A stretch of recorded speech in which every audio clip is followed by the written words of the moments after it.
Awesome. Awesome. Good. Again, good evening once again. Thank you very much for being here.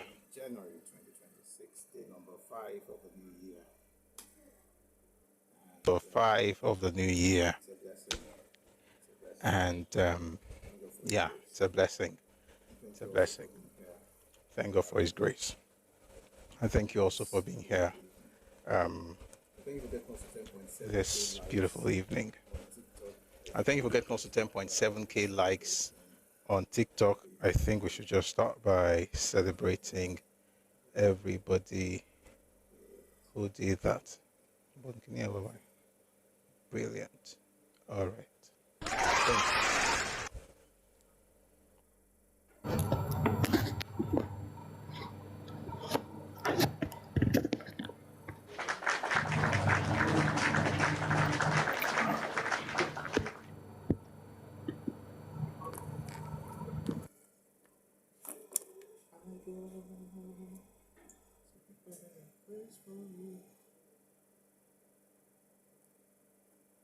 All right.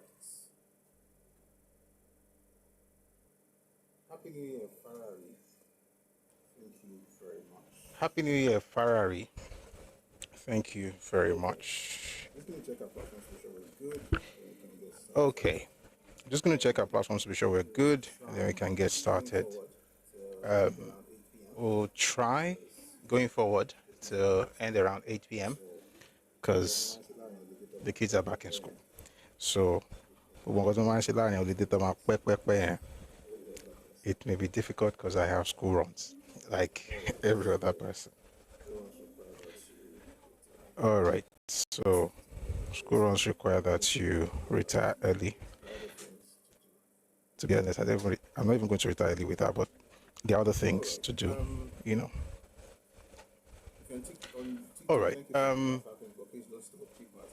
If you're on TikTok, thank you for power tapping, but please don't stop. Keep power tapping, you know. And also, please click on the heart icon above me here.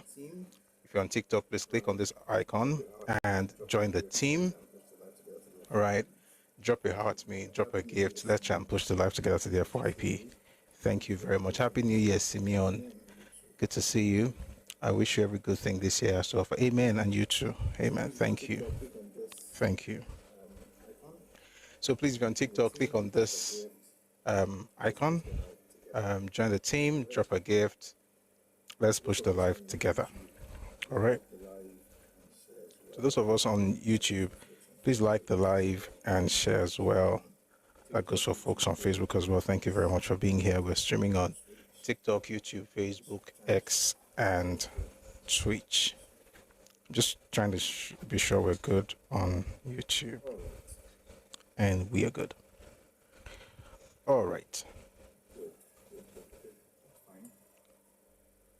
Good. Okay, that's fine. So, why is everybody? We're still doing Happy New Year. I'm seeing a lot of greetings in the comment section. Arrow, Happy New Year. Mike, Happy New Year. More grace, my brother. You're doing a great service to us. Thank you. Thank you. Happy New Year to you. May God bless everybody. May God bless you and your household. And may it be a year of possibilities, of growth, of increase, and productivity for every single person. All right. Let's get into today's session. So we're going to be doing something this year. We'll just have a little news, not so long, so that we can, unless of course the news is the topic. Okay, if the topic is part of the news, then we'll just, stay on it. But we'll have the news to bring people up if anybody wants to contribute, and then we'll get into the topic of conversation itself, okay? So today we're discussing Venezuela, Peter Obi, and the Civil War. On Friday, I promised to my satisfaction. Thank you. I see you in the comment section. Thank you, Dr. Badru. All right. So I promise on Friday that we will have, I'm going to read a speech by Dr. Ukpabia Sika titled Enough is Enough. He made that speech in 1967. But while preparing for that, I got into other stuff. wild stuff. You would think you've read a book until sometimes you go back and discover that Shemo really, Sha. And the crazy part is this: you see everything I highlighted, like I highlighted this, and I'm like, really, these things happen. So that's the funny thing about reading again and again. Like you're able to um, sometimes find what either you forgot or something I didn't really sync well the first time. So I found some things, along the line, and if time permits, I'm going to read some of those things. Also, we put out a video over the weekend, I think it was yesterday, on what do the Igbos want, Nigeria, Biafra, or Igbo nation, and we are getting some interesting responses, and that might actually spur me to having us get into some other things that will help us understand some of the things that were said.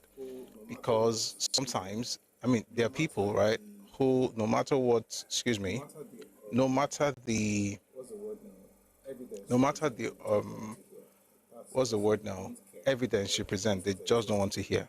That's just, they don't care, right? Those ones exist.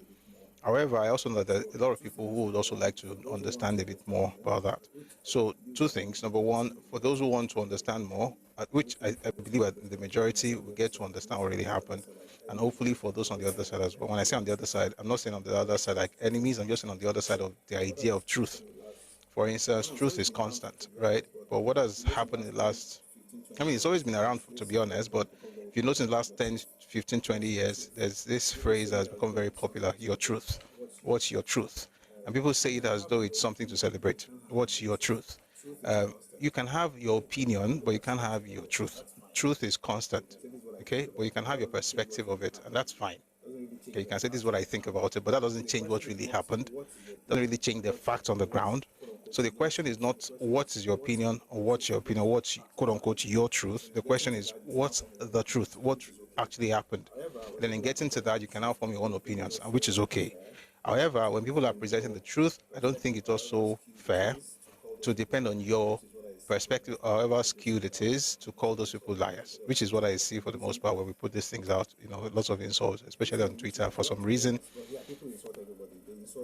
these days on YouTube as well, to be honest. But yeah, people insult everybody. They insult on TikTok. I mean, social media is for insults, essentially, from what I'm seeing the last few days. Facebook, everywhere. But it just looks like Twitter is like, okay. But regardless of people's, what are your sources? What's the base of this statement you're making? And then if you check those things and discover that, okay, maybe I was wrong, then it shows that you are educated and you're mature to say, you know what, I missed it there. Let's move on to the other things, rather than saying, this is what they told me, this is what they told me. That's not how to have conversations. I need to give me like 30 seconds. I need to quickly fix something to make sure that this live stream actually works very well. But not a big deal, just a little stuff that's distracting me. Well, it's gonna let us have an interesting session. If I could just fix it. Hold on, please.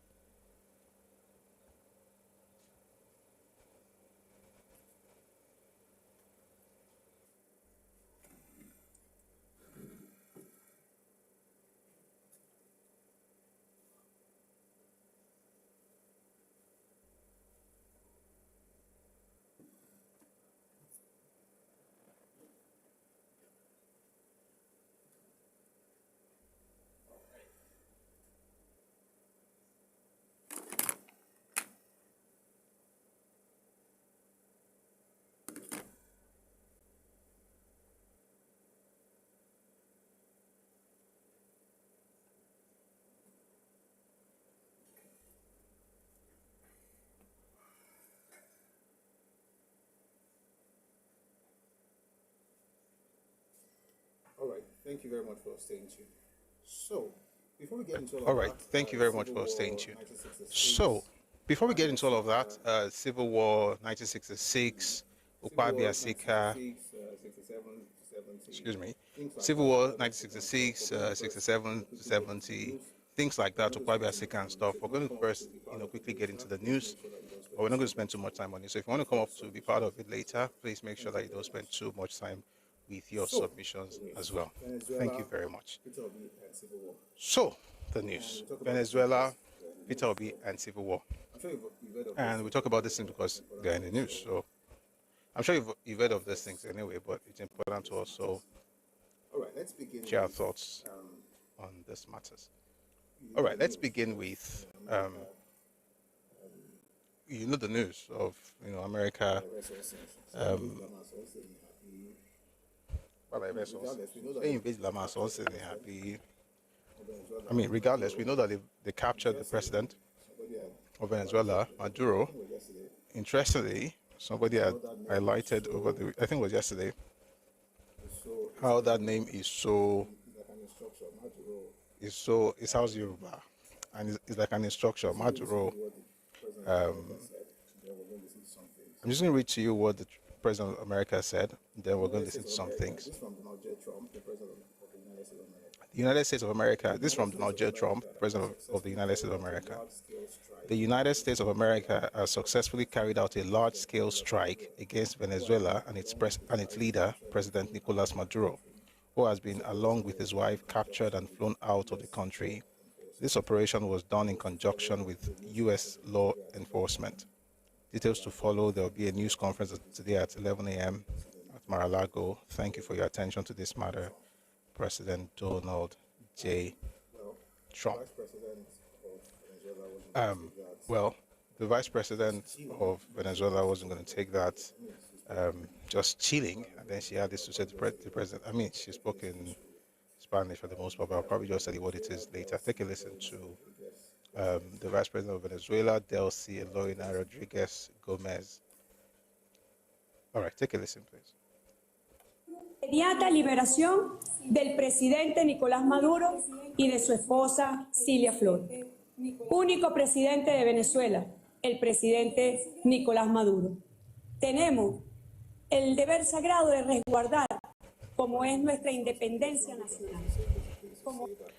Apparently, it's not in English language, and what she's saying basically is just to use all those. Says we demand the immediate release of the president, Nicolas Maduro, and his wife, Cilia Flores. The only president of Venezuela, President Nicolas Maduro. We have the sacred duty to safeguard our national independence and sovereignty, our territorial integrity that has been savagely attacked. I mean, we are ready to defend Venezuela, she says that, while holding the passport. And to be honest, that's understandable considering the position she occupies. A giant poster of Nicolas Maduro being torn down across Venezuela. We see it across buildings, and just quite interesting how this is happening. Interestingly, not too long ago, Maduro was, talking about how Trump should come and get him, and boasting and bragging and all of that. But apparently, they have gone to get him now. Following this, a lot of people are having conversations about whether it was a state asset or it worked for the U.S. or whatever. But for me, I think these are all speculations. People are free to make those until that happens. However, before we go on, I want to play you something from the Shadow Foreign Secretary, Priti Patel, on this matter of the ousting of Nicolas Maduro. Take a listen, please.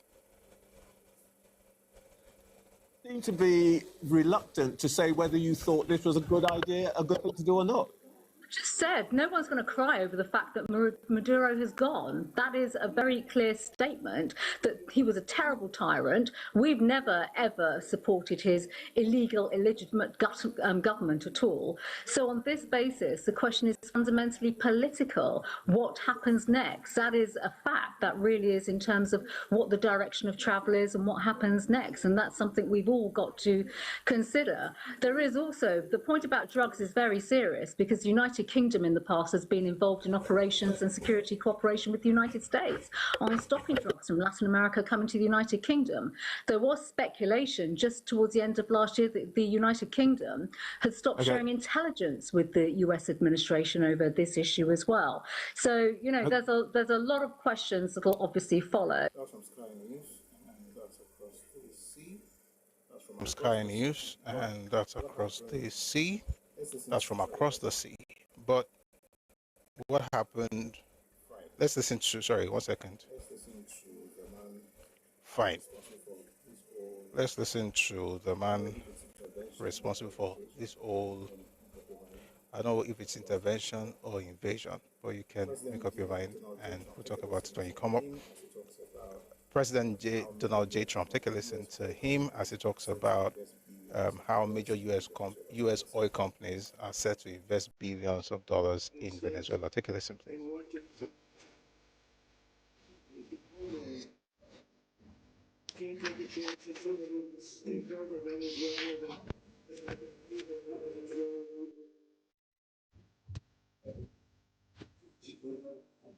We're not going to let that happen. Decades of that. We're not going to let that happen. We're there now, and what people don't understand, but they understand as I say this, we're there now, but we're going to stay until such time as the proper transition can take place. So we're going to stay until such time as we're going to run it essentially until such time as the proper transition can take place. As everyone knows, the oil business in Venezuela has been a bust, a total bust for a long period of time. They were pumping almost nothing by comparison to what they could have been pumping and what could have taken place. We're going to have our companies, the biggest anywhere in the world, go in dollars, fix the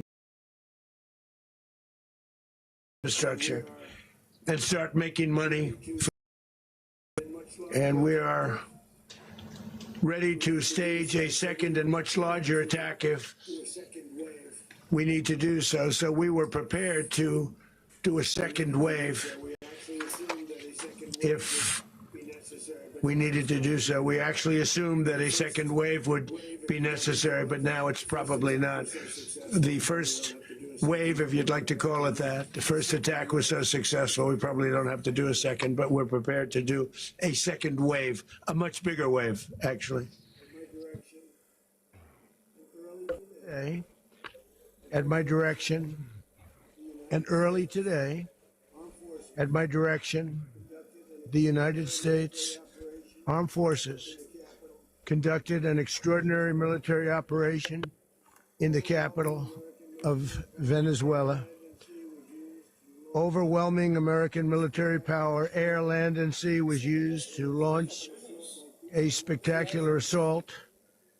And it was an assault like people have not seen since World War II.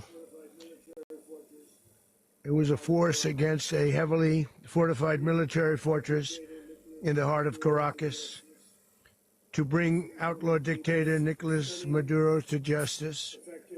This was one of the most stunning, effective, and powerful displays of American military might and competence in American history.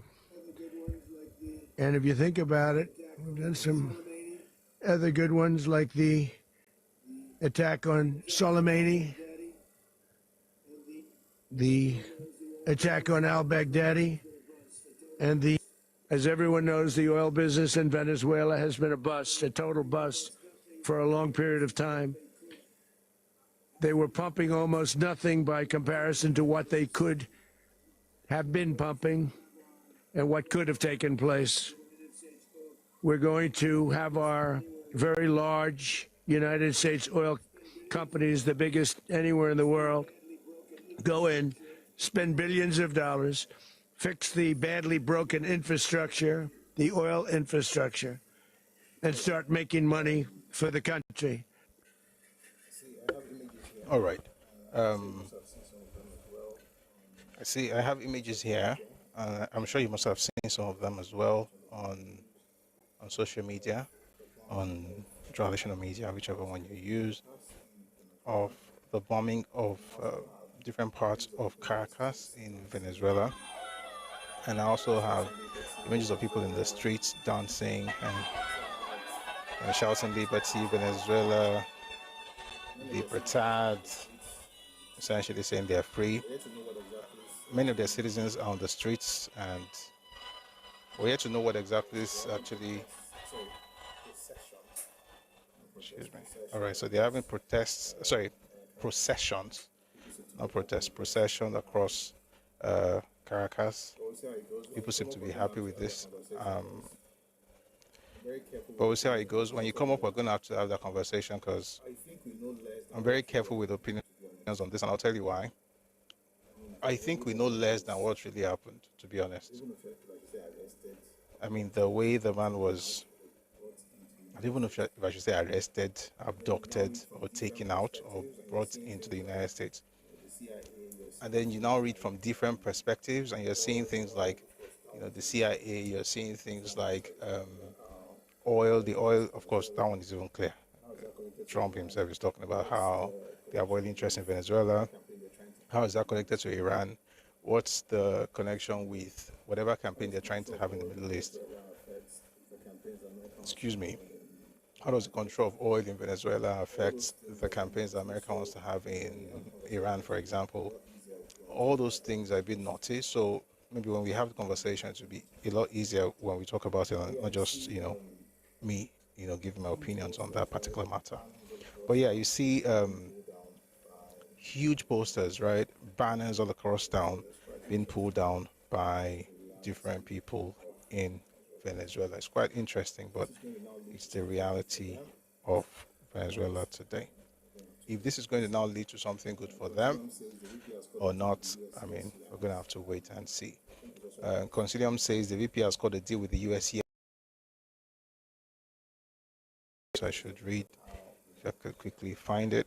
Apparently, when that stuff started, she was talking about how,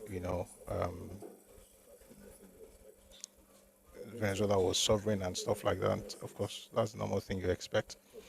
But later on, the president of the United States talked about how they were able to, get her to work with them. I'm going to find that video later, but before I do that, there's something else I think you should listen to.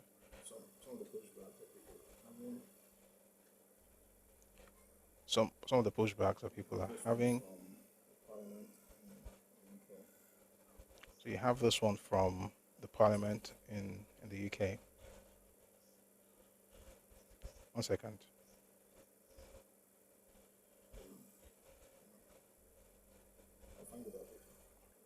Oh no. I'll find you that video. Let me not play you something wrong. Essentially, Trump is saying that, they're working with them and all of that. So if I find it, I'll let you know. But for now, we might have to just move on to other things.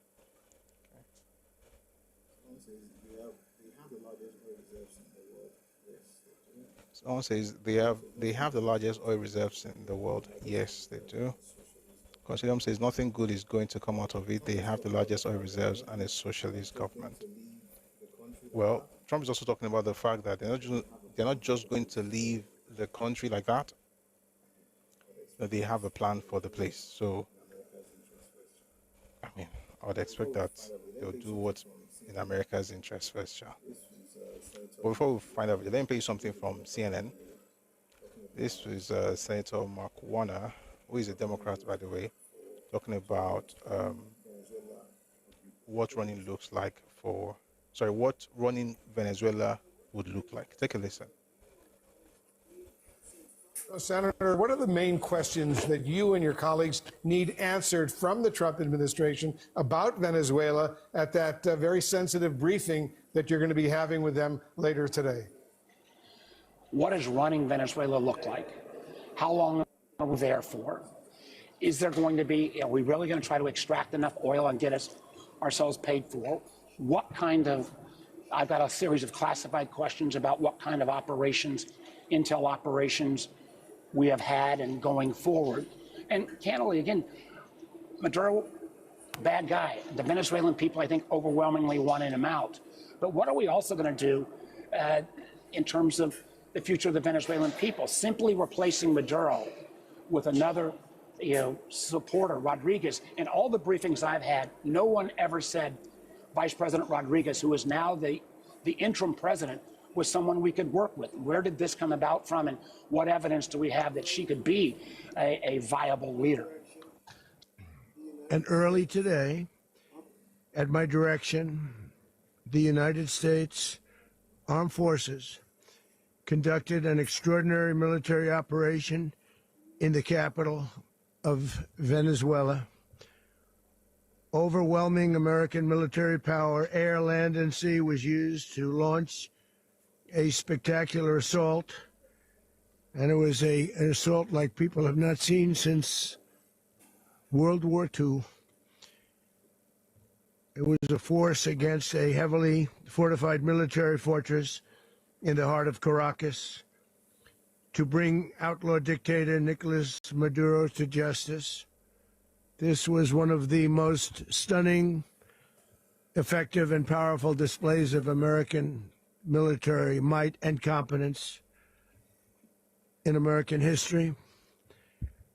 And if you think about it, we've done some other good ones, like the attack on Soleimani, the attack on al-Baghdadi, and the... Well, in times of Israel, who is Delcy Rodriguez, president of Venezuela, and says Delcy Rodriguez declared the interim president of Venezuela after Nicolas Maduro's capture by U.S. forces is one of the iron fists in Venezuelan politics. The practitioner of economic orthodoxy who has strived to build relationships in the private sector and who is known for a taste for luxury. Looks like we are confirming this is the Russia has been over more than a decade in public life. The 56-year-old Rodriguez has amassed significant influence. Anyone meeting with Serena, title for his housewife in Russia, while Maduro has called her a tigress for a staunch defense of the socialist government, which has presided over deep economic crisis, alleged torture, and arbitrary detentions, and the exodus of some 8 million migrants. She has been vice president since 2018, simultaneously serving first as finance minister and then, wow. Lord, I've been muted all the while. I'm sorry. Don't worry, I'll go back and read everything I just read. I apologize. So I'm going to read from Times of Israel. Who is Delcy Rodriguez, president of Venezuela? Ouster. Delcy Rodriguez, I think it's Rodriguez, declared the interim president of Venezuela after Nicolas Maduro's capture by U.S. forces, is one of the iron fists in Venezuelan politics. A practitioner of economic orthodoxy who has strived to build relationships with the private sector and who is known for a taste for luxury. Over more than a decade in public life, the 56-year-old Rodriguez has amassed significant influence, earning the nickname the Tsarina, title for Sart's wife in Imperial Russia, while Maduro has called her a tigress for a staunch defense of his socialist government, which has presided over a deep economic crisis, alleged torture and arbitrary detentions, and the exodus of some 8 million migrants. She has been vice president since 2018, simultaneously serving first as finance minister and then as oil minister. Before that, she was communications minister, foreign minister, and the head of a pro-government legislature. She works closely with her brother, Jorge Rodriguez, who is the head of the National Assembly. All right, that's from Times of Israel on who the quote-unquote incoming president of America is. So it looks like, there's a lot of conversation about President Donald Trump working with Rodriguez. But before we move to other things, I'd like to just take a listen to Trump answering some questions from reporters. Take a listen, please. Yeah. Take a listen, please. Go ahead. Now, are you going to demand that Delcy Rodriguez let opposition figures return or free any political prisoners? We haven't gotten to that yet. Right now, what we want to do is fix up the oil, fix up the country, bring the country back, and then have elections. Now, Is it fair? We better bring the country back. Otherwise, you're gonna have a mess that's so bad. It was really bad. It's gonna get a lot worse unless we go in and fix it. Is the U.S. gonna? Nigeria can. There's another video where he says that America is in charge of Venezuela. If you have not listened to that before, take a listen. It's going to be very quick. Ask me who's in charge because I'll give you an answer and it'll be very controversial. What does that mean? That means we're in charge. Have you spoken with her? We're in charge. Have you spoken with her? No, I haven't, but other people. Do you want to? Don't. All right. This is from Fox News 18 minutes ago. This is from Fox News 18 minutes ago thereabout. Trump issues direct warning to Venezuela's new leader following Maduro capture. Zero tolerance. President Trump issued a pointed warning to Venezuela's new leader, Delcy Rodriguez, following the U.S.-led operation that captured Nicolas Maduro, saying she would pay a very big price, probably bigger than Maduro, if she fails to do what's right. Most of that is in quote. Pay a very big price is in quote. If she fails to do what is right is also in quote. And we'll see how the story develops, and then we hope things work out for the people of Venezuela. All right, let's fly back home from Venezuela, and a good place to start in this our home tour will be Port Harcourt. Some interesting things happened in Port Harcourt over the weekend. First week it was in the palace of one of their kings to instruct him. That's the best thing I can use to describe what he did there.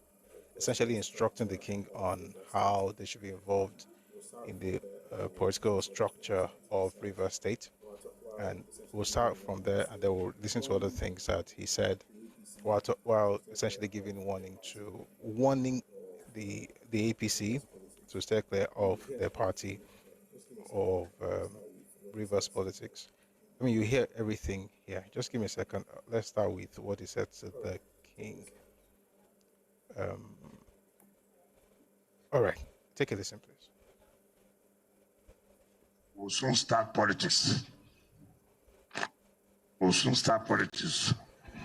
I didn't say you should be involved. Don't be involved. Allow us to play our politics. Stay as a traditional ruler. I don't want anybody to say tomorrow, oh, you are putting your hand, don't put hand. But that does not mean that you don't have anybody to support your buying. But allow us to play our game. If there's any problem, you call us to settle. But I want to tell you that don't be business as usual again. All of us have taken decision on what to do. That I believe those of them who are children will tell you the decision we have taken, just for your ears, not for you to participate. You're my friend. So I don't want us, in fact, why I'm not becoming sick, because based on your stool, I don't want anybody to say, oh, Ẹkáàbọ, you've cancelled the recognition. That's why I don't want to come since. But since I've come here, you will not be happy that I left without coming to greet you. So that's what we are here for. How much is money? Calling. Now you know.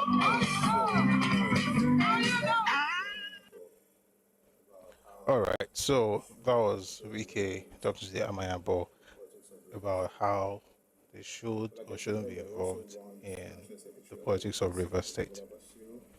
But like I said earlier, I also want the National Secretary of the APC, Ajibola Bashiru, not to take their support for the president for granted. Take a listen to Nyesom Wike.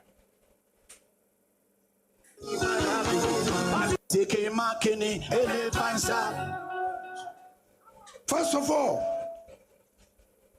you know the problem in this world, in this country, when you see people who are better than you, Instead of you to say, look, how will I be that way so I can grow? You begin to be jealous, envious of such persons. I challenge any state in this country today. If you don't have the capacity, put the two parties together and see what it takes.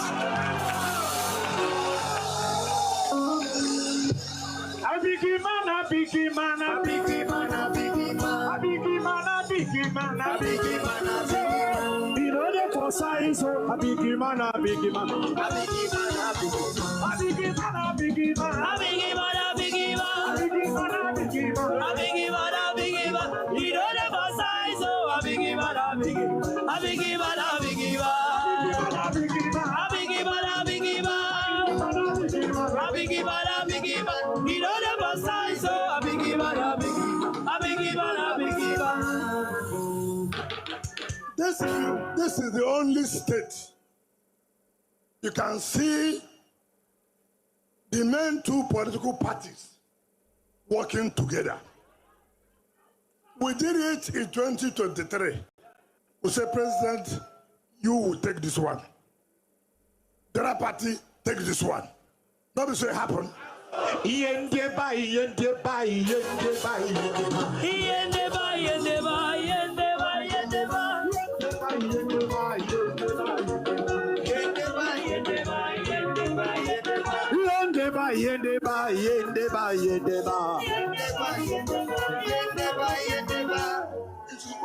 Where's that on Chukwemeka?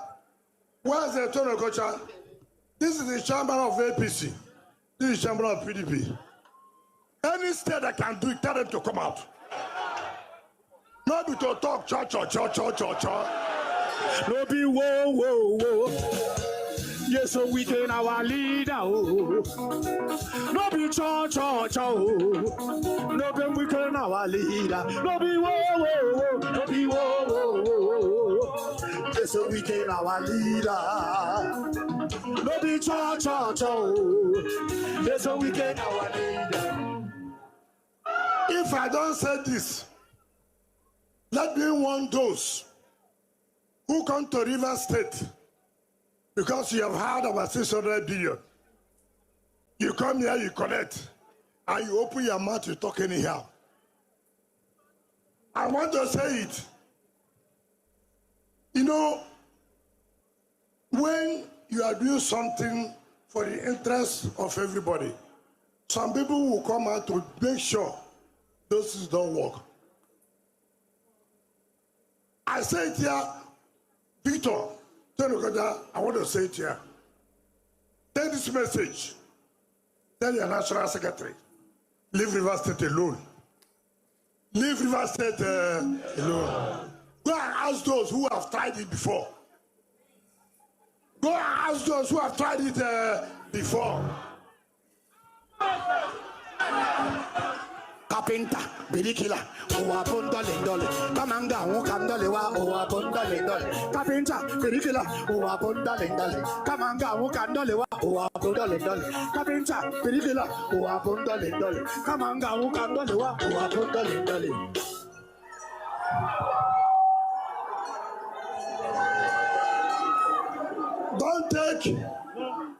Don't take our support from Mr. President for granted.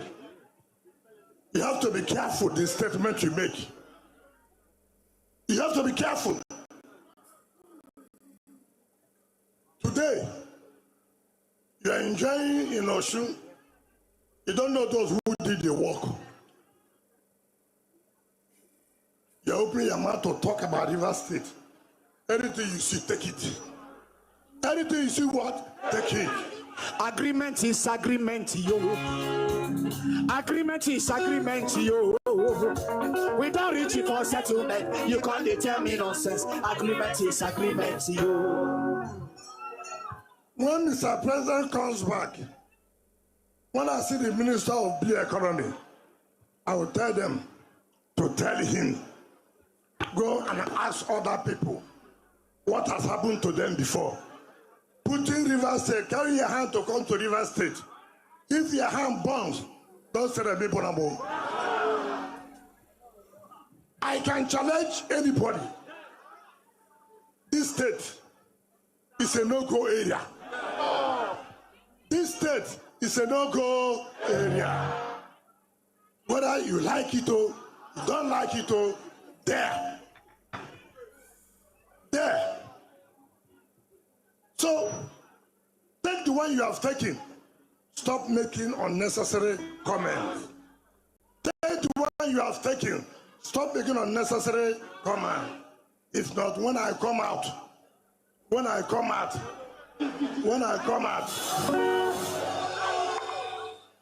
So I'm not here and I want to tell anybody, I'm done begging. All we are here, we have taken a decision to support Asuwaju Bola Ahmed Tinubu. Then they fear you, then they fear you, then they fear you, and you're so wicked that they fear you. Come on, body, then they fear you, then they fear you, then they fear you, and you're so wicked that they fear you. Come on, body, we agreed to support Ahmed Bola Tinubu in 2023. Nobody forced us. We are the first state that did it. Here's a question. Why exactly is Nyesom Wike saying... So here's a question. Why exactly is Nyesom Wike saying this? And who is the message actually meant for? For the National Secretary APC, in a way, yes. But believe it or not, it has something to do with the governor of a state, Rivers State. Why? Because Governor Fubara has defected to APC. And Wike still wants to maintain his hold on that state. How do I know that? From what he said in another video, where he talked about the fact that he would never make the mistake, he would never allow himself to be buried politically. And he said he had already made one mistake, and we know the mistake he's talking about. But I think you probably understand that a bit more when you hear him say it himself. I was laughing all the while because the kind of music they play for this guy's rally, those musicians are good. They know exactly what to do, and they're doing it well. But it's quite funny to me. But I'm not their target audience. But I mean, I find it quite funny. So let's listen to. One second. We're still going to go back to Venezuela, but Mo will stay here for Nigeria for some time. All right. Take a listen to Nyesom Wike. Yeah, you're still in. All right. Take a listen to Nyesom Wike. Rivers State. Yeah, it was still in, I mean, it's in Rivers State. Take a listen, please. We are taking decision, no going back as far as Tinubu is the other one. Well, no way.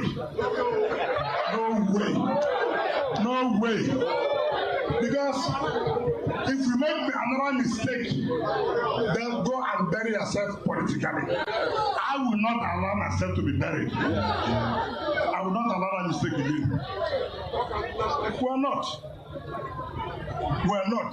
So I want to assure you here that we're working together. That nothing like party here. It is renewed hope family. Renewed hope what? Family. If you're not a member of this family, we'll face you in the field. Yes.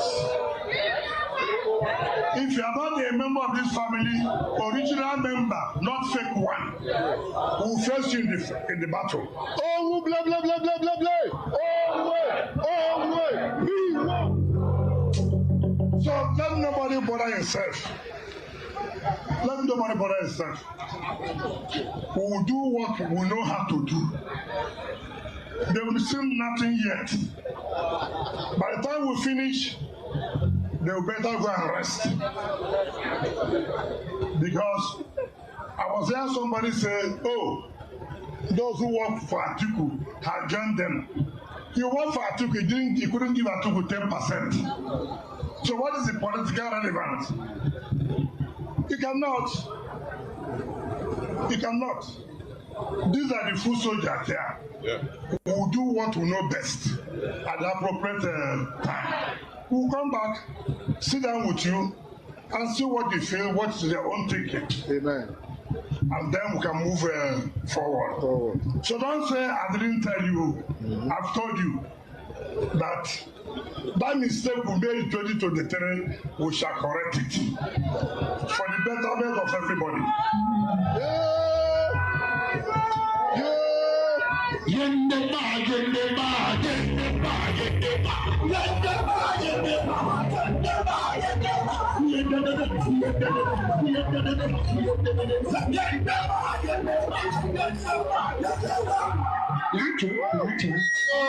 So I know where I have gone. I'm not going to see any king or chief. But today, I'll go and see my friend. I'm a rebel for Kochile.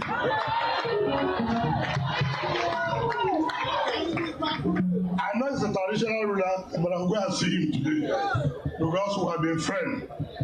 People should remember things. I was one who opened the gate. I made the Honorable of Ogoloma first class. Yes, very well. I made the Honorable of Ogoloma second class. Honorable of there are even Koniju. I did. So people don't understand. This was what no governor could try. But I said I would do it. Yes. And I did it. Yes. Did it have to come down? No. Did it have to come down? No.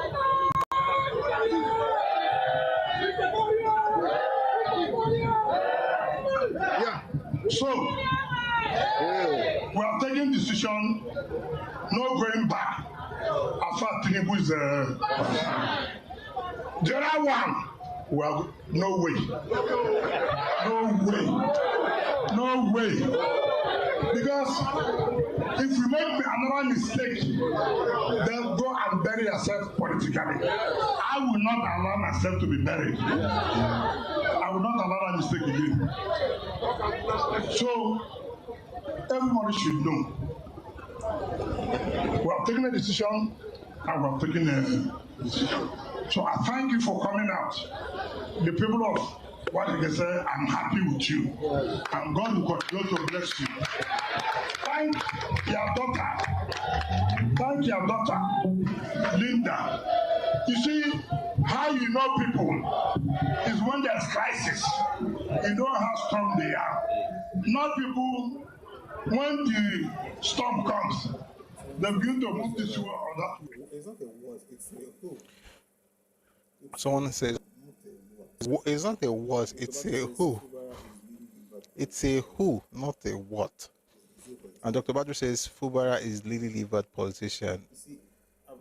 Is he a politician? You see, I've said this before. If you're going to get involved in politics, it's either you're going on your own goodwill, name, whatever, or you're using another person's platform. So a godfather, right? You can't use a godfather and then get there and say you have your own, you have wisdom, or you have your plan. You must have discussed your plan with the person who helped you get there. You can't just suddenly become a politician now that you are there. Meanwhile, you got there on his own goodwill, right? So what he's saying basically, someone's asking, I think you should get the message now. When he said the other one, no way. I'm sure you know what the other one means.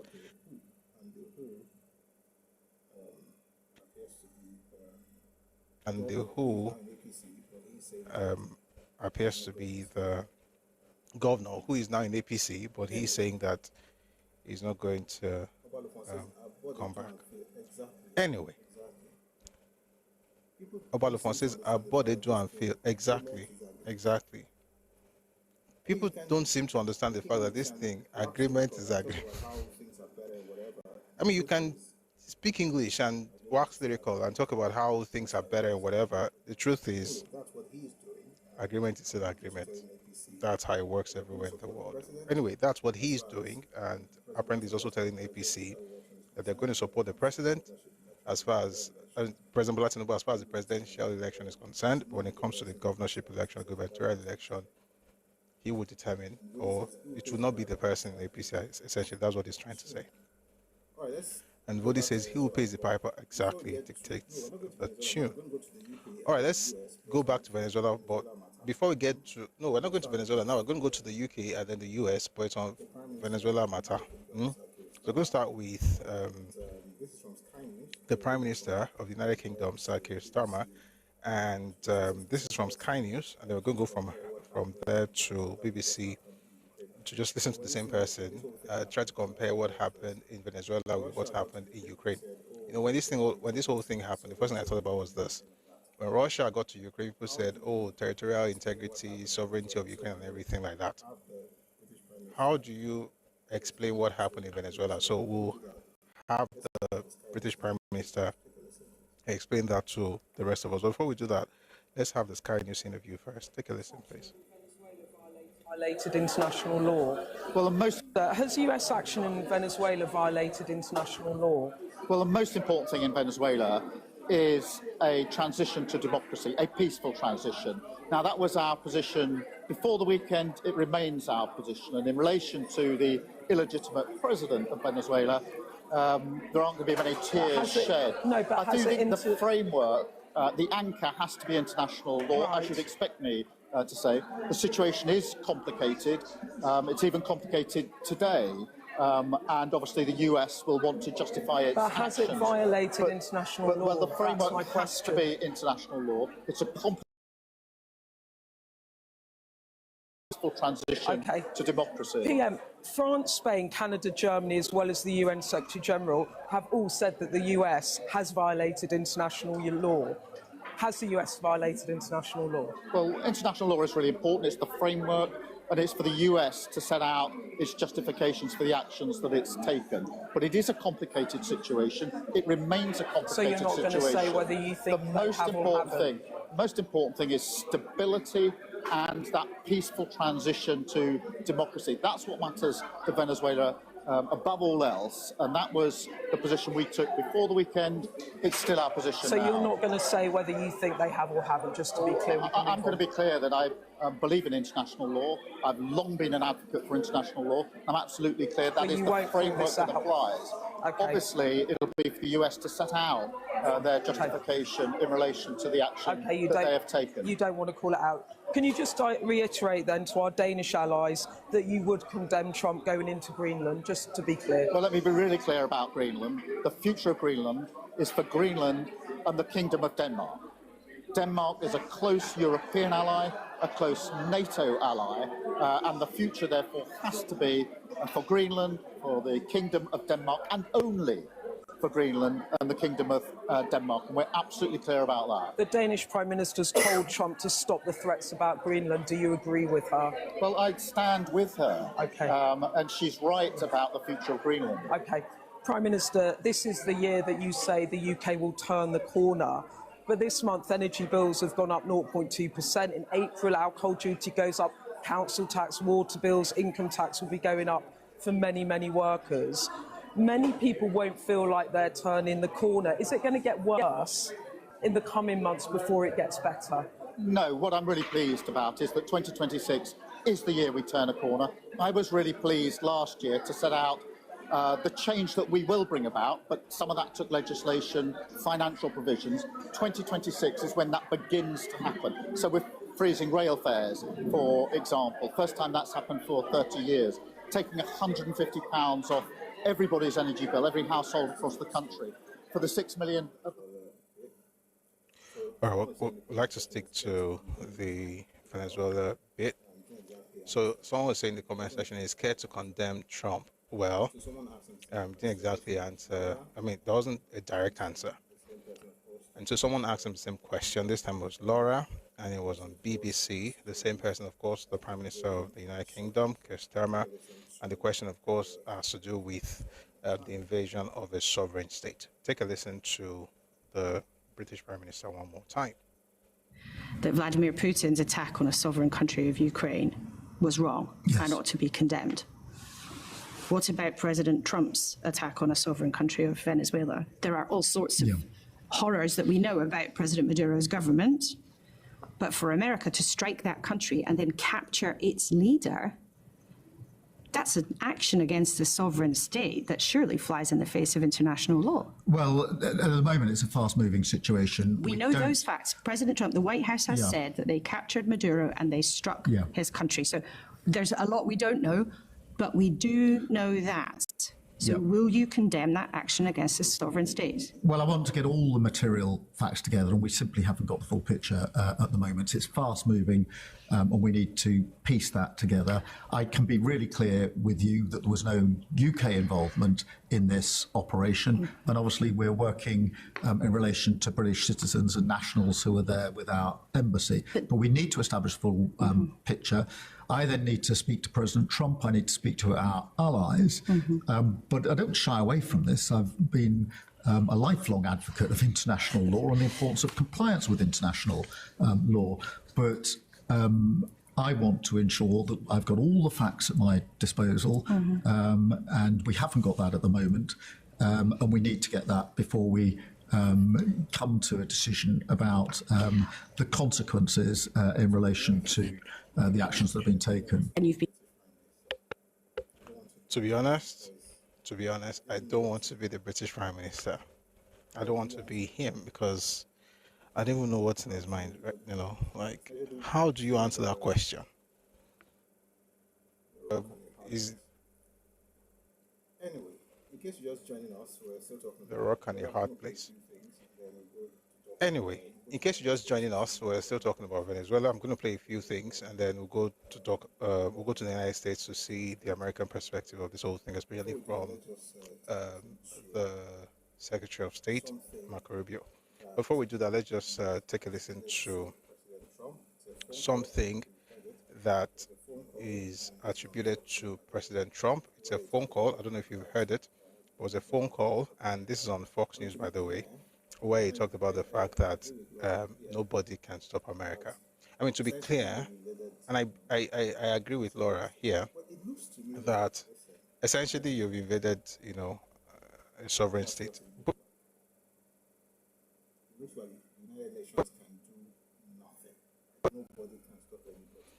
It looks like the United Nations can do nothing, like nobody can stop anybody. And so the question is that if nobody can stop America, and this is not whether what Maduro was doing was right or wrong, that's not the point though. The point is that if America could get into Venezuela without anybody asking them questions, then why was anybody questioning Russia? And who would question China if China decides to invade Taiwan? Essentially what you're seeing basically is that if you have the power, if you have the might, and nobody's telling you not to do what you want to do, and nobody can stop you, you do it. Is that right or wrong? Let me know your opinion when you... It's a call where the president, again, this is from Fox News, where the president is talking about how nobody can stop America. Take a listen, please. We can't take a chance after having done this incredible thing last night of letting somebody else take over, where we have to do it again. We can do it again, too. Nobody can stop us. There's nobody that has the capability that we have. You know, when I watch that war in Russia going on and on and on, and everybody dying, it's like, it's primitive. It's primitive. It's horrible. It's really horrible. Could you tell it? Venezuela is not a security threat. But we can't. It's the reality, right? It's important to hear. More time. It's why it's chilling, to be honest. Like, it's the reality, right? But it's important to hear it again. Take a listen, please. But we can't take a chance after having done this incredible thing last night of letting somebody else take over, where we have to do it again. We can do it again, too. Nobody can stop us. There's nobody that has the capability that we have. You know, when I watch that war in Russia going on and on and on, and everybody dying, it's like, it's primitive. It's primitive. It's horrible. It's really horrible. Could you tell it? Venezuela is not a security threat to the United States. They're not threatening to invade us. There is no terrorist group like Al-Qaeda operating there that has plans to attack the United States. To the extent that you care about the drug trade, yes, they produce drugs, but those drugs go to Europe. Fentanyl is the drug that's killing Americans. That's not coming from Venezuela. Venezuela produces cocaine. 90% of it is not coming to the United States. This seems to be mostly about oil, and natural oil is all about making money for his friends. And Wall Street, the oil industry, they can make a lot of money off of Venezuela if they run it. You saw within hours of the invasion, the announcement of a group of Wall Street investors, energy industry investors, planning a trip to Venezuela to make money off of this invasion, off of this ouster. So unfortunately, once again, you're seeing that this president's foreign policy, the invasion of Venezuela, the ouster of Maduro, is about making his crowd filthy rich. It has nothing to do with American national security. President, did you notify any? That was Senator Chris Murphy, Foreign Relations Committee. But then he mentioned something. I mean, he's essentially, criticizing Trump for invading Venezuela. But he made a statement about the fact that they're going to be making a lot of money, and the reason Trump himself wants to get in there is to make money. The truth of the matter is that Trump himself has said it's about oil and making a lot of money. And just in case you didn't hear that, I'm going to play you two clips. They were going to go to what Marco Rubio said about how they're going to be running Venezuela going forward. So this is Trump talking about the fact that oil will be one of the things coming out of Venezuela. Of course, it has the largest reserves of oil in the world, so why not? If not, take a listen, please. Listen. Greenland for national security, not for minerals. We have so many. No. Sorry, that was Greenland. I want to play something about Venezuela. 1 second, please.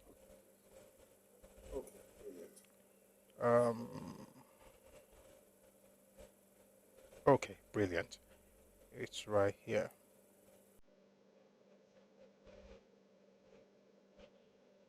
I'm living.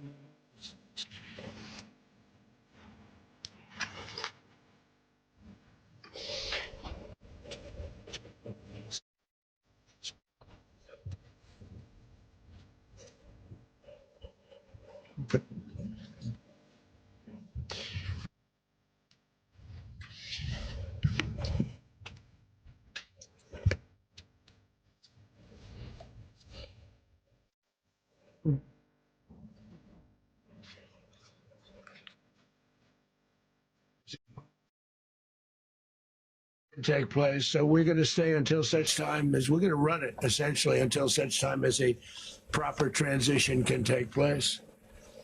As everyone knows, the oil business in Venezuela has been a bust, a total bust for a long period of time.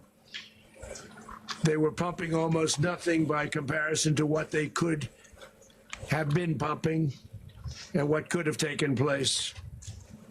We're going to have our very large United States oil companies, the biggest anywhere in the world, go in, spend billions of dollars, fix the badly broken infrastructure, the oil infrastructure, and start making money for the country.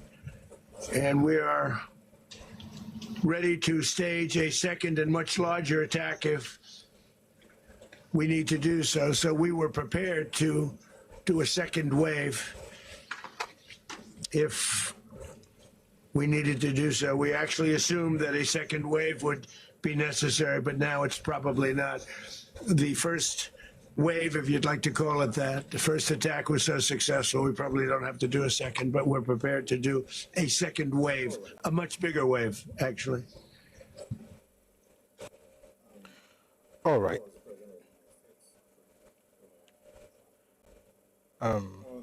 That was the President of the United States, apparently, Donald Trump.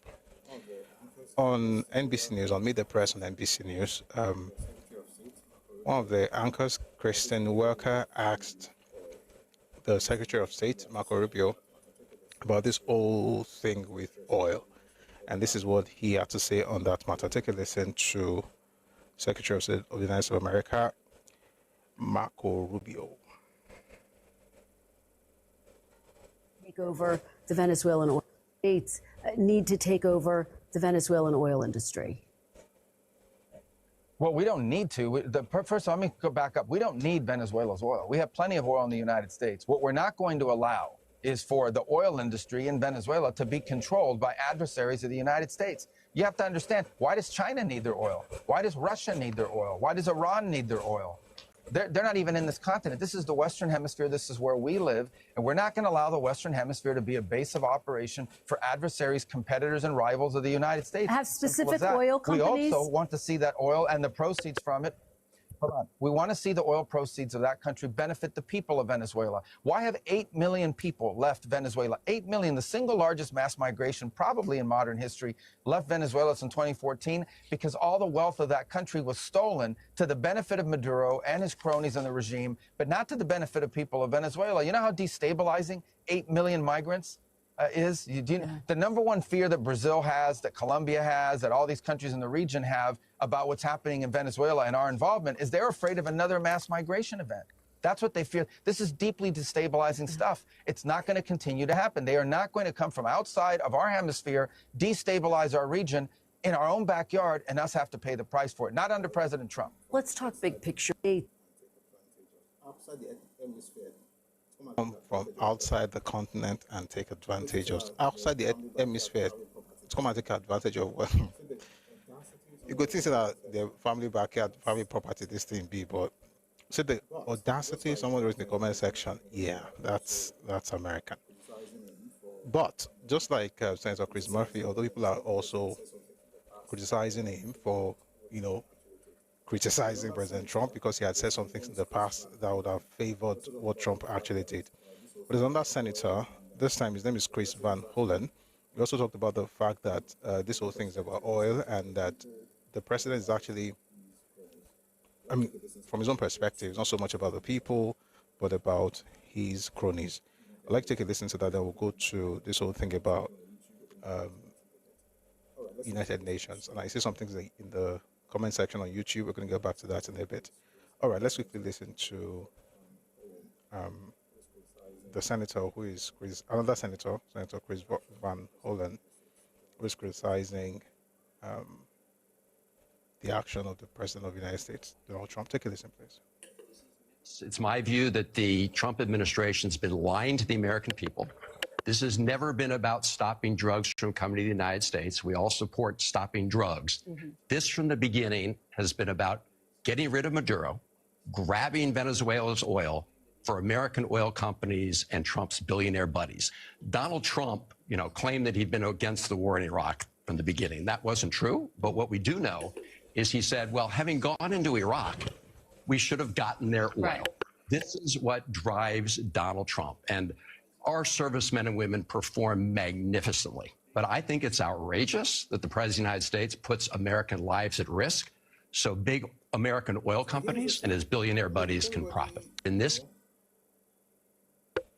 So here's the thing. With everybody,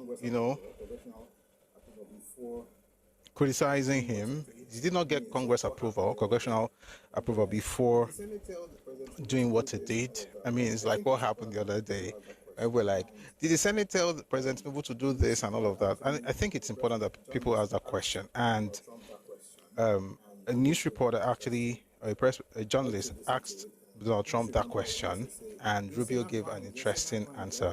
I'd like you to listen to it. And people should remember when they say, insane crimes. Whenever you're talking about Nigeria, you hear insane crimes. I'm not saying we should copy everything. We shouldn't copy things, everything, essentially, good or bad. Be careful what you copy, but at least you understand what happens elsewhere. Take a listen to this interaction. Fugitives of American justice. And President, did you notify any members of Congress in advance? Marco, do you want to talk about that? Because you were involved. Sure. We call members of Congress immediately after. This was not the kind of mission that you can do congressional notification on. It was a trigger-based mission in which...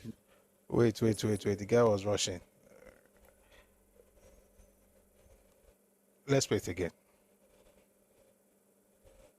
President, did you notify any members of Congress in advance? Marco, do you want to talk about that? Because you were involved. Sure. We call members of Congress immediately after. This was not the kind of mission that you can do congressional notification on. It was a trigger-based mission in which conditions had to be met night after night. We watched and monitored that for a number of days. So it's just simply not the kind of mission you can call people and say, hey, we may do this at some point in the next 15 days.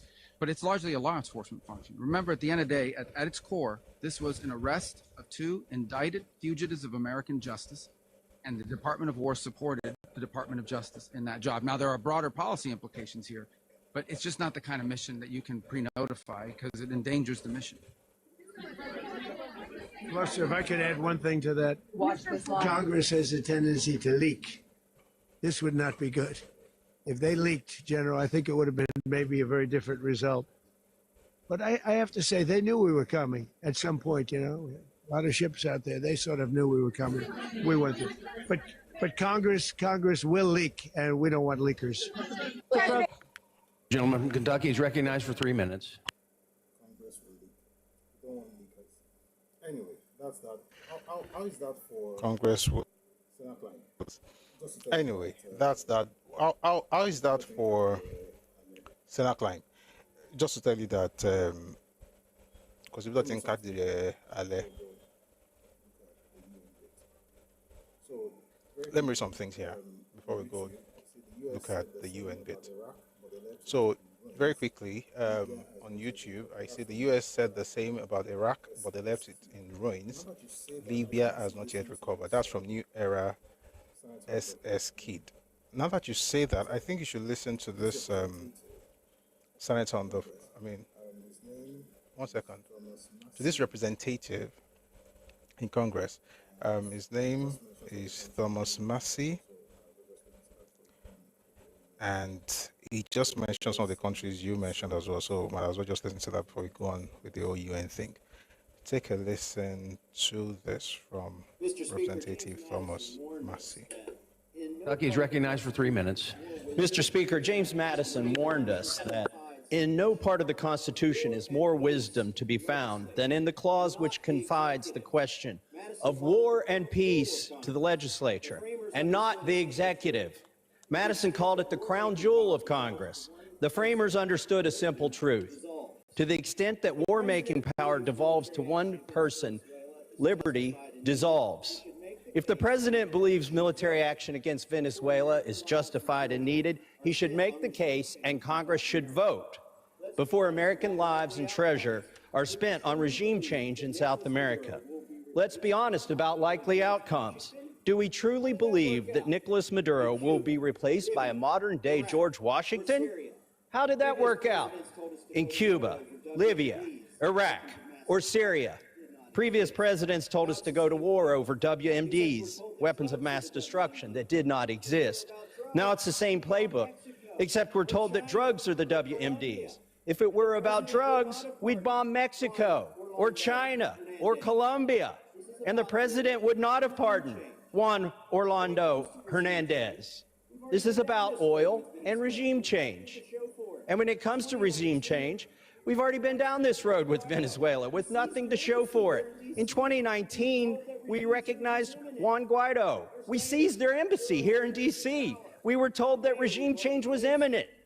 Years later, Maduro remains in power. Today, we're told to place our hopes in other exiled figures. Edmundo Gonzalez and Maria Corina Machado. I wish them well, I do. But Congress should not express moral sympathy in the form of a blank check for military escalation and American lives. And let's take a moment to acknowledge the contradiction at the heart of this policy. This administration tells us that the Maduro regime is made up of narco-terrorists, and by escalating toward war, we would predictably create countless refugees. At the same time, this administration has moved to end temporary protected status for hundreds of thousands of Venezuelans and deports them back to the very regime it condemns. So which is it? Are we prepared to inevitably rebuild that nation? Do we want a miniature Afghanistan in the Western Hemisphere? If that cost is acceptable to this Congress, then we should vote on it as a voice of the people and in accordance with our Constitution. And yet today, here we aren't even voting on whether to declare war or authorize the use of military force. All we're voting on is a war powers resolution that strengthens the fabric of our republic by reasserting the plain and simple language in the Constitution that Congress must decide questions of war. I urge support for this resolution, and I yield back. Gentleman, time had expired. The Interesting, isn't it? By the way, Interesting, isn't it? Trump was asked that question. By the way, if you notice, when Trump was asked that question, if they contacted the Congress before the whole stuff went down in Venezuela, this guy was very fast in responding. By guy, I mean the Secretary of State, Marco Rubio, was very fast. He said, we called members of Congress immediately after. This was not the kind of mission that you can do congressional notification on. We called them immediately after. Is it right or wrong? When you come up, please let us know what you think about it. But what you notice essentially is that there are things that happen in different countries that somehow, sometimes, people somehow, change the order of things. Good or bad, you can decide where you come up. And this is not something you find only in some parts of the country. It depends on the issue at hand. So when you hear these things about, oh, why should Nigeria government do that? Oh, you guys don't, in Senate climbs, they do better than that. That's an example of Senate climb to you. We're just going to read some things here before I play to you what the Secretary of State has to say about United Nations say so, or United Nations involvement in this whole matter. All right, let's just go back to YouTube. Emmanuel Bucci says, this one just insulted me. Don't worry, it's okay for you. It's okay. But Buffalo says, I never knew these people are also singing on that. Yeah, they're everywhere. Akados' agreement is agreement. I think he's talking about this gentleman, Nyesom Wike. It says here, the problem is who is going to enforce international charter? That should be the UN, right? Anyway, Who is going to enforce that? That should be the UN, right? Anyway, listen to what the Secretary of State, Marco Rubio, has to say about UN involvement in this whole matter. Take a listen, please. Actions. So number one, let there be no doubt, you're wrong in your question. Number one, Venezuela is a major source, and the reason why is the following. And I've seen a lot of this reporting, and it's fake reporting, and I'll tell you why. It says that somehow Venezuela is not involved in the drug trade because the UN says they're not involved in the drug. I don't care what the UN says. The UN doesn't know what they're talking about. Maduro is indicted by a grand jury in the Southern District of New York. That means the Southern District of New York presented the evidence to a grand jury, and a grand jury indicted him. And then a superseding indictment came out that was unsealed about 1.5 years ago that specifically detailed Maduro's actions. So number one, let there be no doubt, Nicolas Maduro is an indicted drug trafficker in the United States, and he's a fugitive of American justice. Wait, do I understand? Hold on. No. It says the UN doesn't know what they're talking about. The UN doesn't care what the UN thinks. And then talks about how Maduro has been indicted in a court in New York. Just in case you didn't hear, I mean, I heard it, but maybe you're like me, want to hear it one more time. It's very short, so we can afford to. Take a listen again, please. Wrong in your question. Number one, Venezuela is a major source, and the reason why is the following. And I've seen a lot of this reporting, and it's fake reporting, and I'll tell you why. It says that somehow Venezuela is not involved in the drug trade because the UN says they're not involved in the drug. I don't care what the UN says. The UN doesn't know what they're talking about.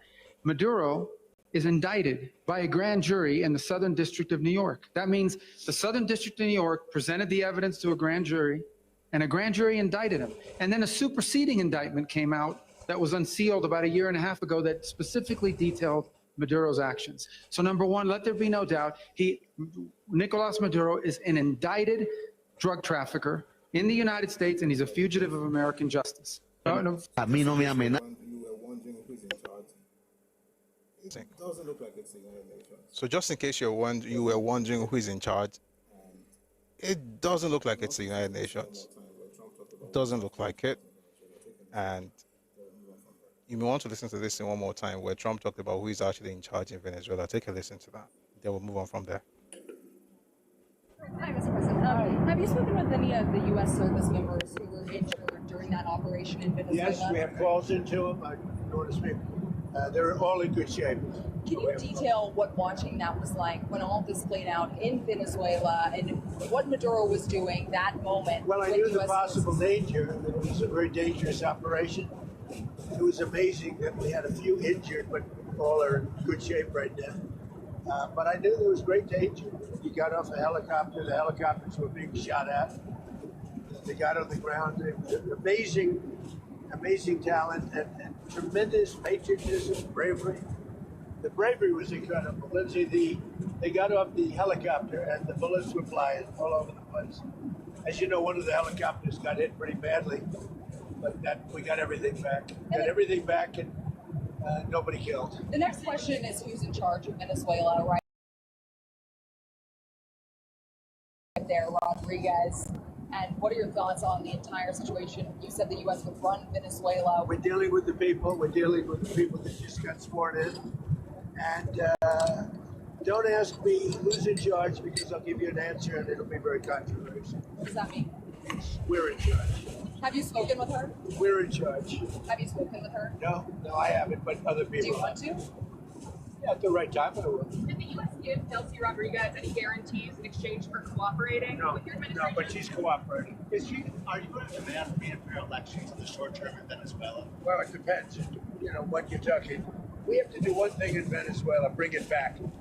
It's a dead country right now. It's a country that, frankly, we would have been, if I had lost the election, we would have been a dead country. We would have been Venezuela on steroids. Venezuela right now is a dead country. We have to bring it back. And we're going to have big investments by the oil companies to bring back the infrastructure. And the oil companies are ready to go. They're going to go in. They're going to rebuild the infrastructure. You know, we built it to start off with many years ago. They took it away. You can't do that. You can't do that with me. They did it with other presidents. How soon do you think an election can take place in Venezuela? How soon can an election take place? Well, I think we're looking more at getting it fixed, getting it ready first, because it's a mess. The country is a mess. It's been horribly run. The oil is just flowing at a very low level, much lower than, even if it was badly run, it should have more income, more oil than what they do. So we're going to have the big oil companies go in, and they're going to fix the infrastructure, and they're going to invest money. We're not going to invest anything. We're going to just take care of the country. We're going to cherish the country.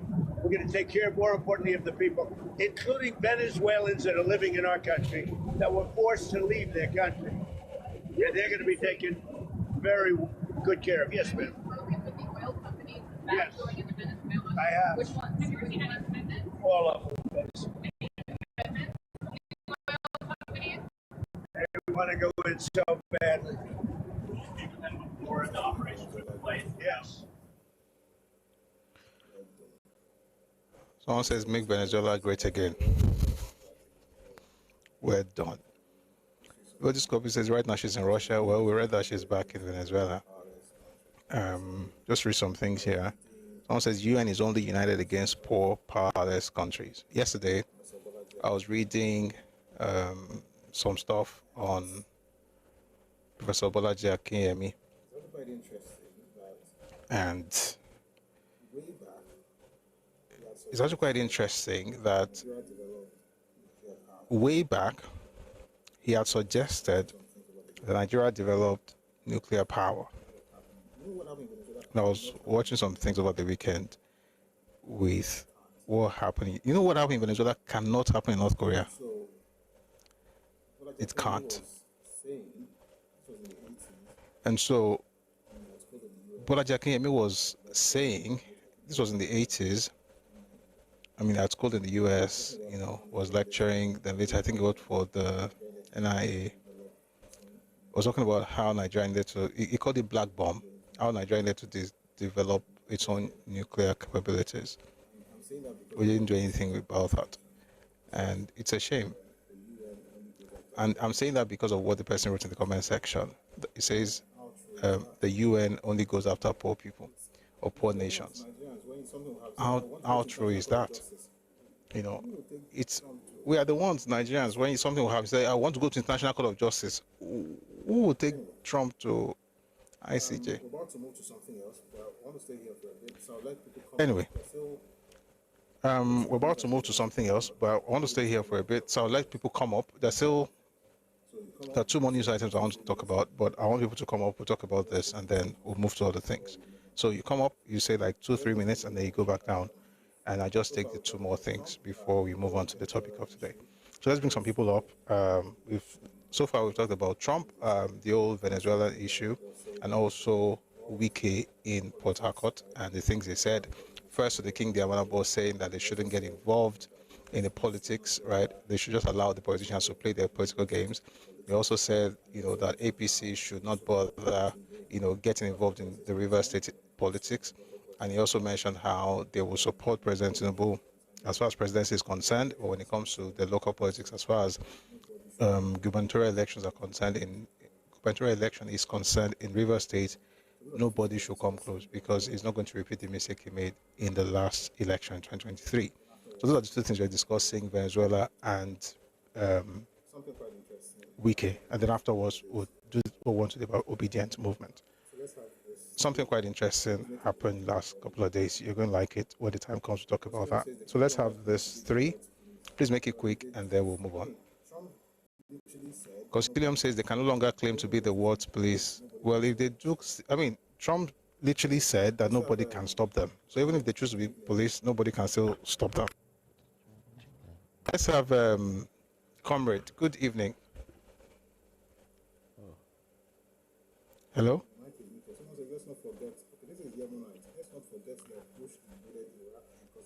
Your mic is muted. Someone says, let's not forget. Okay, this is Yemenite. Let's not forget that Bush invaded Iraq because he claimed that they had WMDs. Well, Trump says Venezuela has drugs. They're exporting drugs or getting drugs into the United States of America. So I guess in this particular case, just like the senator said earlier, drugs will be the WMD in this instance. It's quite interesting.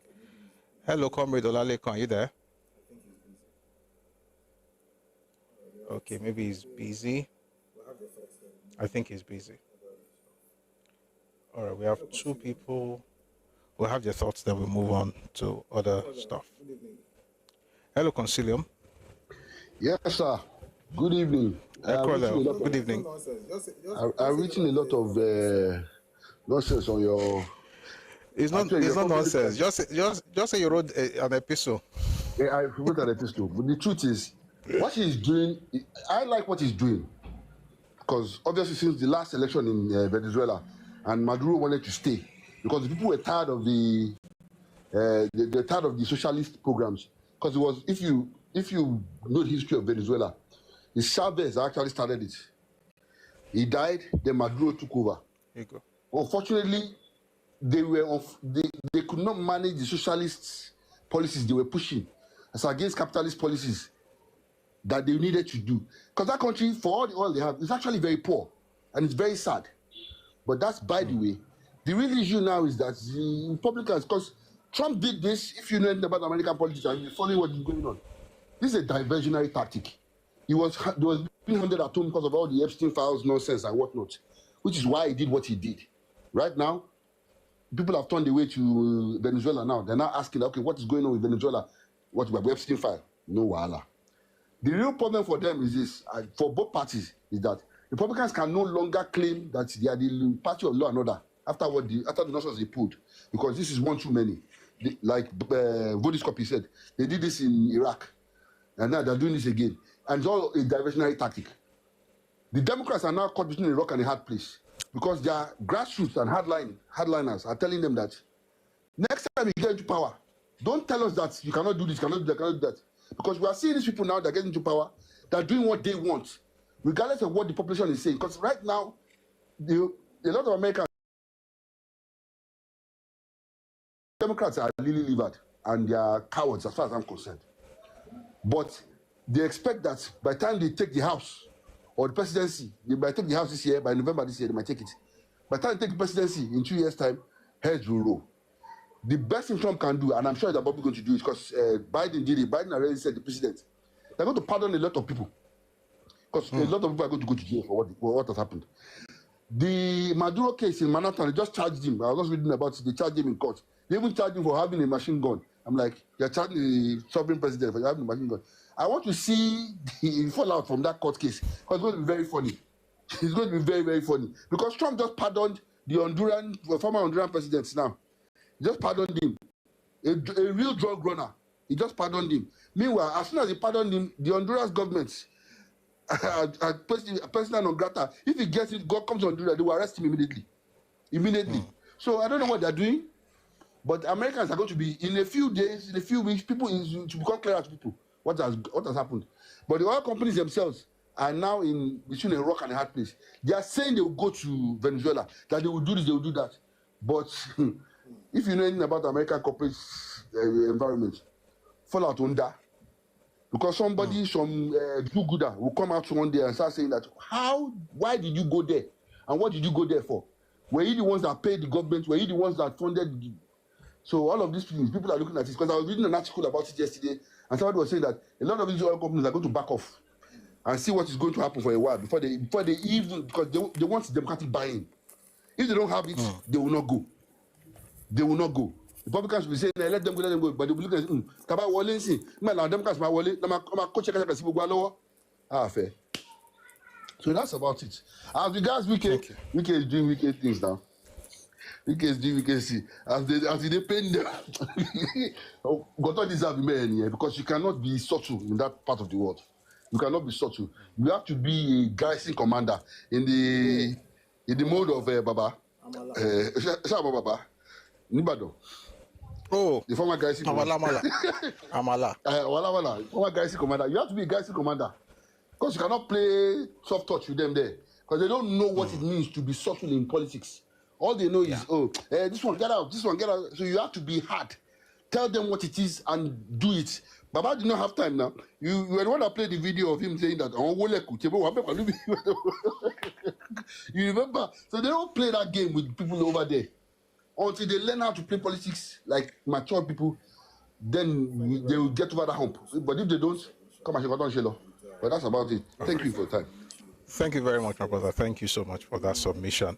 And I just read something on YouTube. Mimi just says, I'm an Illinois Democrat and, I'm an Illinois Democrat and I can tell you that many Americans are concerned about Trump's slide towards totalitarianism.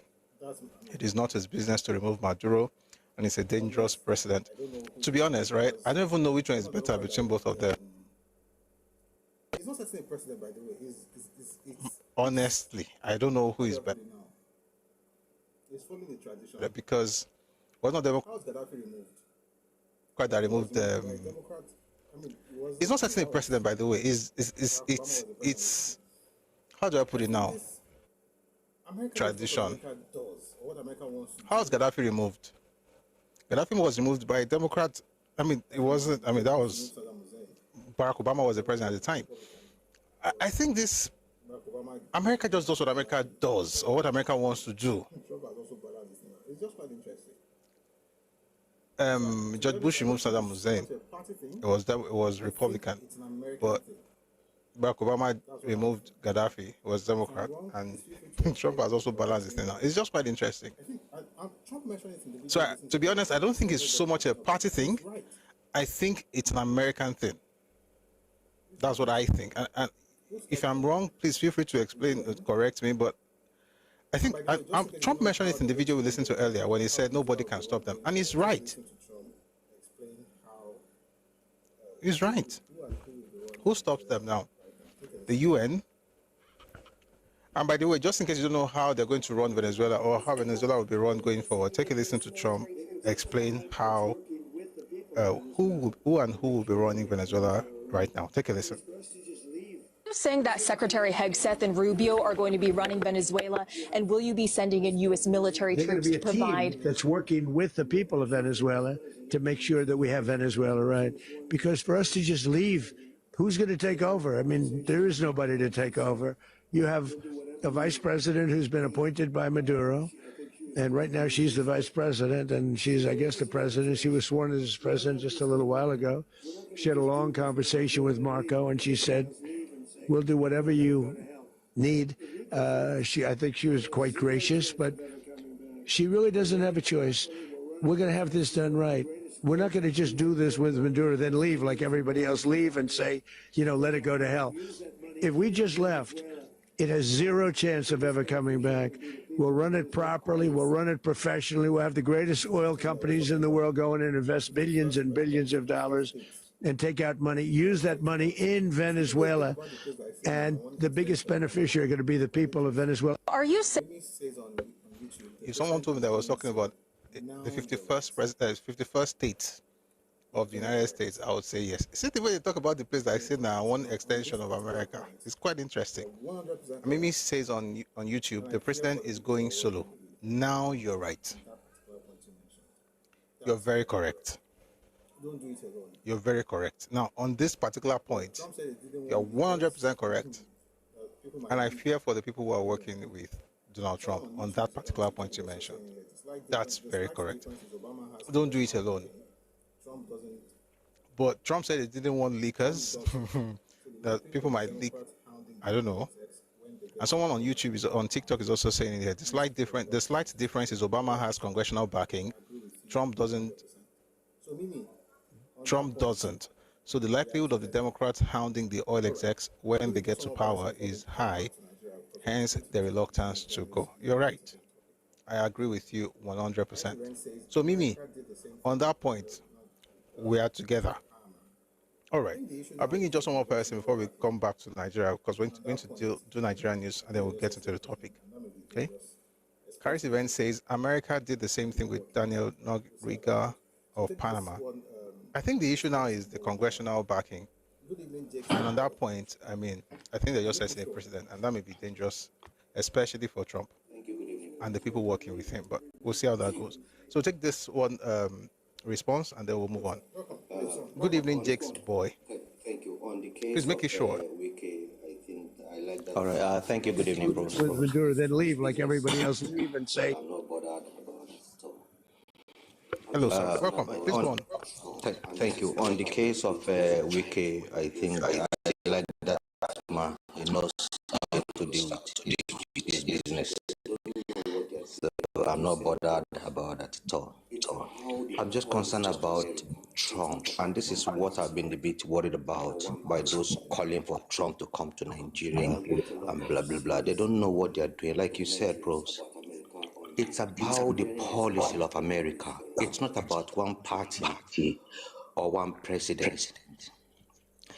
I watch a lot of series on documentaries about America on the... I'm hearing myself back. I don't know, maybe it's from your side or from my side.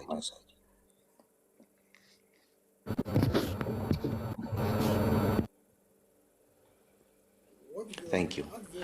It's about the policy of America. You see, this man run the country economy down and is looking for a way to recover the country's economy. It's all What did they run? How did they run the economy down? He just became president. He just became president yesterday. Now, how did they run the economy down? Yesterday, of course, America, they get a lot from, for example, undocumented, what do you call it, immigrants and stuff. They already complaining about that, and they've already said it, that they are running that down from their oil reserves. With tariffs, with tariffs. All right, Concilium, I see it with his tariffs. So they made it public that their oil reserves they're running out of it. It was public. They didn't make it. It's not an hidden thing. So the thing is this: they've been coming up with so many theories why they took over or why they arrested the president of that country, and at the same time they want to go for the oil of the country. You see, a lot of people don't understand. I watch a lot of documentaries about the wars, that America have fought. It's all about what they want to profit. That's their policy. People need to watch, especially there was one I watched this 11 hours. You need to read in between the lines of what they did in Libya before Libya became what it is today. If you read in between the lines, how they were trafficking, guns all around Libya and outside Libya, which we're not suffering from it now.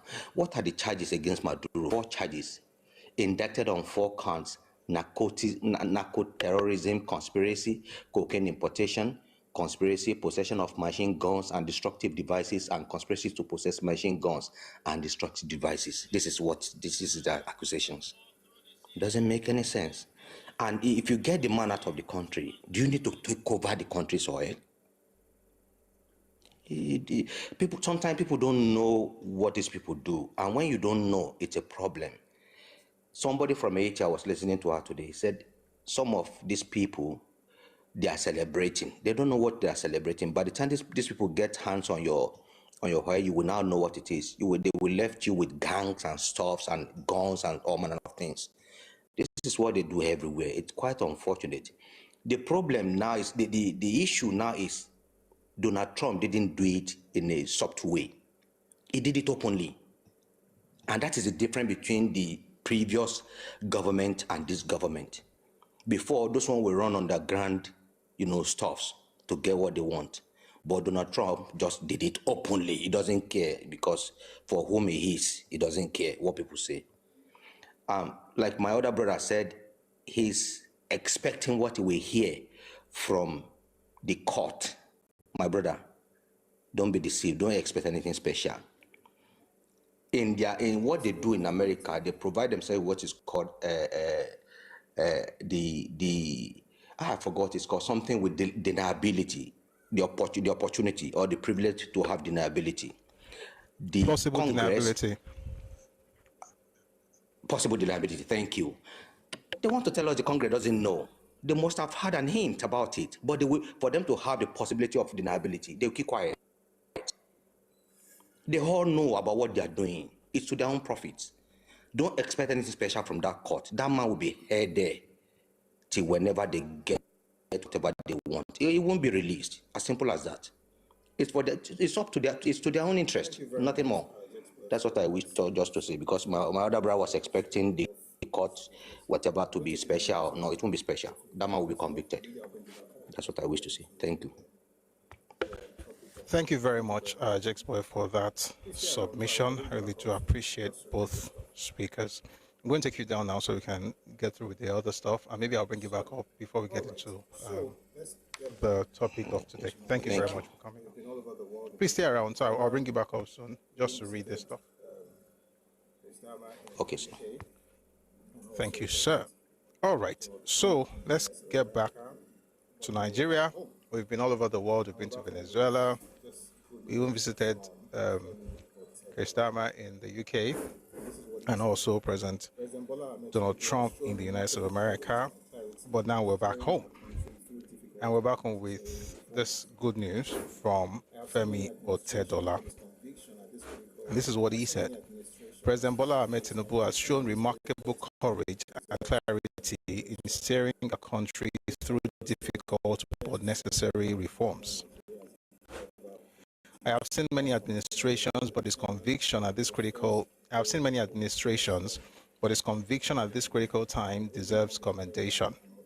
Yemi Cardoso is the best central bank governor Nigeria has ever produced. That's from Femi Otedola, the chairman of First Holdco. That's the company holding company for First Bank and other other companies. So that's quite interesting what he thinks about the president, regardless of what other people are saying. And we also know that he got $50 million from the deal on Gerigo, so that's quite nice coming from him. Now to Peter Obi before we get to the civil war. There's this guy on YouTube who just comes in. He has been insulting me, cursing me out. I hope when I send you to your dad, you'll not be angry, because I don't know why. I never even mention you. Just shout Igbo, Igbo, curse me. This thing, you are cursing yourself now, Sha. Because me, if you say these words to me, it's going back to you and your parents, so. But I will tell you, I don't have your time yet. But just in case I have it, you're not going to like what you're going to hear. But may God be with you and give you the fortitude to bear whatever loss is coming to you as a result of my response. But not now. All right. On to obedience, and then we'll go to the civil war. That civil war thing, you will hear it, Buchi. You will cry about it. You like cry blood, but you will hear it. All right, let's talk to those of us who are here for business. And he was asked a question. So this person is supposed to be the one in charge of Obedient Movement, one of their coordinators. His name is Yunus Atanko, and he was on Channels TV and was asked a question. We're going to listen to that exchange between him and the folks on Channels, and then we'll read a press statement that the Obedient Movement put out on Saturday, on the 3rd of January 2026. It's quite long, so we're just going to take a bit of it and just let us see what's happening in that corner. Take a listen to Yunus Tanko. We're talking about food stuff, so I was like, how much is rice, how much is Gary? And I heard Gary is about 4. Someone says Otedola is not speaking for real Nigerians. He's speaking for himself. I don't think so. Yesterday, I decided to ask questions about food stuff. You know, we're talking about food stuff, so I was like, how much is rice, how much is Gary? And I heard Gary is about 400 and something there. The last time I asked that question, Gary was about 1,000 naira, I think. 800 or 1,000 naira. So I think there's a problem with Nigeria. Like not a problem with Nigeria, a problem with some Nigerians. Nigerians know how to complain when things don't go well, and that's fair, that's human, and that's normal. But most rarely acknowledge when things get better. Like, they have to continue let me not say Nigerians, some Nigerians, like some of these clowns in the comment section, the idea that nothing is working because you chose poverty. I mean, we have to be telling the truth sometimes. May God bless you, but please stop being stupid. Inflation has dropped. Fuel, we bought fuel for over 1,000 this year. It's 739. I didn't talk about it, but just yesterday, NNPC has decided to bring down their price, their petrol price. Do you know how much they are selling it in NNPC? Oh yeah, it was 815 naira. 815. Which means that Dangote is way cheaper. I mean, I buy at MRS. MRS is 739. Someone told me about a filling station that sells 735. MRS as well. NNPC just brought it down to 815 naira. And you are saying that nothing good has happened. There's a scripture in the book of Jeremiah. I hope this is not your reality. The Bible talks about a particular group of people that will not see when good comes. I hope that's not you. Like, you are incapable of seeing good when it comes. I mean, some things are difficult and it's about to talk about it, but this idea that you can't even acknowledge growth. Haba.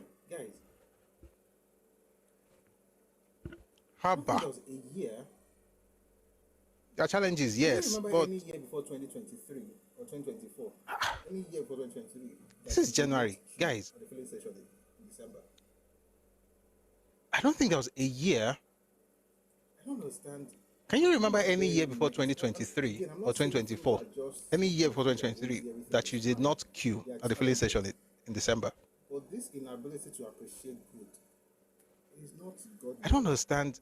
People are very negative. And again, I'm not saying things are things are rosy, everything is fine. There are challenges. But this inability to appreciate good is not godly. On top of this prayer, and Nigeria, they pray. Let me even say something before we continue. You see, when you pray, we're a very religious nation, right? Religious country, I should say. We pray a lot. But I can assure you, there's no way God will answer your prayer if you are this negative about the country they are living in. You're always looking for the worst in it. Today, I read a book. I read some books. One of the books I read was The Problem with Nigeria by Chinua Achebe, published in 1983. Reading that book, sincerely, maybe I'll read part of it to you. You're going to listen to some of the things here. Reading that book, you think you're talking to Obedient. Nothing good about the country. And you begin to get the answer why people can grow old and still have that kind of pain, because there is no resolution. Please, may God bless you. May things work for you. But if you are praying to God to bless you in Nigeria and you can't see any good thing in Nigeria, I don't think you can be blessed. It was yesterday that I heard that there is. It's just common sense. Saying this is the cheapest it can get. Abba. By the way, I'm not saying it can't. Sorry, I was responding to somebody in the comments. Let's go on. Someone says not only fuel, the price of foodstuff is gradually going down. Yes, I was saying that it was yesterday that I heard that Gary is for. I mean, I'm not saying this is the cheapest it can get to, by the way. I'm not saying it can't be cheaper. I'm not saying things can't get better.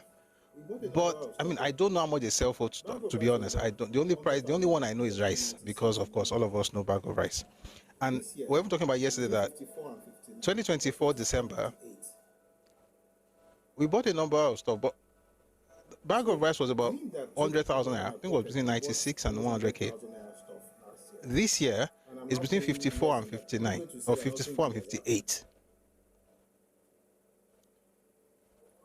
So, me that took money out of my pocket and bought almost 100,000 naira stuff last year, and I'm now paying less than that, am I going to say that nothing good has happened? It will get better, it will get a lot better, Unless, so I know about rice, but I didn't know about Gary, I didn't know about beans, I didn't know about. So I was just asking yesterday, like, how much do they sell these things now? Like, you might also find opportunities. it will get better, like Barolon. It will get a lot better, like Barolon. Things will get cheaper and stuff. But let's acknowledge growth. Let's acknowledge something good is happening. And in acknowledging those things, you might also find opportunities that you can take advantage of, and then you blow, you make money. But if nothing works, that means you are not seeing anything. That means you'll be blind to opportunities, and that's not very good. May that not be your portion in Jesus' name. Oh yeah, let's go back to the news. So let's listen to Yunusa and Dr. Yunusa. Your video by oh my show. Oh God Almighty.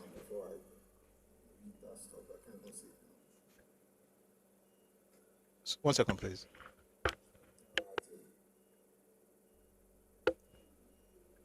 I want you to listen to that gentleman before I read that stuff, but I can't even see it now. I don't know how people get to do that. Ah, dear. I don't think you can. To be honest, I'm very concerned with people pushing out negativity. I think it drowns the spirit. I don't know how people get to do that and still live. I don't know how people do it. Sincerely, I don't think you can. Excuse me. I don't think you can be that negative and live. I don't know how people do it, but someone says we farmers are suffering. Let's not talk about you farmers. You guys showed us pepper last year, 2 years ago, 3 years. You showed us pepper. It's only God that can forgive you farmers. Only God can forgive you. We had all kinds of what do they call this thing? Initiatives, rice initiatives and stuff. Government was giving you guys money, and rice was still expensive. You guys showed us pepper. Let's even talk about it. May God forgive you farmers. So if you are saying that farmers are, God will bless you farmers as well. But please, Jesus Christ, you guys showed Nigerians pepper. It's not good though. What you guys did. Now they've opened borders. You're not complaining. They will leave that border open. Border should be open like that. I was one of those people who supported rice farmers, right? That it was very good that they should put money so that we can have consumption to production. Let's produce it. Until we not score that people were bagging. They will take rice and now bag if you want foreign stuff and now say that very.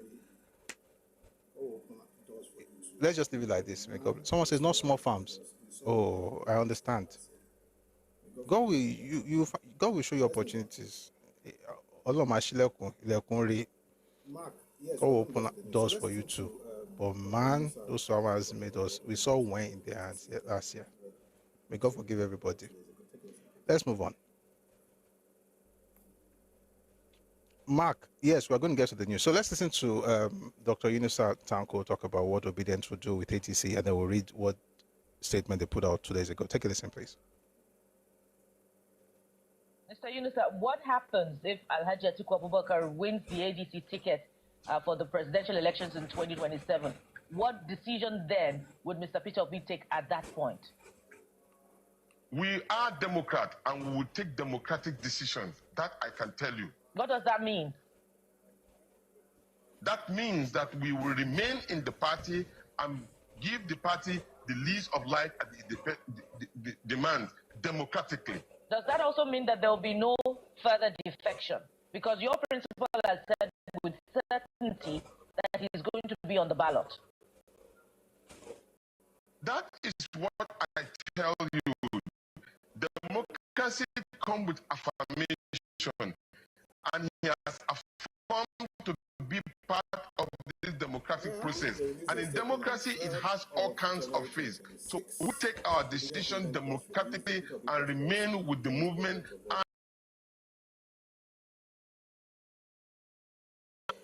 Well, there is of January 2026. Obedient Movement press release, the Peter Obi presidency, a joint project of all Nigerians. It's quite long. I'm just going to jump to one of the paragraphs there. Well, a couple of paragraphs. Let it be stated clearly and without ambiguity. The Obedient Movement is not mobilized to support Mr. Obi as a vice presidential candidate to anyone. Our support is exclusively for his emergence as president of Nigeria. At present, we are supporting him within the platform of the African Democratic Congress, ADC, in the contest for his presidential candidacy. Should the process be transparent, credible, and fair, the Obedient Movement will abide by its outcome. However, should the process be compromised, the movement will take a united, lawful, and democratic decision consistent with its core principles. Guys, look forward to another defection in the next few months. It looks like Peter Obi is going to defect again very soon. Why did I say that? Listen to this part. It says, should the process be transparent, credible, and fair? From what we've noticed in Nigeria, since the last election, the definition of transparency, credibility, and fairness is that Obi wins. Should the process be transparent, credible, and fair, the Obedient Movement will abide by its outcome. However, should the process be compromised, the movement will take a united, lawful, and democratic decision consistent with its core principles. I believe max 4 months. Where you are ready 6 months. This guy is going to move. They're going to start something else because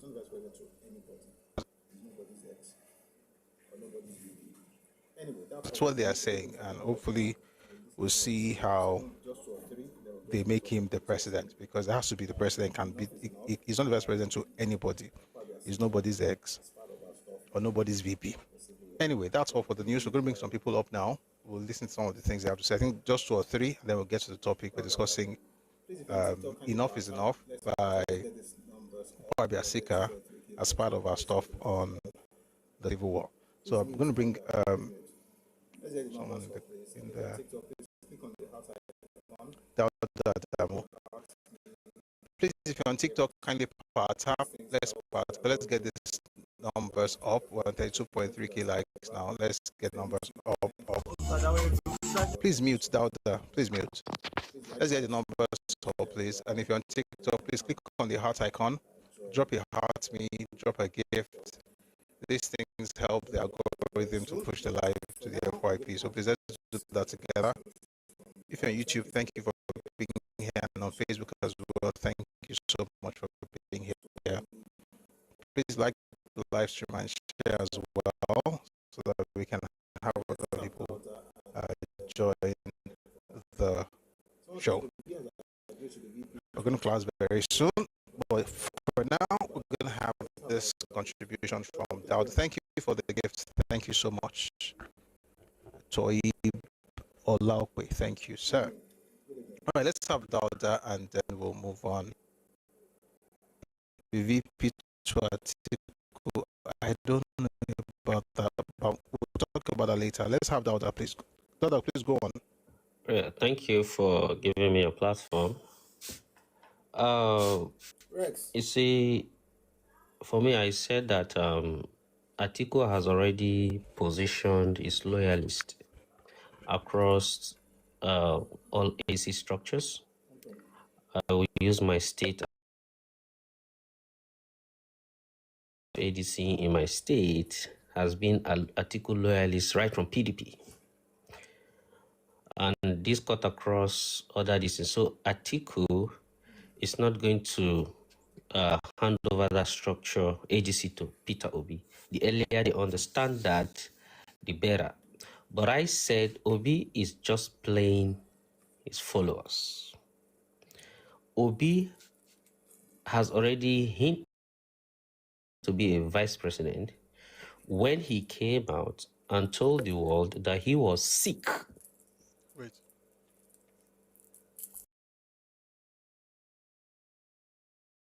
The world that he was sick. It was for me, as someone who have participated in politics. I felt he himself and Atiku being at the forefront at that time was misleading. It was creating conflict. When did he say? He was going low. He was sick. That was. You don't better now. But don't go hospital now. Yeah, but I want to say that the reason he did that at that time there was already conflict was emerging between his followers and Atiku's followers. When they started a coalition without a political platform. Right? So, and if really he wanted Atiku to be at the forefront, to be on the ballot and he would deputize him, at that moment he had to step down and allow Atiku to be the one at the forefront, the one whose name is going round. Obi said he was going to he was sick, he went. I think you have network issues. Breaking. Is it me or him? I think you have network issues. I think he has a network issue. I think he has network. I think you have network issues. He's breaking, right? Okay, Dada. Which I think you have network issues. Dear Lord. Yeah, please wrap up, please. All right, we're gonna category are those. Yeah. All right, please switch. Yeah, I can see one bar. Yes, but yeah, please wrap up, please. Yeah, so Tanko categories is saying that they will still remain in the party because they know they are going for vice presidential slots. They know what is in their mind. So it's all those that are on the social media that are unaware of whatever will follow. And again, I think if Nigeria actually wants a president that will move the country forward, as far as development is concerned, Tinubu is on the right track. There are 3 stages of development, of reform, economic reforms. There's a stage of shock, there's a stage of adjustment, and there's a stage of growth. We have experienced shock and adjustment. We are heading towards growth. If you take a look at Tinubu, he is focusing on the private sector. It's not that politician that wants to distribute money. He wants to grow the sector that will employ you. In America, 150 million employees, 130 are in the private sector, 130 million. That is where you get work and buy food. No matter how cheap food is, if you don't have money to buy it, you still complain. And if you take a look, when President Tinubu was campaigning, his slogan was, apart from Emiloko, was let the poor breathe. But the Nigerian people did not understand what it means by breathe. It's not to give you amala, apu, or two. When your governor suppressed you at the local government level, refused to allow you breathe, where the poor people live, hijack your allocations. It's Tinubu that is fighting for you to breathe at the local government level. The oil marketers prevented us from breathing, took they were claiming 60 million liters per day. When subsidy was removed, it dropped to 33 million. They were siphoning how many million barrels per day? Even the 33 we were consuming, they will add more and take it to Cameroon and other countries. And they'll give us 3 hours of fuel, close the filling station, long queue, give us a phrase called fuel subsidy, fuel scarcity. We were suffering. Now Tinubu came and removed their hands from our neck. Let us breathe. But we do not understand. The same thing with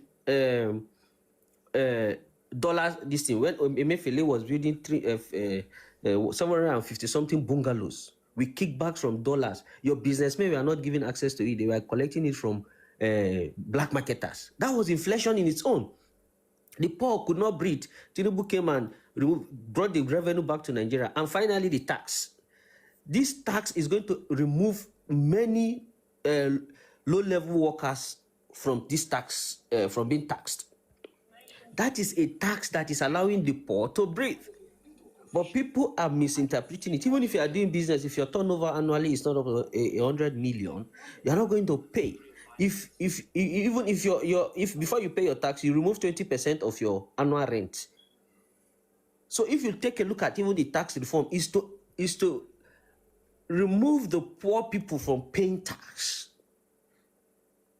But people don't understand. So I think Tinubu is on track, and Nigerians, I understand, don't know how to dictate who their enemies are. So if you want to help them, you focus, continue with the work, let them do shouting and jumping there. Thank you.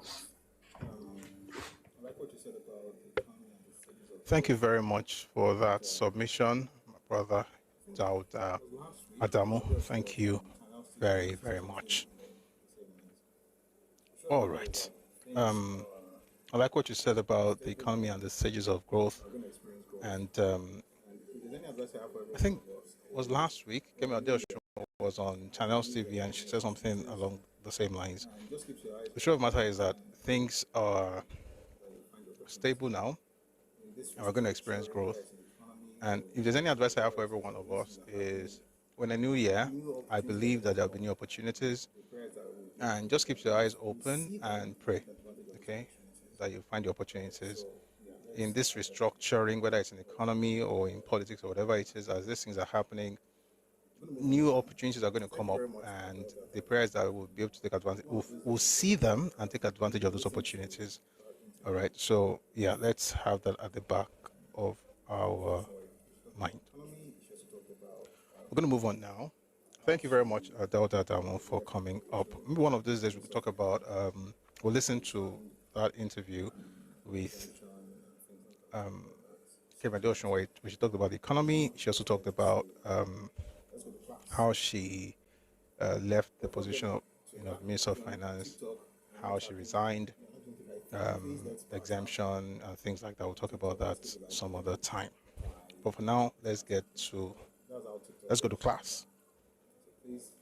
But before we get to that, if you're on TikTok and you're not tapping, you're not doing the right thing. Please let's power tap on TikTok. Let's keep the live going by power tapping. All right, that's how TikTok works. You know that. So please, let's do that. Again, like I always say, click on the heart icon up here, drop a gift, drop a heart me. Let's keep pushing the live together. Where to begin? So,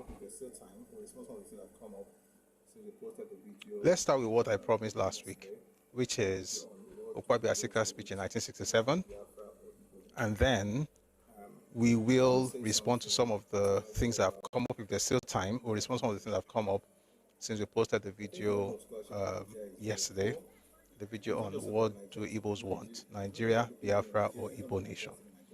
I want to say something particularly about young people.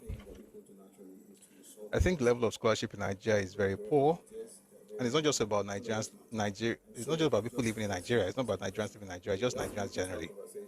And so when the person says something I don't agree with, the next thing that people do naturally is to insult the person.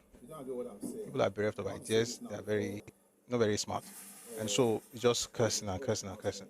We have to be able to have conversations, but you can't force yourself to do that unless, of course, you give yourself to study. So please, as we come here, if you don't agree with what I'm saying, I want to say this now before. What's the clown's name? What's his name that was cursing me out earlier? Before we proceed, if I say something you don't agree with, ask me for the sources. Right? If you want to counter me, feel free to do so, but do it like a sane person. If you curse me out or you do something, you'll be blocked. I don't want to. I don't like blocking people, so I'll mute you. All right? So let's try and keep it respectful. But if you don't like respect, trust me. We shall hand it over to you in the name of the Lord. Where were we? So let's start with.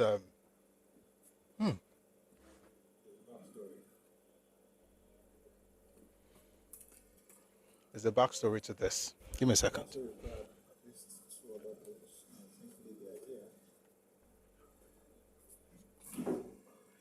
There's a backstory. The person we're about to talk about, the person we want to talk about. The backstory required at least 2 other books, and thankfully they are here. On TikTok is something else. I say All right. The person we're about to talk about, the person we want to talk about is... yeah, but night on TikTok is something else. It says we're laughing with it. If I mean what I'm laughing with it, today I'm more broke than my mind in the Mabel. White Kubo says Peter Obi. I'll get back to the topic in a bit. White Kubo says Peter Obi has the defection anointing. He has finished scattering LP. He cannot build a party. He can't build a party. But wait, so I don't rush out of this. Did they not say that they were trying to form a party, obedient party, like 2 or 3 parties without obedient name in it? Somebody form a Kulidro.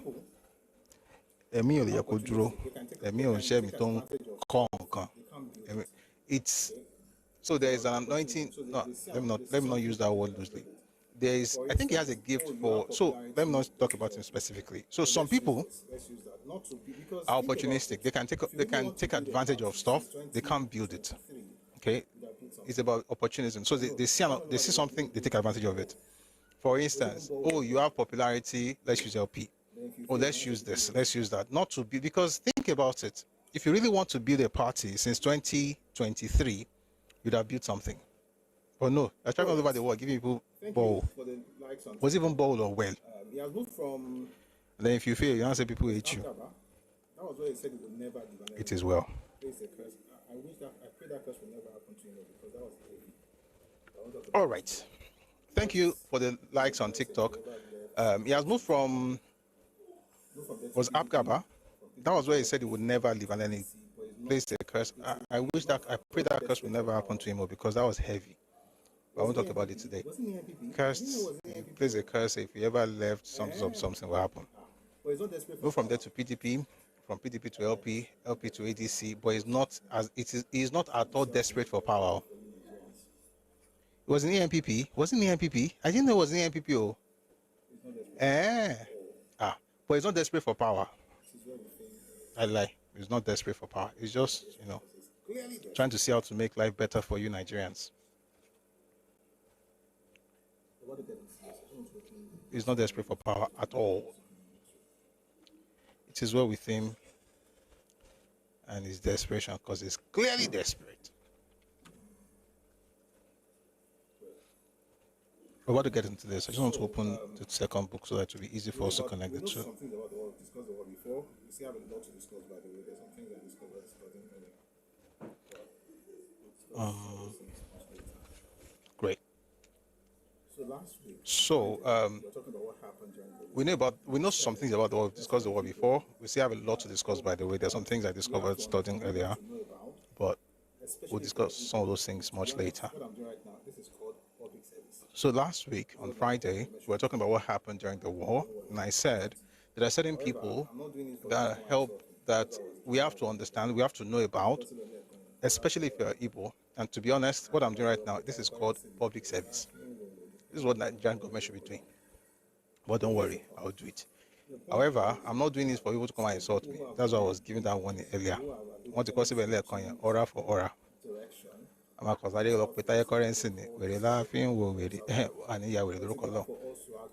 here's the point. The point is that certain people who have done great things, or who have at least attempted to change direction in the southeast, have been called sabo or saboteurs. But it's important for us to actually learn what they did and to see how we can be inspired by such examples. This is not exactly today's topic. I'm just fulfilling a promise I gave last week. All right, so let's start with this book. We're talking about the man Ukpabi Asika and his speech, Enough is Enough. I want you to understand how he got involved in all of these things first before I read his speech. This book is called My Command by Olusegun Obasanjo, and then the other one is called Go On, the autobiography of a soldier statesman by J. Isawa Elaigo. So let's start with Olusegun Obasanjo, because it was actually the one who got Ukpabi Asika involved in all of these things. Okay? I was mandated to be on the lookout for the right type of person. Whoever wrote that song in the comment section, go forgive you. All right, this is Olusegun Obasanjo. I was mandated to be on the lookout for the right type of person in Ibadan. I have to go back just a bit. A week or so after the liberation of Enugu, I visited Lagos to consult with Major General Gowon on the general progress of operations and on the events in the northern sector in particular. I made the point that for two main reasons, an Igbo-speaking civilian administrator should have been appointed immediately after Enugu was liberated. The first reason was to relieve the military commander of the problems of administering refugees, running the whole gamut of civil administration in terms of transportation, communication, education, market, health, agriculture, and general welfare of civilians, and so on. The second was to show the federal government's good faith and genuine concern for the Igbos as an integral people within Nigeria, and to give the lie to the accusations of genocide made both at home and abroad by appointing an Igbo man to administer the most significant liberated heart of Igbo land, the secessionist capital of Enugu. At the end of our discussion, I was mandated to be on the lookout for the right type of person in Ibadan and elsewhere. I returned to my station and contacted the authorities of the University College Hospital and University of Ibadan. As it turned out, Mr. Tony Asika, unlike others who had fled to the east, had just returned from vacation in East and Central Africa, where he had been offered a better job than the one he held in the University of Ibadan. He turned it down. One did not need any better evidence of his belief in and commitment to Nigeria. After a short discussion with him, I assessed him and having the right... I'll say that again. After a short discussion with him, I assessed him as having the right ideas, attitude, and orientation for the job. And the following day, we were both on our way to Lagos for him to have a chat with the Commander-in-Chief. I left them alone to size each other up. As this was a very important and delicate job, Major General Gowon decided to make further inquiries about Tony Asika before finally committing himself, especially as other names were already in the offing by the time. I learned later that Mr. S.G. Koku and an Igbo Foreign Service officer still in the Nigerian Public Service were considered. Major General Gowon had to weigh up all the candidates. A day or so later, he gave the green light, and Mr. Asika wrote a letter of acceptance on 15th October 1967. What I found most striking in that letter was the total absence of any demand for his personal comfort or safety. He requested only the tools of his work: reactivation of Enugu radio, public enlightenment equipment, staff for different aspects of his job, and so on.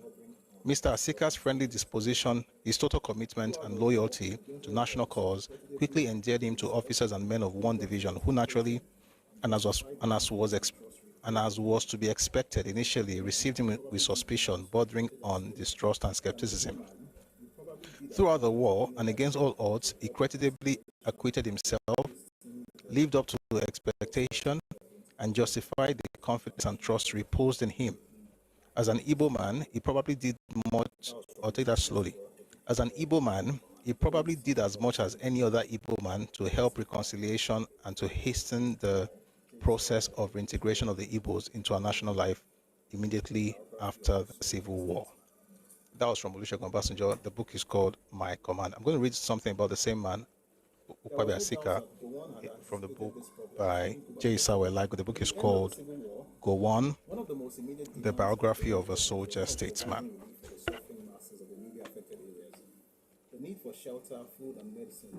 There was no doubt that Gowon had anticipated these problems. Let me go back just a bit. With the end of the Civil War, one of the most immediate demands on Gowon's government was one of providing relief for the suffering masses of the newly affected areas.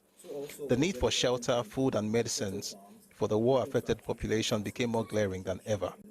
To further complicate issues was the simultaneous necessity for rehabilitation and reconstruction to restore electricity, water, transport, and communications. So also was there the urgent need to resettle farms, reopen factories, and facilitate the resumption of normal economic life. There was no doubt that Gowon had anticipated these problems. The appointment of Mr. Ukpabi Asika, an Igbo lecturer at Ibadan, to coordinate relief matters and see to refugee problems of the East Central State was a blessing to the Igbos. True enough, Ukpabi Asika, or Tony Asika, that's his full name, Ukwabi Asika stands vilified. This is the point I was trying to make that time. Please pay attention. True enough, Ukwabi Asika stands vilified today among many Igbo people. He, for some, had betrayed the Igbo cause, and after the war had mismanaged affairs of that state. Asika's acceptance of the job was a demonstration of singular courage and belief in principles.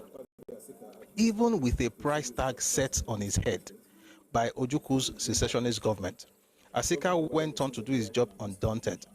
He helped a great deal later to alleviate the sufferings of Igbos. By the end of the Civil War, Mr. Ukwabi Asika had re-established administrative structures in the East Central State, of which he became the administrator. His government provided a sense of direction amidst confusion, courage amidst despair, predictability amidst fluidity, and solace and support amidst misery and abject poverty. I'll come back to this in a bit. Let me quickly say something. The idea that when people speak, right, they're always going to be called Sabo, it did not start today. And I'm saying this to all of us as Nigerians. Sometimes we vilify our heroes. And I'm not saying he was the perfect person, by the way, but this whole thing about Nigeria did not do anything. People often say that, oh, Nigerian government abandoned the eastern region. It's a lie. And I say a lot of Yoruba people, young people especially, even people my age, even people older than me, I say, Nigeria did that to you. Hey, yeah, sorry, now come and do whatever you like in Yoruba land. That thing is not happening again. Nigeria helped the Igbos. And we talked about it before, what individuals did, especially from our region, sending food and clothing items to the Igbo land. Churches, individuals sending stuff to Igbo land. Okay?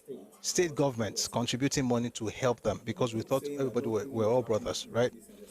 Nigerian government also did their own, sent money. We've talked about that before. But the point is this. One of the people that's credited for rebuilding the East Central State was Ukwabi Asika.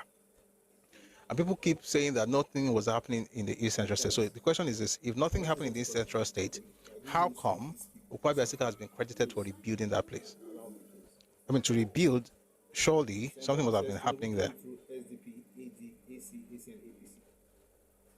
Guys, I know this is not the topic, but I really need to quickly speak on something. Please, allow me, please. Senvelo says Tinubu came through SDP, AD, AC, ACN, APC. I've said it several times. One of the prerequisites, one of the criteria that you require to join Labour Party, no, not Labour Party, obedient movement, is that you've got to be able to check your brains at the door.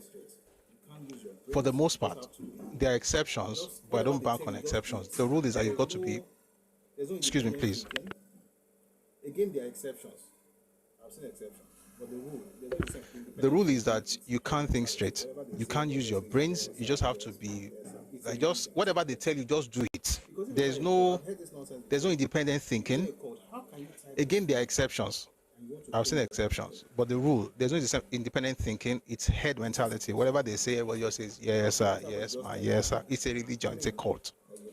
Because if it's not a cult, I've heard this nonsense before. If it's not a code, how can you type this thing and you want to claim you have a brain? It's just a question I'm looking for. How can you type what you just typed right now and claim that you have a working brain? SDP was in another era, but you wouldn't know because you outsource your thinking. I mean, how can you compare what happened in 1992, 93, SDP and RC and say he came through? The only party that man came through is AD.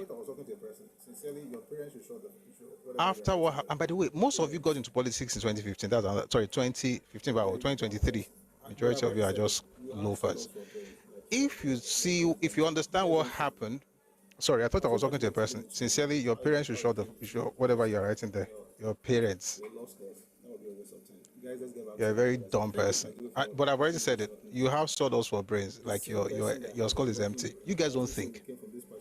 I was going to actually explain it to you how it came through that stuff, but you're a lost cause. That would be a waste of time. Guys, let's get back to what I said. Thank you, by the way, for helping me shorten the time.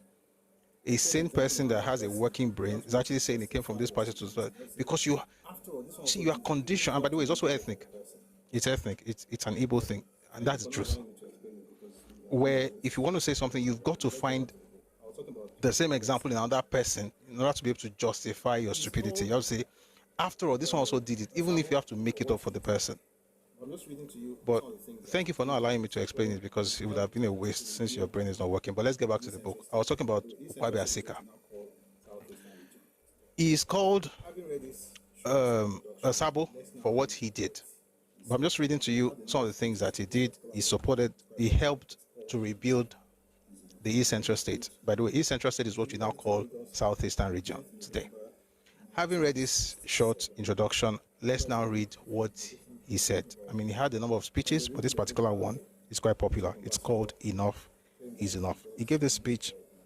He delivered it in Lagos on 10th November 1967.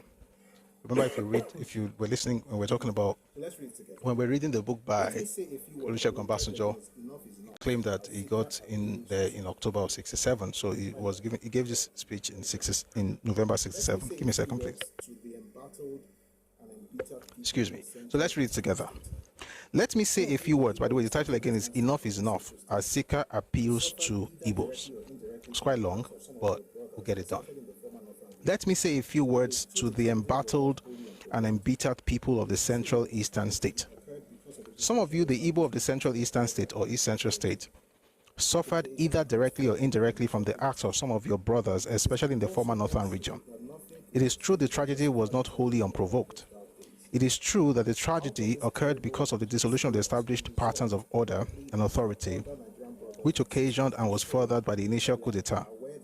But it is also more true that nothing could excuse or justify the terrible horror of those dark days.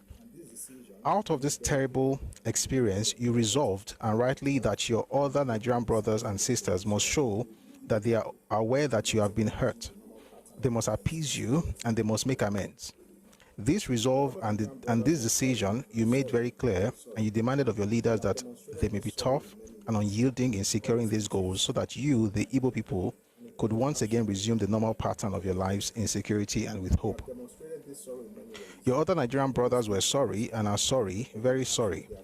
They have demonstrated this sorrow in many ways, in public speeches and in public action. And that you would not have appeared to have lost hope if you were not unfortunately saddled with and in the public actions they have taken, and in those actions they have refused to take.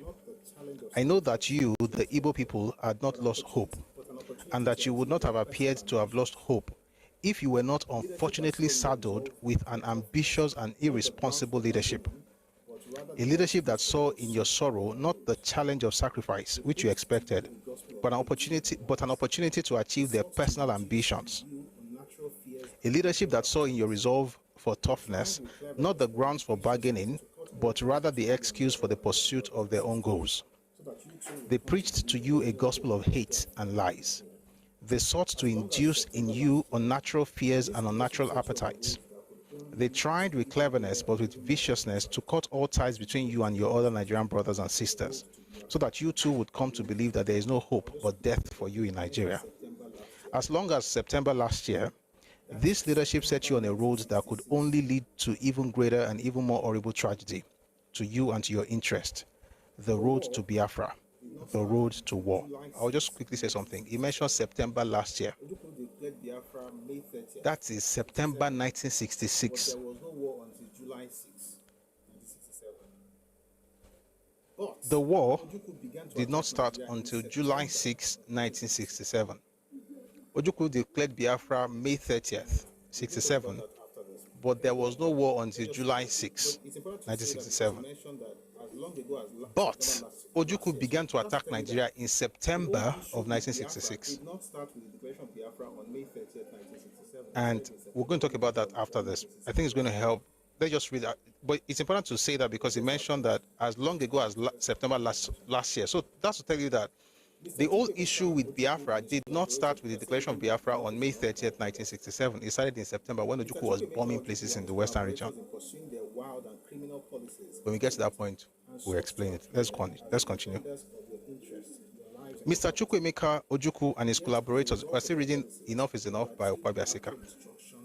Mr. Chukwuemeka Ojukwu and his collaborators, in pursuing their wild and criminal policies, claimed and sought to appear as the defenders of your interests, your lives, and your property.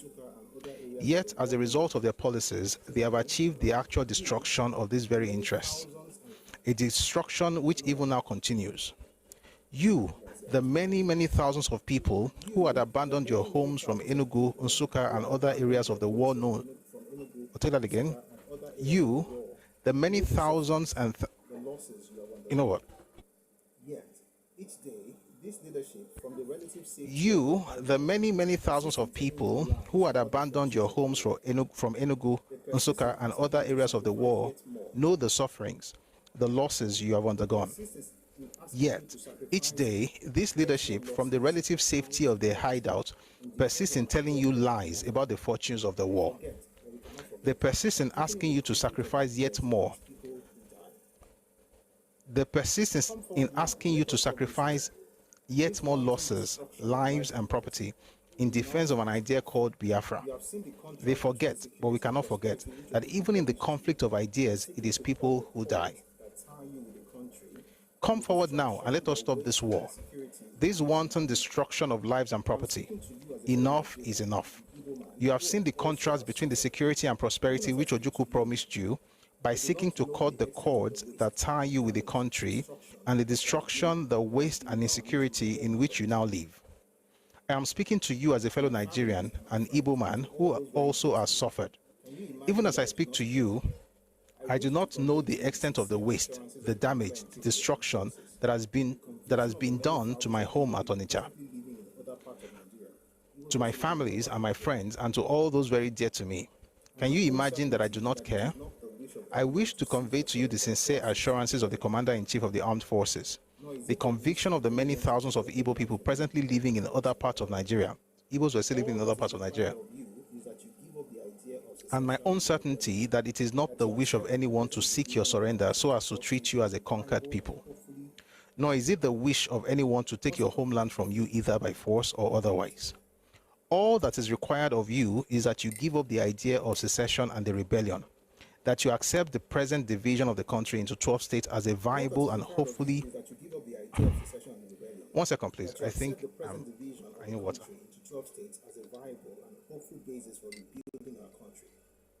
The rest of the country is waiting patiently Excuse me. to rejoin them. All that is required of you is that you give up the idea of secession and the rebellion, that you accept the present division of the country into 12 states as a viable and hopeful basis for rebuilding our country. The rest of the country is waiting patiently for you to rejoin them, and then, together in freedom and with equality, to discuss and resolve the proper relationships that should exist between individual Nigerians, between the individual and the government, between the states and the central government, and between the 12 states in an indissoluble federation. To those of you who fled from your homes in Enugu and the areas of Nsukka, I wish to make a special appeal that you now return. Your protection and security are assured. I appeal to the civil servants to return to their posts and to their duties, willing to give service loyally and in the best traditions of public service within the framework of one Nigeria. To the teachers, the traders, the artisans and farmers, and to the working people to please return and resume their normal life. Your protection and your security are assured as long as you remain law-abiding. You have shown your other Nigerian brothers that you were hurt. You have shown, beyond arguments, that you cannot be hurt with impunity. You have shown that you are men. Although now Mr. Ojukwu with his radio and his talking soldiers is threatening to turn your manhood into a joke and into a lie, with his ridiculous lies about Enugu, Nsukka, Calabar, Boni, and so on. By the time I am established at my office in Enugu, which will be very soon, I will have a sufficient number of Nigerian policemen who would help to maintain internal law and order. It is my urgent desire, and work has already started on some of this, to resume as quickly as possible all essential services: water supply, telephone communications, postal services, health and welfare, and electricity. I also plan as a matter of urgency to reopen schools and colleges to begin work on the rehabilitation of the University of Nigeria, Nsukka, so that our sons and daughters who have suffered so much, who have lost so much in terms of education, can begin again to study and work for a greater tomorrow. In the meantime, I can assure all university students that arrangements will be made for them to continue their interrupted studies in other Nigerian universities. Already, I have the personal assurance of the authority. This is what your Bible put it, by the way. My mentor told me this. It was on Unilag as well. It was on UI as well. But let me read to you. In the meantime, I can assure all university students that arrangements will be made for them to continue their interrupted studies in other Nigerian universities. Already, I have the personal assurance of the authorities of my own university, the University of Ibadan, that they are anxious to have all the old and new students and other students whose careers have been so sadly interrupted. I ask you now, I will ask you again and often, when next I speak to you from Enugu, you fathers of our families, mothers of our homes, to call home from the battlefield your sons, our sons, and our brothers. Tell those who ask you to send your sons to die that when all the sons are dead, the lineages and the families die too, and that the lineages and the families must survive.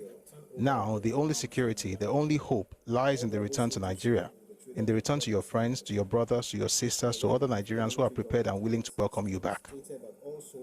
The rebels in arms are invited to lay down their arms, or better still, turn over their arms to the Nigerian army.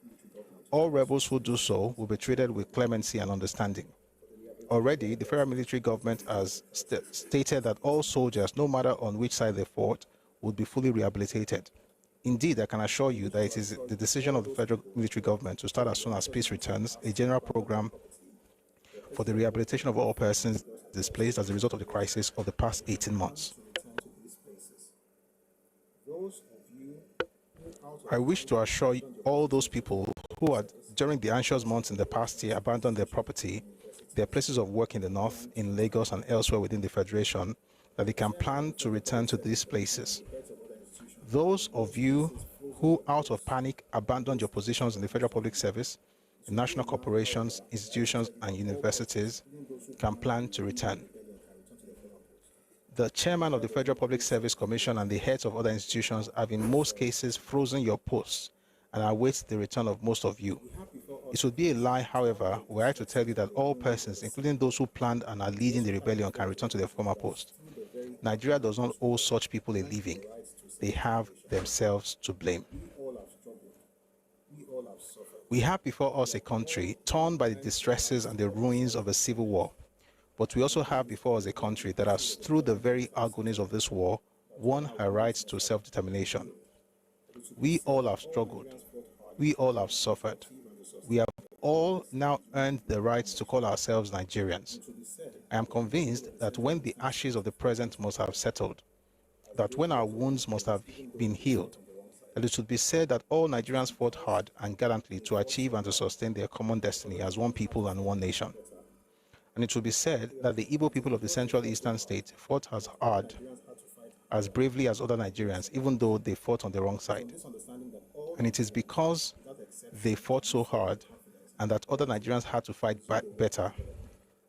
I'll take that again. And it is because they fought so hard and that other Nigerians had to fight harder that Nigeria survives. It is on this understanding that all Nigerians, without exception, can move forward in confidence and in equality to resume the work of development.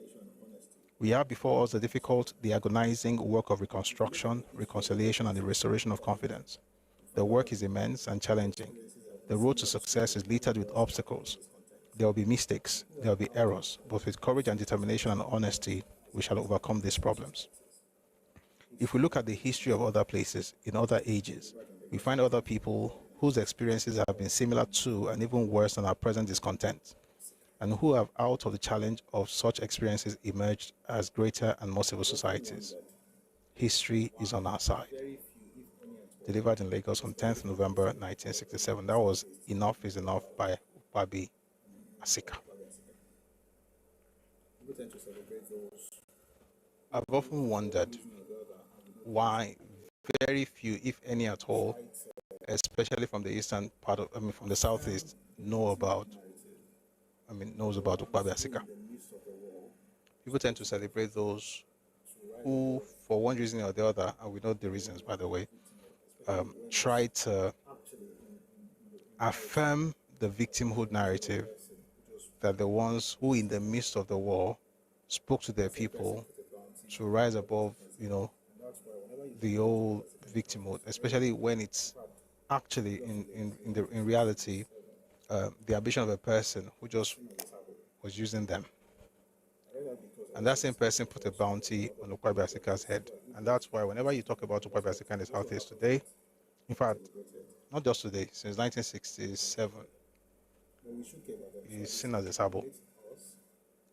I read that because I also think it's important for us to know that there are other people who also exist who are Igbos and who see things from a different perspective. It just so happens that they're not celebrated and Igbos don't care about them. But we should care about them. So at least it regulates us. When you see majority of these lunatics talking on social media, you remember people like this when you want to respond. And hopefully those lunatics also will find healing and they'll become people like this. Having said that, I just want to know if there's any comment on this, and then we'll go to the book by Chinua Achebe, who is a direct opposite to Ukwabi Asika. But let me read some things in the comment section first.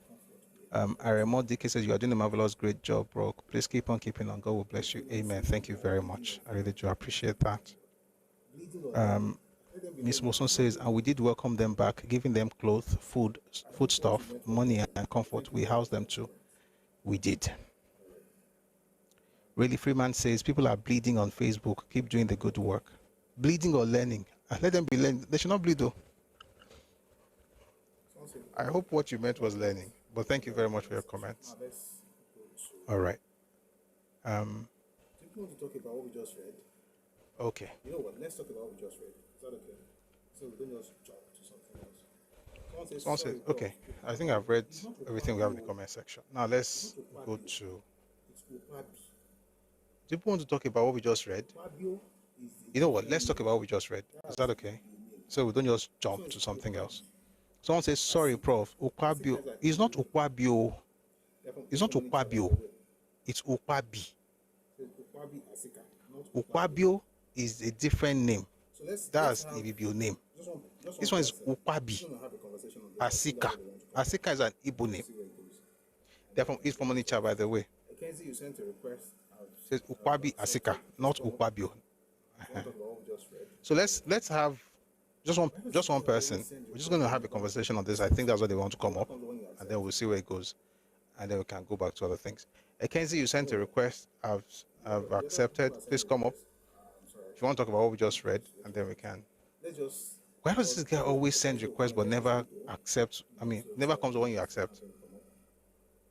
Why are you always talking about Igbos? You know what?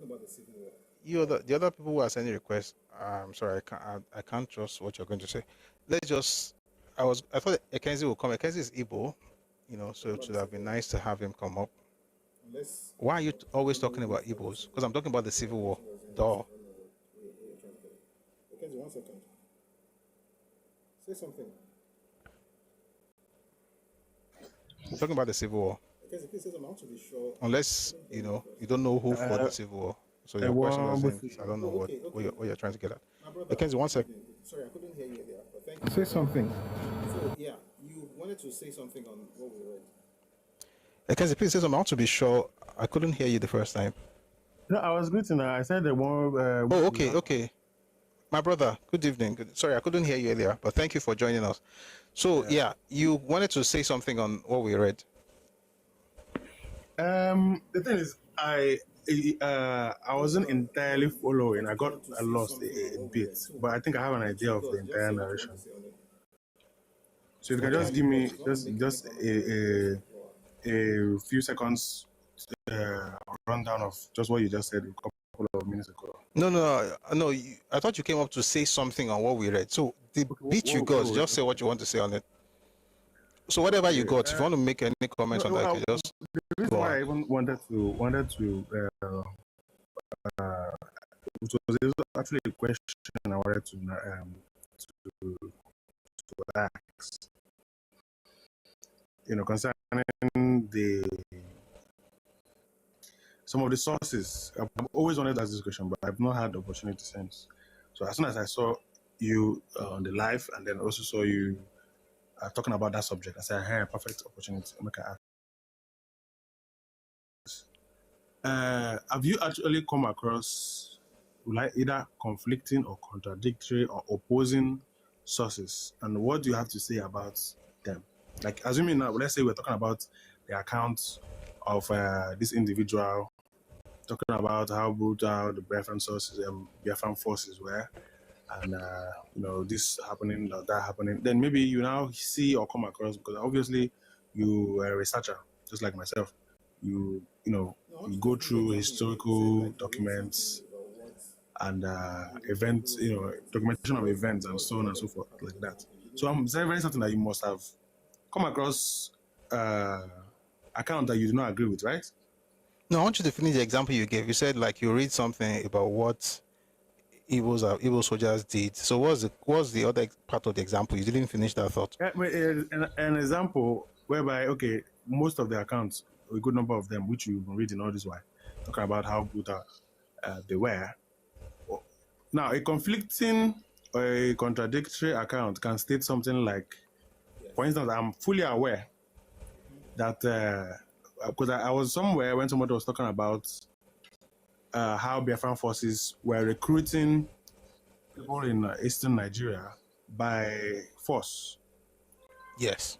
You understand? That is both talking about the South, today's South, complaining and talking about the historical accounts that were recruiting people by force. But in reality, it wasn't only them that were recruiting by force. My father in particular was recruited, whether he liked it or not, him and his siblings. And several here's the question to you, Kenzie. Sorry, audible. You are audible, but can you hear me? Like network. I can hear you. I mean, you're audible. I heard everything you said. But while he's sorting this stuff out, so I don't see any contradictions in that. A person from Akwa Ibom says he was forced against his will to join the Biafran army. You then say, oh, they also did that to my father. That's not contradictory. Just because they did it to your father doesn't change the fact that they did it to his father. You're only saying that it didn't happen to you alone. So you're also telling your story so we can all know your story as well. But it doesn't change the fact that his story is also valid. What would be contradictory is, say you read a book that says, oh, they did not force anybody to join the army. Can you hear me, Kenzie? I know. I'm going somewhere. Sorry, network was really messing up. But I can hear you now. I can hear you now. Okay, so I said that the two scenarios you just painted, right, they are not contradictory at all. They're not contradictory. I use that as an example, though. I know. I'm going somewhere. But it depends on the perspective. So, the perspective. There's no perspective in a picture. No. Hold on.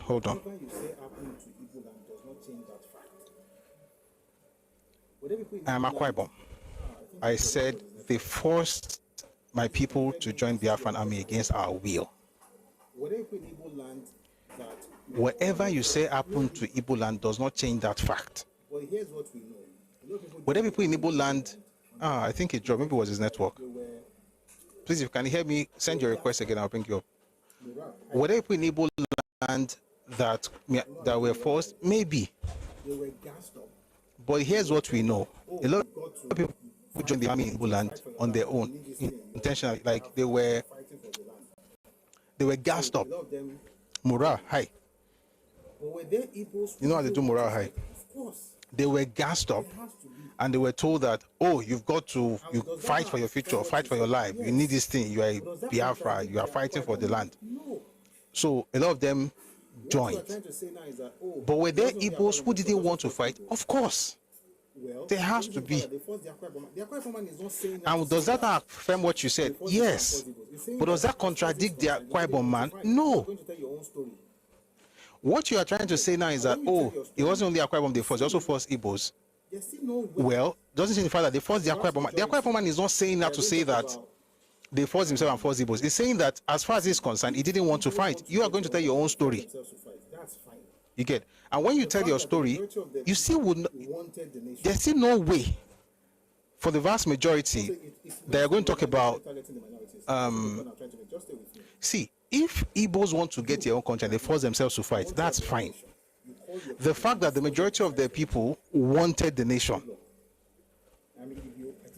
Someone said it meant it was not executed targeting the minorities. That's not the point I'm trying to make. Just stay with me. You are Igbo. You want to have your own nation. You call your people and you force them to fight for you.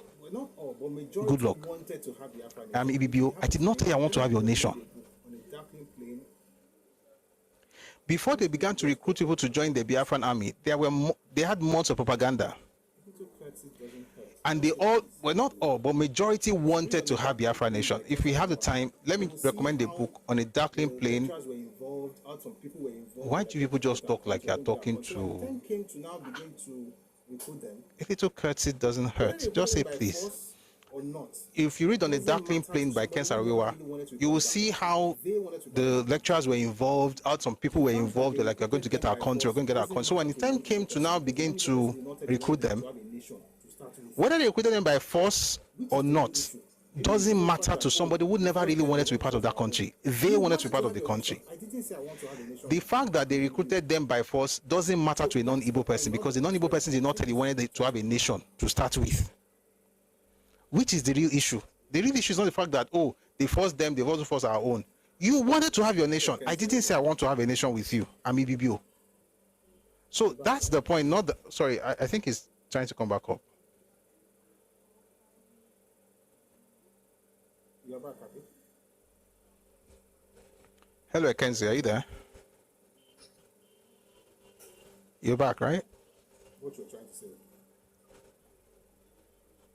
And I responded to that you can't really blame, you can't blame the You're back, Happy? because it didn't say My internet. Yeah, I'm back. Yeah, my internet was messing up. So somebody in the comments has actually wrote what you're trying to say. Exactly what I was trying to say. And I responded to that you can't really blame, you can't blame the Ẹkáàbọ person because he didn't say want a nation. If they force an able person that want a nation with them, that's a different thing. The Ẹkáàbọ person never said he wanted to have a nation with Igbo people. That's the difference. That's the instant But hold on, and yet it was forced. But are you aware of the account that prior to the declaration of Biafra, that Ojukwu consulted with ethnic and traditional leaders? That's the Eastern Consultative Forum, Abi. Exactly. Are you aware that Consultative Forum was a rubber stamp assembly? Are you aware? Are you aware that the real people that actually wait? Were people there? Yes. When Azikiwe dared to speak against what the original planners of this whole thing, let me tell you this, and you'll find this in the book by Nebo Graham Douglas. They call them Newi Clique. I'll first say this. A lot of Igbos are actually maybe I'll say read it just to be able to. You know what? Let me open it. But what I'm opening, I'm going to tell you stuff. Sure. I would like to hear it. Yeah. So there's a group called Newi Clique.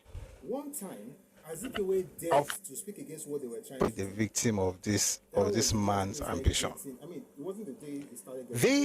That group, Ojukwu and Newi Clique, were the ones who actually would determine what to do. One time, Azikiwe dared to speak against what they were trying to do. That was the day Azikiwe started getting, I mean, it wasn't the day he started getting to, but he got a mouthful. Let me get an earful. Let me see where I should begin from. Let's start with Azikiwe, then we'll come back to Nebo Graham Douglas. What's that book called? On a Dark Theme. Sure. Let's start with Azikiwe. I hope I find it quick enough, because I didn't know we were going to come up with this. But it's a good challenge, by the way. If it's far-fetched, if it's going to take time, you can just go on.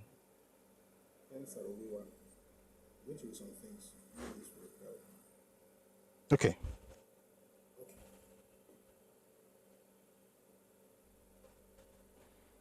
So the book is by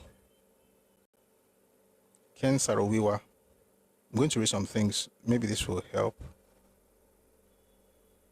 Okay. Let's start from here.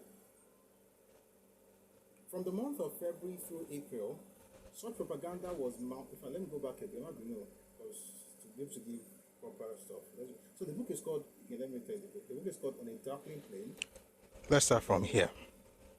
It says in 1966. From the month of February through April, such propaganda was mounted. Let me go back a bit.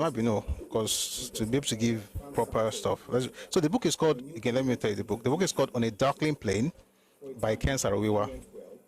It says in 1966, after the July coup, a large number of university students and lecturers from the other national universities in Ibadan, Lagos, and Zaria found sanctuary in Nsukka, and a new element was introduced into the university. For a time, everything went well, or as well as it possibly could.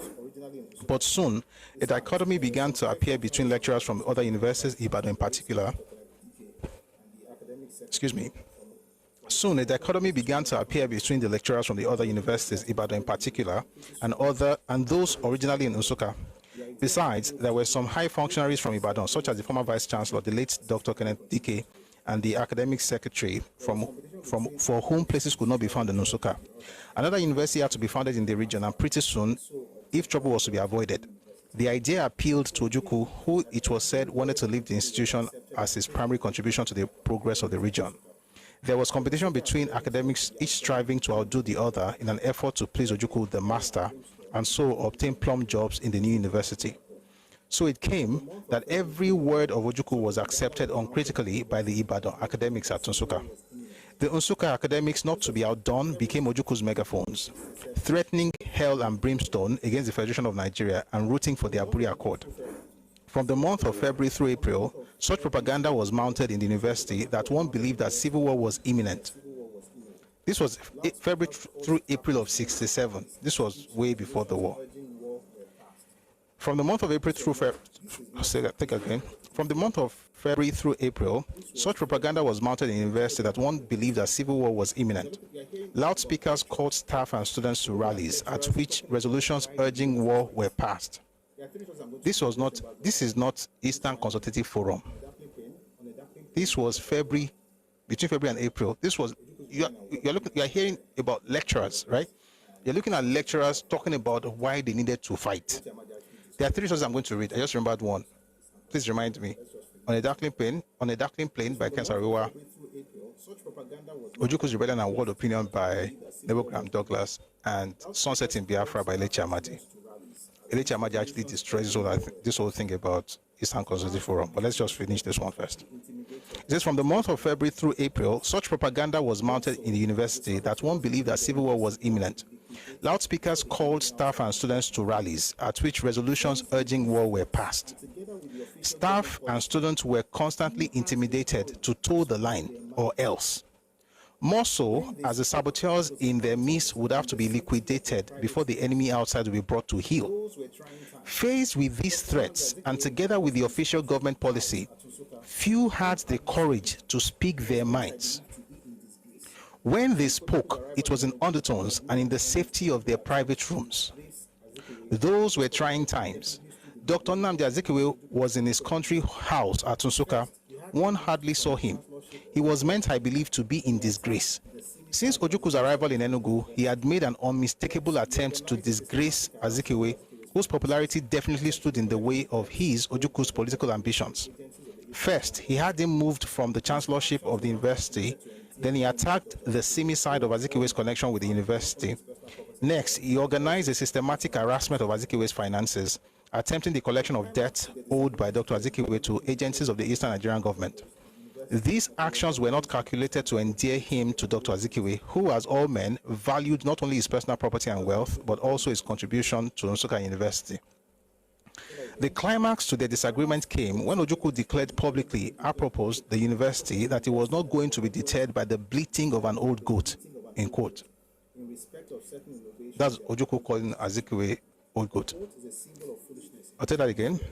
The climax to their disagreement came when Ojukwu declared publicly, apropos the university, that he was not going to be deterred by the bleating of an old goat in respect of certain innovations he had proposed for the institution. The goat is a symbol of foolishness in eastern Nigeria. The insult in the remark was stinging. With the events of July 1966, some had hoped that the breach between Ojukwu and some old politicians might be healed. Dr. Okpara had been released from detention, where his beard had turned grey, and Dr. Azikiwe appointed into the Consultative Assembly. Dr. Okpara returned to favor and was often seen in public by the side of Ojukwu. Dr. Azikiwe, however, probably made his final mistake when, at the crucial October meeting of the Consultative Assembly, he argued that the East might well accept the creation of states in the region. He was loudly booed, and he is said to have left the assembly in disgrace. Booed or not, Dr. Azikiwe had given mature political advice based on his political experience and his interpretation of the political weather vane at the time. Thereafter, he retired to his country house at Nsukka. What do you see from here? Number one is the fact that before there was any consultative to the line of the war. This was in February. Ojukwu began to attack Western Nigeria in September of 1966. Ojukwu went to Aburi in January. By February, lecturers, the same clique, the same lecturers, the same so-called intellectuals who were, egging Ironsi on, who were writing about how unitary system was the best thing since sliced bread, and that Yoruba people were tribalist and Hausas were bigots for saying they want federal system. Unitary is the way. The same set of intellectuals, so-called, we're making the case for an independent Biafra and that there must be a war. This was before any consultative assembly had any meeting on anything. We're going to read what they had to say, by the way. By the time they began to even have their own meeting, the most important person in all of Eastern politics was Azikiwe. You know what? Let's pause. I know where we're going, but we're going to read some things, okay, so we can understand this thing. I want to read something to you from. I want to read something to you about Azikiwe. I hope I find this book as quickly as possible. Oh dear, oh dear.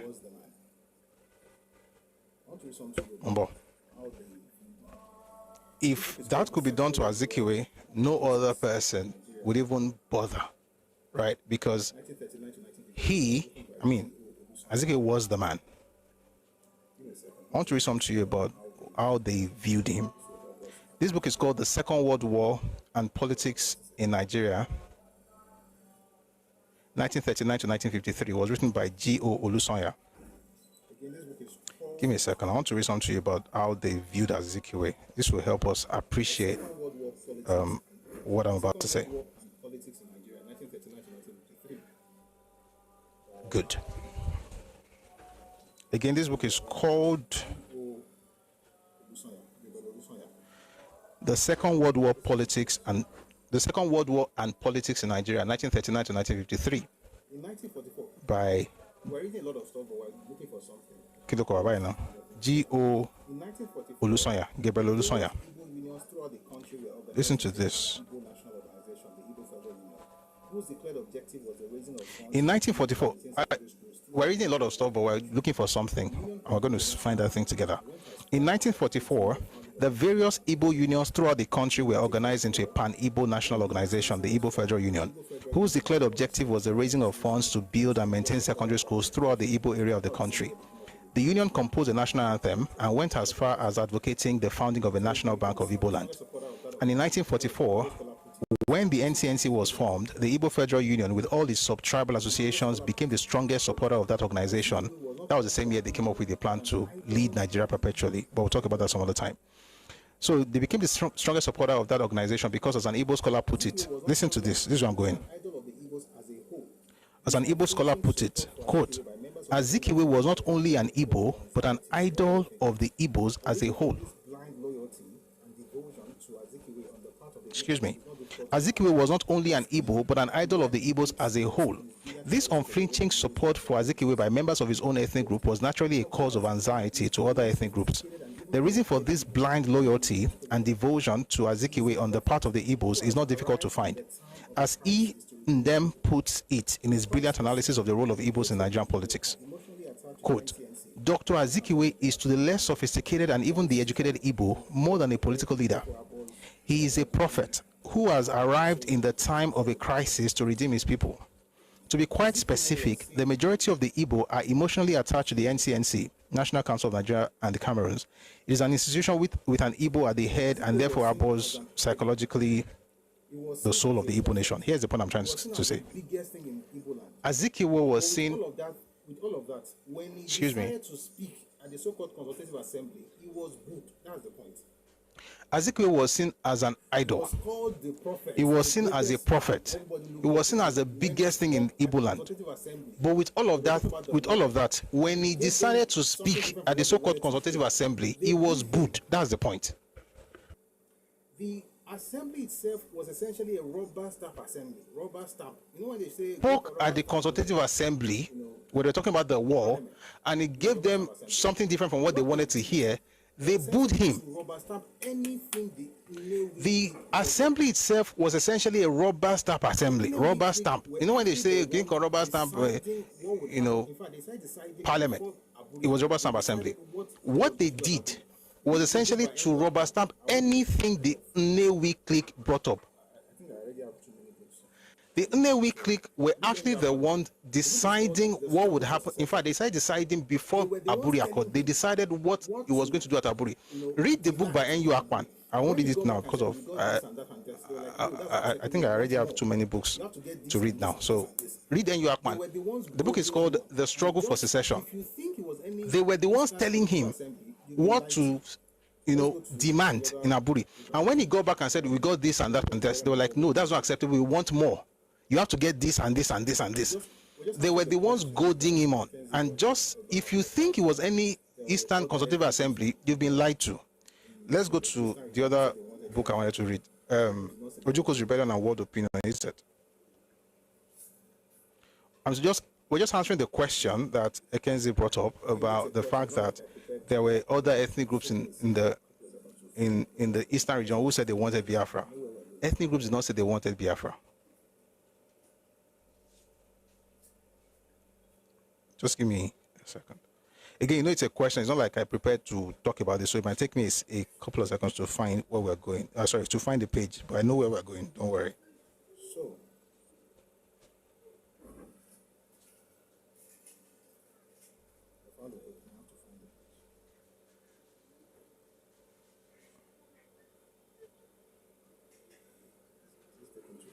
So,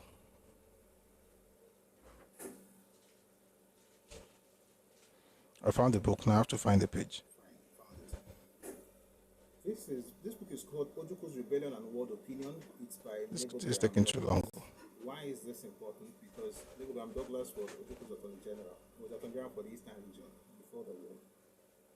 Fine, found it. This book is called Ojuko's Rebellion and World Opinion. It's by Nebo Graham Douglas. Why is this important? Because Nebo Graham Douglas was Ojuko's Attorney General. He was Attorney General for the Eastern region before the war. Some of its members were the military governor's own clansmen. So listen to this. At the very inception of the crisis, there came into prominence a caucus of trusted advisors who were readily available to the military governor for consultation. Some of its members were the military governor's own clansmen, some of whom were admittedly close relatives of his. It is probably on account of this aspect of the matter that the rebel regime came in due course to be referred to as Ojukwu and his Nnewi clique by many commentators. Before long, this clandestine yet patently identifiable body came to all intents and purposes to replace the Executive Committee of the region as the principal policy-making body on all matters relating to the crisis. And in this respect, the committee was reduced to the status of rubber stamping decisions already taken by that body. That is, in addition to its ordinary role of deliberating on matters submitted to it by permanent secretaries on matters of routine administration. On the question of secession, the Executive Committee did not appear to have been committed, but the said band of confidants and advisors was without disguise not only in complete agreement with the military governor that there remained nothing else for the East to do than to declare its secession from the Federation, but was also urging him to do so without much ado and without further delay, and that quite against the note of caution sounded by his military and police advisors, notably Lieutenant Colonel David S. Ogunewe, then commander of the 1st Battalion of the Nigerian Army, stationed at Enugu, Chief Patrick Okeke, the Commissioner of Police of Eastern Nigeria, and some of the senior army officers who had returned to the East following the July coup. What is he saying here? Even against what Ogunewe said, as long as the Nnewi clique said something, everybody had to abide by it. Even the Executive Committee of the governor had to do it. The caucus made the decision. It wasn't about any Eastern Consultative Assembly. They didn't consult anybody. They told you what they're going to do, and you said you fell in line. One more book. Yeah. Sunset in Biafra by Elechi Amadi. By the way, guys, I know sometimes a simple question might take me a while to answer. The reason is because if I just speak, like I started speaking, I was like, really? It's going to look like I just talking. Maybe you don't like these guys. The truth of the matter is that the more you study as an able person, the more you discover that you are a victim, not of Nigeria, but of Ojukwu. And the earlier you find out, the earlier you address that, right, the earlier you heal. person that everybody looked up to could be called. What are we looking for? Eastern Consultative Assembly, Abi. Who on earth will be able to stop Ojukwu from doing So, anything they wanted to do? while I'm looking for that, we said earlier that if the person that everybody looked up to could be called an old goat, that's Azikiwe, who on earth will be able to stop Ojukwu from doing anything he wanted to do? Azikiwe was called, he called it the bleating of an old goat. Amadi was an Ikwere man. Umbo. He also suffered because of that war. This book was written by Amadi. Amadi was an Ikwere man, and they also suffered because of that war, but not from Nigerian forces, from Biafran forces. Sunset in Biafra by Amadi. Late in September 1966. Where should we begin? Let's begin here. Sunset in Biafra by Amadi. Late in September 1966. Is this? No, I want to go straight to. This is going to talk about how they killed Northerners. Let's not do that now. Umbo. If I did that now, it's not part of the conversation. The first consultative assembly at Enugu. The representatives were at first handpicked. Just give me a second, please. The representatives Fantastic. were at first Okay. handpicked. When there were protests, On 31st August 1966, Ojukwu summoned the first consultative assembly at Enugu. The representatives were at first handpicked.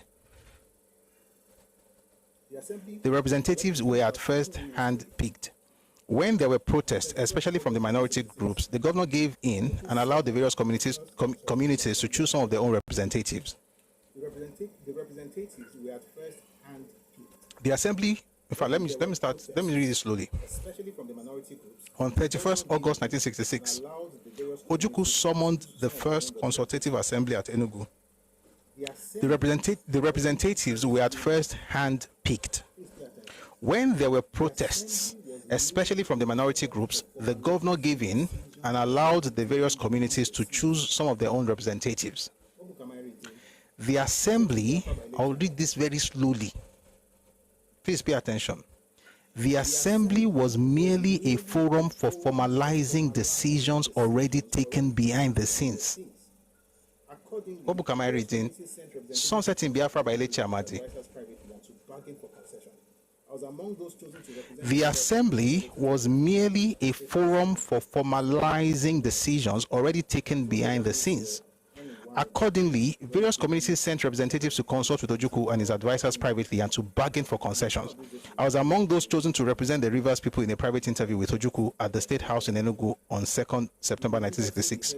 Some of the other groups were N1OD, Wenike Briggs, Richard Oike, and Chief Harold Dapabriye. One of these days we'll read an interview with that Dapabriye got involved. We meandered through the heavily guarded gates into the spacious and well-appointed lounge. It was not long before Lieutenant Colonel Ojukwu appeared, flanked by his bodyguards, clasping his hands behind him I'll take that again. It was not long before Lieutenant Colonel Ojukwu appeared, flanked by his bodyguards, clasping his hands behind him in the at-ease position.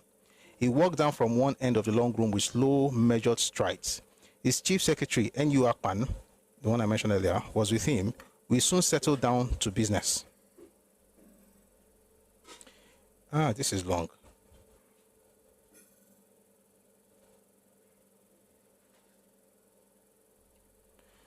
I don't want to read this speech. That speech is long. But I'm going somewhere, please.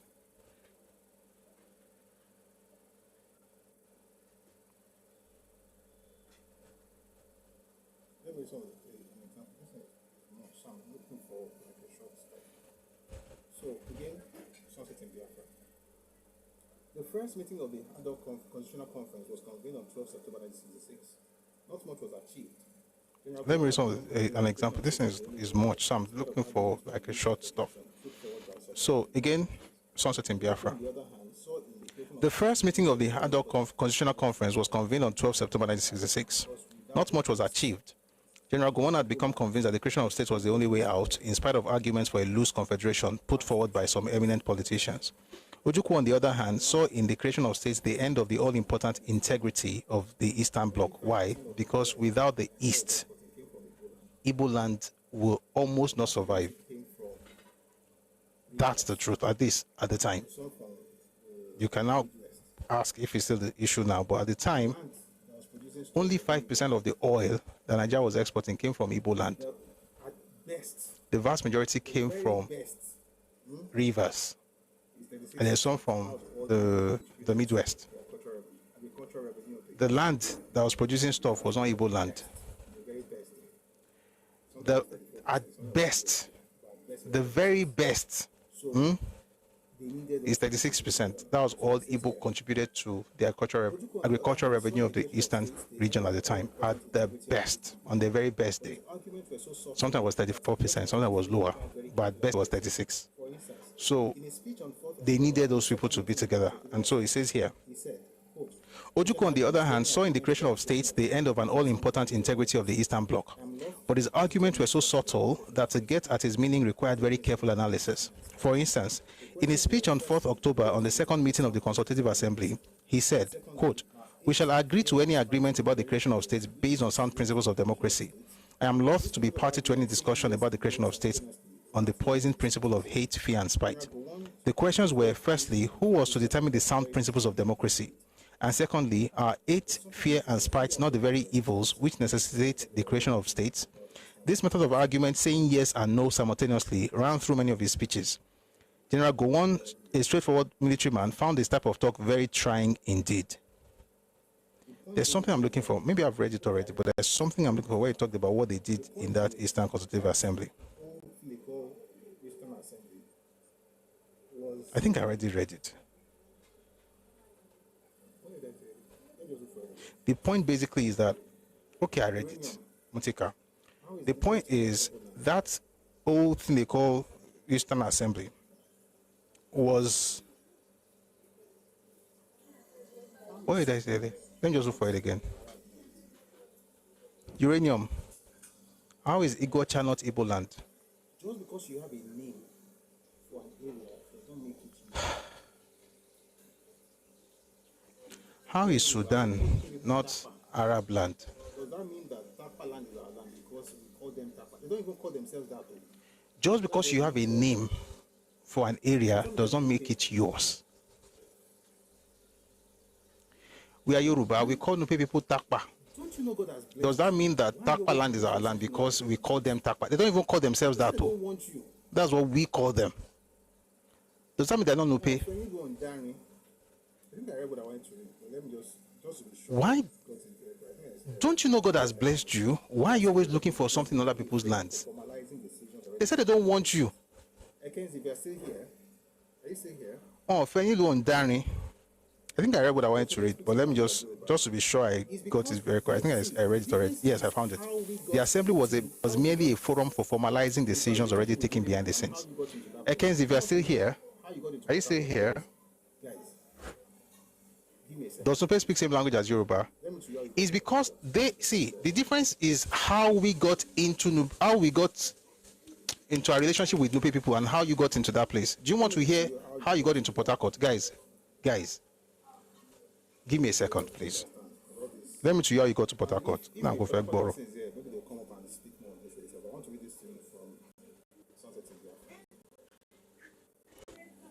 Let me read to you how you got in there. Maybe this will help you understand, because all this, and if a Port Harcourt person is here, maybe they'll come up and speak more on this later. But I want to read this to you from Sunset in Biafra. This is the son of the soil, Lechi Amadi. This book was published in 1973, and you understand why I'm saying that in a bit. Some 30 years ago, that's in the 1940s. If you want to know how you got there, the way I don't like to tell that history because you believe I said they insult you. Go and listen to Dr. Okadichukwu. You will see how you got it. It's even on YouTube. Just look for Okadichukwu Ikwere Igbo. He will tell you how you got there. Eventually, many settled and by many settled. But in recent times, this is how you got there. Thank you for the gift, Bonfire Studios. Some 30 years ago, which suggests in the 1940s, some 30 years ago, the Igbos began to move in to trade in the riverine areas. And by sheer force of numbers, began to dominate the smaller tribes. Igbo came to be so widely used that certain tribes practically lost their mother tongue. It is a fact that one or two riverine tribes can hardly speak their own language now and have to make do with a peculiar Igbo pidgin, highly amusing to the Igbos. A determined effort is now being made to remedy the situation. In some areas, this cultural imposition was very pronounced. Igbo was officially taught and spoken in schools. It could hardly be otherwise, since most of the teachers were Igbos. Gradually, many local languages were eroded. As the Bible had not been translated into minority languages, the Igbo Bible and prayer books were used in schools and churches. The question may now be asked, in fact, let me just stop here. Someone says, read North Code book, who visited Igbo land in 1800. Yeah, I can read it. But that's not the point I'm asking. That's not the point we're discussing right now. We're talking about how the language became popular. Numbers. Why? Because your part of the country is the most densely populated part of Nigeria. And one of the most densely populated parts of Africa. There are more people that have to share space, that have to share the space than elsewhere. Therefore, when people push out, they push out. And when they get into your space, they get into your space. And what you see in rivers, in Port Harcourt and these areas that Elechi Amadi is talking about, you see the same thing in Delta, in Aniocha. The people that are, I mean, what do Igbos call Olukumi people? They call Olukumi Odiani, which means that they're talking about the fact that they are aboriginals or they are indigenous people. They made them there. But what language do they speak in that place? Igbo. Even towns that are owned by Olukumi, who are Yoruba essentially, and they are setting it right now. Even their name, they changed it. Their town was Ekoefun. They reverted to that name now, Sha. Ekoefun, that's the name of the town. They changed it to Ukunzu.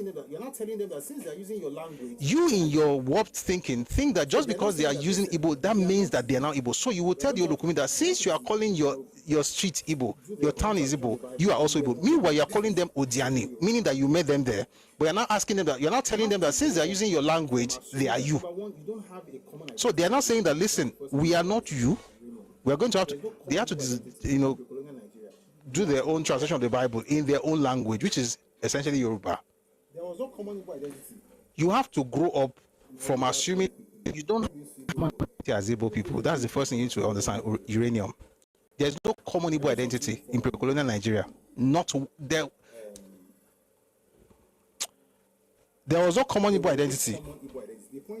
And I'll read that very quickly. All these Igbo, people gave people Igbo. They just called everybody Igbo. I'm trying not to get into how you actually got. Let me come to you from. You won't stop in the comment section. Let me play for you.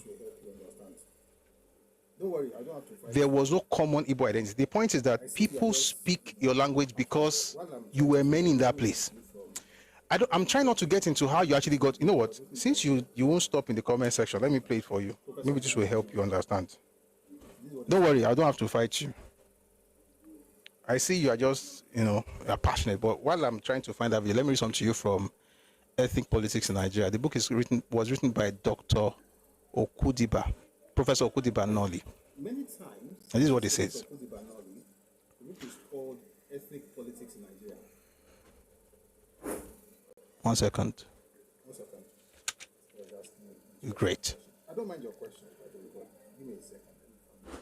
Many times, this is Professor Okudiba Noli. The book is called Ethnic Politics in Nigeria. 1 second. This guy is asking interesting questions. I don't mind your questions, by the way, but give me a second. Let me find you. Colonial policies did not make any contact whatsoever before colonization. They were even in certain cases oblivious of the existence of one another. Jesus. In fact, the Igbo people were self-consciously divided into Olu and Igbo people. It says here, many times, the various Igbo pre-colonial polities did not make any contact whatsoever before colonization and were even in certain cases oblivious of the existence of one another. In fact, the Igbo-speaking people were self-consciously divided into Olu and Igbo peoples.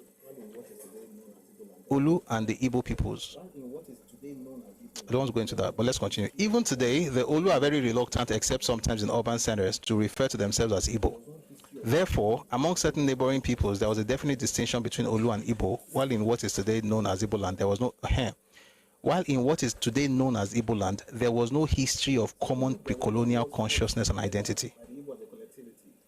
There was no history of common pre-colonial consciousness and identity. Then it says here, certainly there were no wars fought together by the Igbo as a collectivity. Such wars usually mark the boundaries of mutual identification and group identity. Only a common consciousness, excuse me.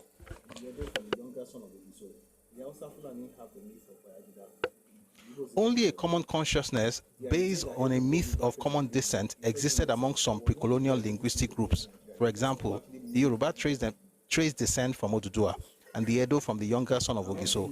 The Hausa Fulani have the myth of Bayajida. The Igbos didn't have anyone. The idea that everybody in that place was Igbo, it doesn't even make sense. There was no Igbo identity in pre-colonial Nigeria. The person who actually made everybody Igbo, the British. And I'm not saying naming them Igbo, I'm saying grouping them together as Igbos, but the British. Because they didn't have any common ancestor, common identity in pre-colonial Nigeria. In other words, until the British came, there was nothing called a group identity. I'm not saying there was no Igbo. Let me be clear. I'm not saying nobody was called Igbo. Some people were called Igbo. As a matter of fact, the Onitsha man will call some people Igbo, but will never call himself Igbo. If you want to know where I got that from, read Among the Igbos of Nigeria by G.T. Baston. It was published in 1921. The Onitsha man will call everybody to the west Enwani. He'll call everybody to the east Igbo. Because perhaps because of the word, what the word really means. Someone was arguing with me on, I think it was over the weekend, saying Igbo means this, Igbo means that. What it means, I don't like talking about it. But if you can get the Igbo, English, French, Igbo dictionary, you see the meaning of the word Igbo there. The point is that people were Igbos, but there was no, we are Igbo. The identity itself was not formed. And that's why when you are telling people now that they are Igbo, they think you are insane. Because number one, all these ones that are always saying, because you speak my language, and how you go to that land, you don't want to know. That's number one. Number two, because the place was, the identity itself was not formed before the British got to the place. So all these ones that are always saying, because you speak my language, and yes, you got into certain spaces and you were, because the place was, it was overcrowded. That's the word. Give me a second, I want to find you that stuff.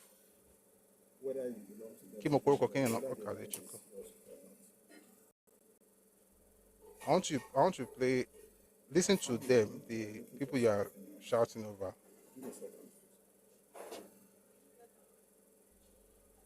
Whether you belong to them or they don't belong, or whether the land is yours or not. I found one, but I'm looking for something else. Give me a second, please. If a person tells you who he is, leave them alone. When you keep telling people that they are not who they are, it shows that you have a serious issue with inferiority complex. If you keep telling people you are, see, at the end of the day, what's really important is that we respect ourselves. If a person tells you who he is, leave them alone. When you keep telling people that they are not who they are, it shows that you have a serious issue with inferiority complex. If you keep telling people you are me, you are me, you are me. Can I say I'm not you, I am myself? Say no, you are me. Who is writing about uranium? Do they have uranium in this place?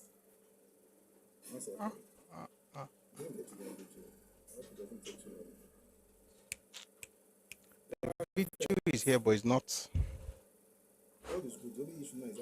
Who is writing about uranium? Do they have uranium in this place? This is from 1 second. I'm going to get you that video.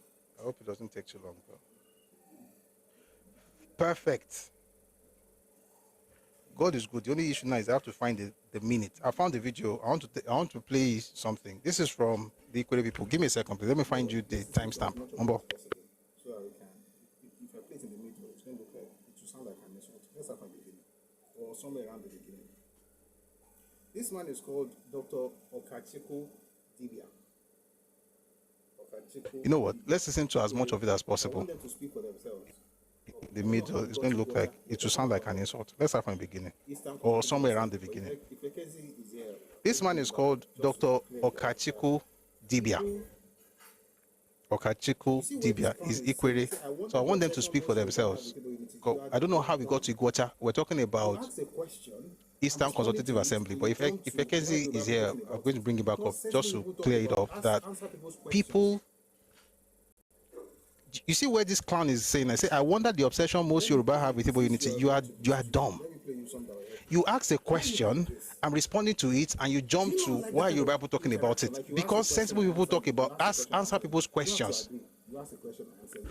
Why must you reduce everything? Since you want to be stupid, let me play you something that will help you. Why are you like this?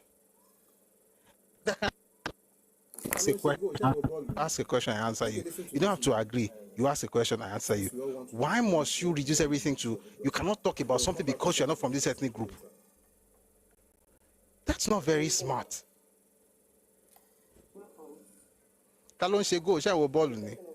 Take a listen to this man. Since we all want to learn the history of Iguacha, they will come back to Eastern Consultative Assembly later.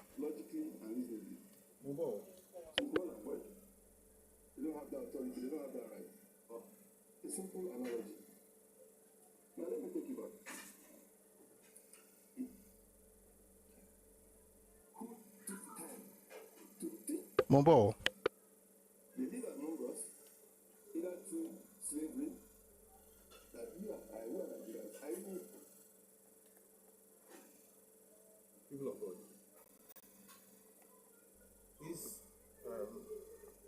What's happening? The leader among us, either through slavery, that we are Nigerians. I know.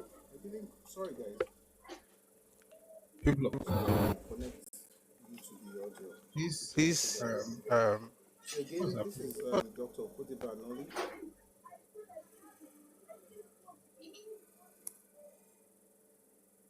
Union says, do you know why they're Sorry, I didn't connect you to the audio.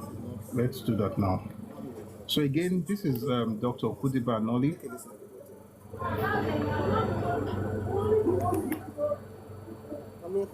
Union says, do you know why there's tribal mark and you don't have it in your land? Are you thinking, this is not playground? Calm your nerves. Listen to something that will help your destiny. Take a listen, everybody.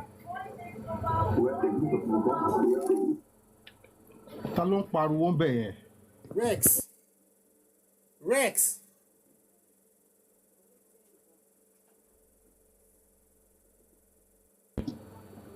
Hello? Okay.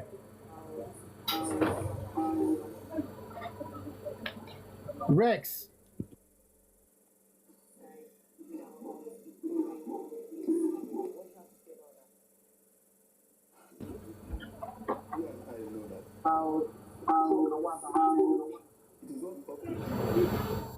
They have to decide without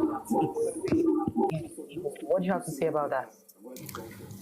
Basically, you and I know that it is not up to a human being to determine where a group of people comes from. Okay. It is for those people to say who they are and where they come from. No one else says that. It is suspicious for somebody to say, Mr. A should say where the people of Ikwere come from. That is not acceptable, logically and reasonably. So it's null and void. They don't have that authority, they don't have that right. Okay. That's what they call cultural assimilation or cultural osmosis. You and I are not English people. Okay. But we are using English language to communicate. Okay. Does that make us English? No. Yeah. So the question you should ask is, how come that you and I, we are Nigerians, are using English language to communicate? A simple analogy. Now let me take you back. In my place, Emoha, when I grew up in Emoha, I grew up in Emoha, and I know that Igbos who live amongst us never will say we are Igbo people. Okay. Never. They live among us either through slavery, through marriage, or through coming to do menial works in my place. So we interact. Most of our people married Igbo women. Okay. Who took time to teach their children Igbo language. They will never teach Ikore language. So obviously that child grows up with Igbo language.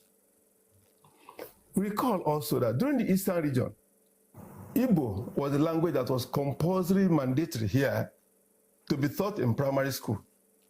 In my place, there's a story that goes this way, that a man takes his child, his son, to school for registration. The headmaster says, what is the child's name? My child's name is Ovunda. What is Ovunda? The headmaster is an Igbo man. What is Ovunda? That's his name. No, I don't know. I don't understand what is the meaning of Ovunda. Ovunda means the heart of the father. The headmaster quickly put the name as Obinna. Automatically. You can see the movement from Ovunda to Obinna. You can imagine what will be happening in other Ikore villages like that, where the Igbo is at the helm of affairs. They are in charge of the churches, they are in charge of the schools. And this they did throughout the Ikore land.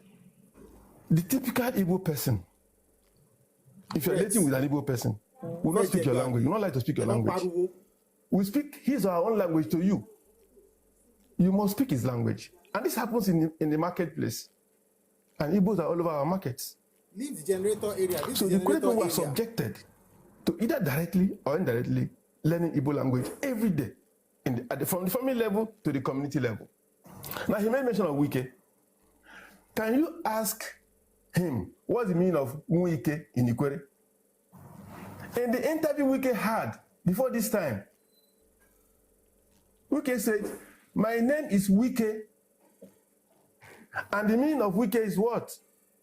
Little born baby. Nobody wants to take that.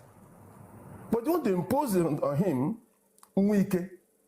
So I asked the lawyer, what's the meaning of Wike and what's the meaning of Wike? What's the difference? Where did the difference come from? There is this insidious aggressiveness in imposing Igbo on everybody around them. Let me give him the name of all my children. Let him tell me the name of one. Ikore is Igbo in language, okay? Okay. My last son, his name is Nkwamzinuchi.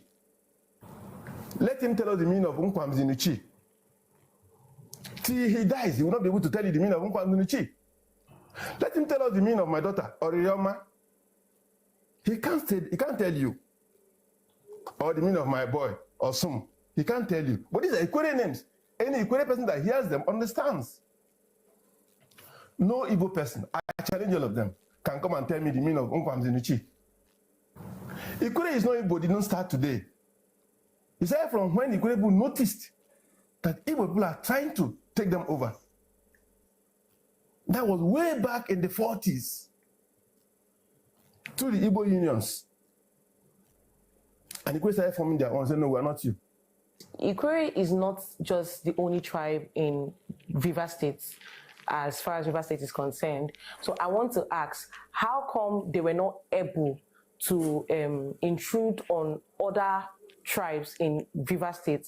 Say tribes like Kalabari, the Ogonis, the Okirikas, because they still have their own unique language. How come the Igbos were not able to penetrate these regions and it was just Ikore?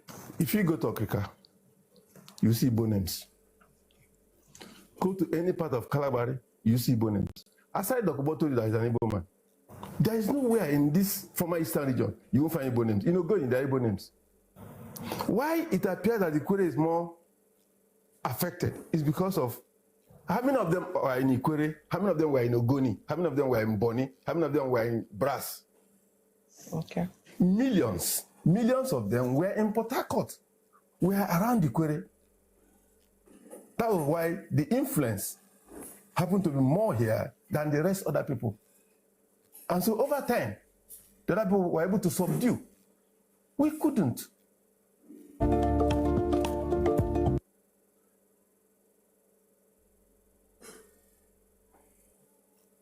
In Port Harcourt, check the landlords of this place. Where we are today is the owner in Igbo. There are more here in millions, in greater millions than any other part of Niger Delta. Before 1956, you could have been saying, we're not Igbo. I told you before. That when our people noticed the handwriting, say, no, we're not you. Before Williams Commission of 1958, Ikure had established that we are not Igbo, and therefore we began to talk with Dapabriye, with the BRICS, how do we form River State out of this wood that are oppressing us? It was agreed that Igbos were oppressing us. Remember, the Williams Commission was about the fears of the minorities.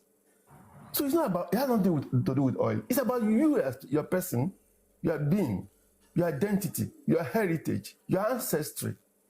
That's what we're talking about here. It's not nothing to do with oil. No. So we are saying that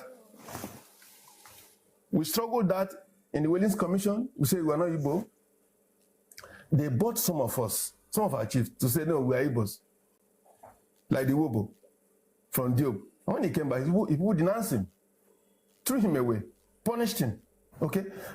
That was 1958. In 1963, Obakigoro was formed. What you hear to the Obakigoro Cultural Worldwide was formed in 1963 to stamp the fact that we are not Igbo. 1963. Our first president was Nwebidike Wanade, under the chairmanship of E.J. Oriji. They formed it, and it stood. By 1967, the same Oriji, BRICS, and Dapabriye went to go on, create state for us, create river state for us, and go on created. What will be the capital? They told you Port Harcourt. And it was given to them. Igbos were angry with that. They've been angry with us for saying that we're not Igbo. They want us to agree to you. Why must we agree to who are not? Records have shown that is Igbo lineage to Ikwere. How? There was a man called Akalaka. Akalaka was a Benin warrior who left Benin because the Oba then passed a law that he must not bear a male child until Oba has been able to get a male child. So when his wife gave birth to a boy, he moved in the night and left because Oba won't kill him. So he left with his brother. Some people say it's Ihoroha, some people say it's Ochichi. Whatever it is, both belong to Ikwere. So he left with him down to Ekpe Aoda. From there, Ochichi left, or Ihoroha left to Ilele and then expanded. That's one angle. See, Ikwere is a heterogeneous entity. We all didn't come from one source. This is one source, I just told you. The second source says that from Ishokpo, Wagidi, a Benin warrior, had come before this time we're talking about and established in Ishokpo.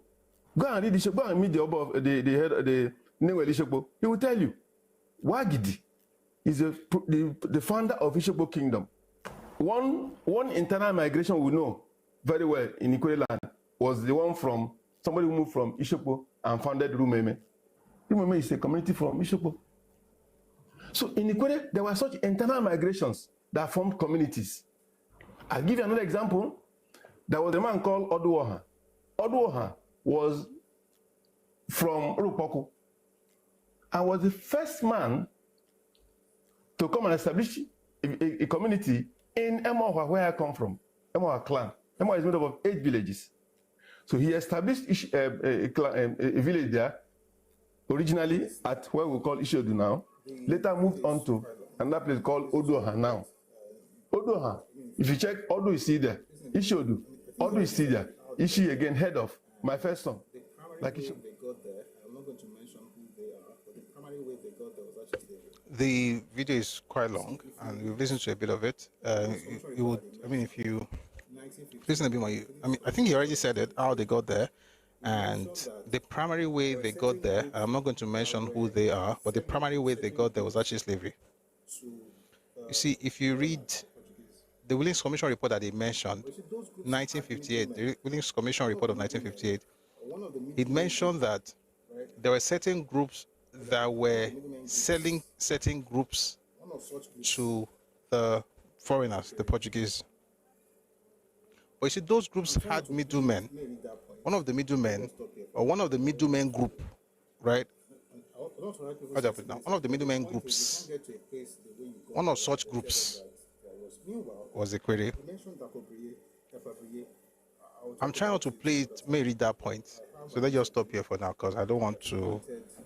No, I don't want to hurt people's sensibilities, but the point is you can't get to a place the way you got there and then tell them that they are yours. Meanwhile, he mentioned Dapabriye. I will talk about him some other time, but I have an interview that he granted. When was this? When he clocked 80 years old, right? It was born September 20, so that was year 2000. He granted this interview in year 2000, so maybe we'll talk about that at some point. But I want to just read something that we'll move on. I want to bring some people up. 8:40, I have about 20 minutes. So it will take like 10 to 15 to hear people. I hope we don't go beyond that, but we'll see. Conveka Ele, just something very quickly. Ele Chamadi that I mentioned, whose book I read earlier, by the way, he is Ikwere. Now, I'll quickly say this. Igbo Union started.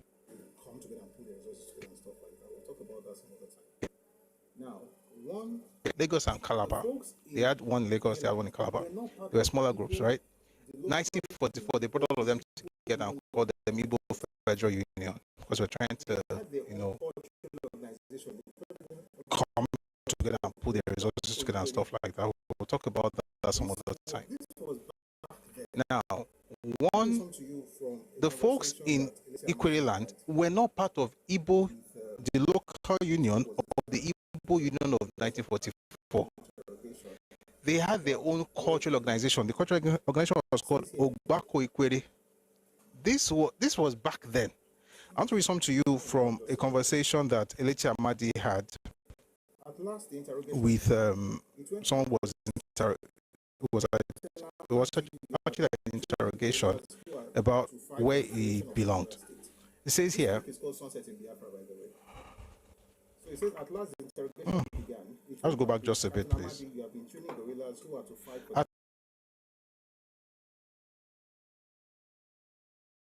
Who are to fight for the creation of the river state. This book is called Sunset in Biafra, by the way. So it says, at last the interrogation began. It went like this. Captain Amadi, you have been training guerrillas who are to fight for the creation of the river state. That is not true. As you know, I am a full-time teacher with over 20 teaching periods a week. Where would I find the time for such a program? Even if I had the time, I should be an idiot to start a full RD thing like that at a time like this. You must allow that I am more intelligent than that. But we have evidence. In that case, I am sorry to say that either your security men are grossly misinformed or they are outright liars. In any case, let's hear what evidence you've got. The army uniforms in your possession, for instance. But I retired from the army only a year ago as an officer. I'll tell that again. But I retired from the army only a year ago. As an officer, I had several sets of various uniforms. How else could I be properly dressed?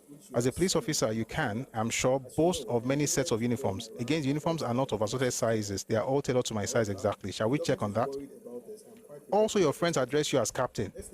Naturally, that was my substantive rank in the army before I retired. My discharge papers, which you have seen, confirm that. As you know, I am privileged to bear my rank after retirement if I so desire.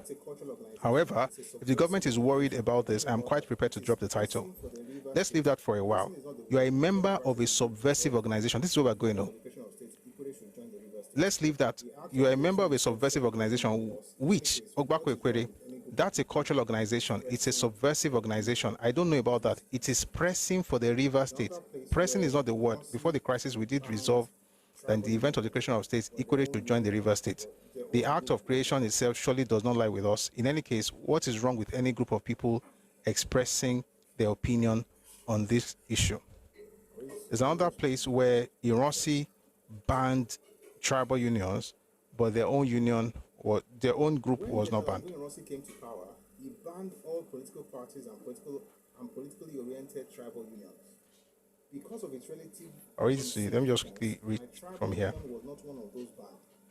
But from about October 1966, government spies were regularly... When General Aguiyi-Ironsi came to power, he banned all political parties and politically oriented tribal unions. Because of its relative insignificance, my tribal union was not one of those banned. But from about October 1966, government spies were regularly sent to our meetings. We got to know this and spoke guardedly when we met. It was clear, however, that the government would rather have the union banned. They could not do this, presumably because the Igbo State Union had once again become active, and its existence justified at that time the existence of other tribal unions. However, harassment by government security men was intensified until only a few men were brave enough to attend the meetings. The fact was that they were not part of Igbo State unions. They had their own tribal union, and even when all the tribal unions were banned by Iran City, in 1966, they were still meeting. The point is that they were not part of the Igbo, even back in the 60s. And if you go back to the 50s, like the man said, and it's true, there were three groups that were trying to break out, well, not break out, but have their own region in the 1950s. The Midwest started pushing hard in 1952. They were pushing in the 1940s, but really pushed that in 52. The COR, that's Calabar, Ogoja, and Rivers Province, and the Ikwe people are in the Rivers Province.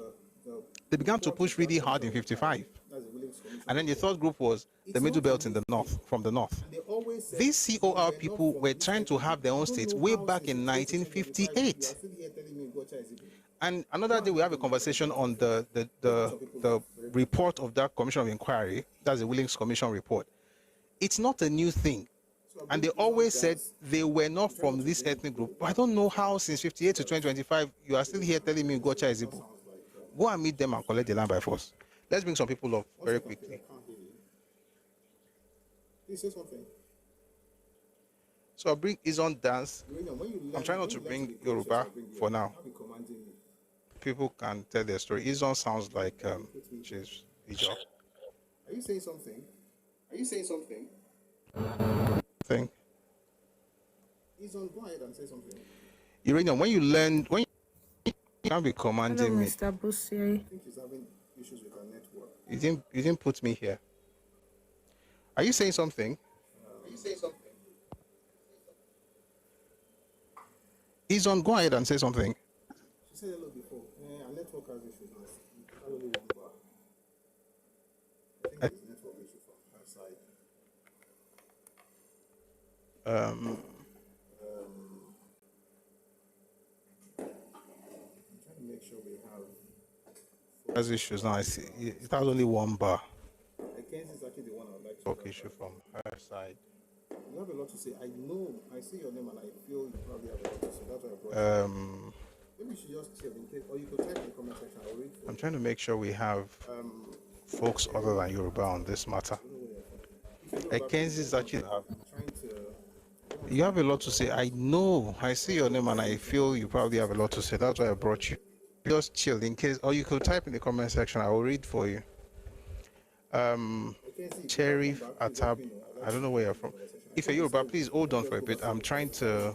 I don't want to make it about us, but I also don't want to bring somebody who is disrespectful and just typing like. It's the same thing they did with having Philippe Fiong as deputy.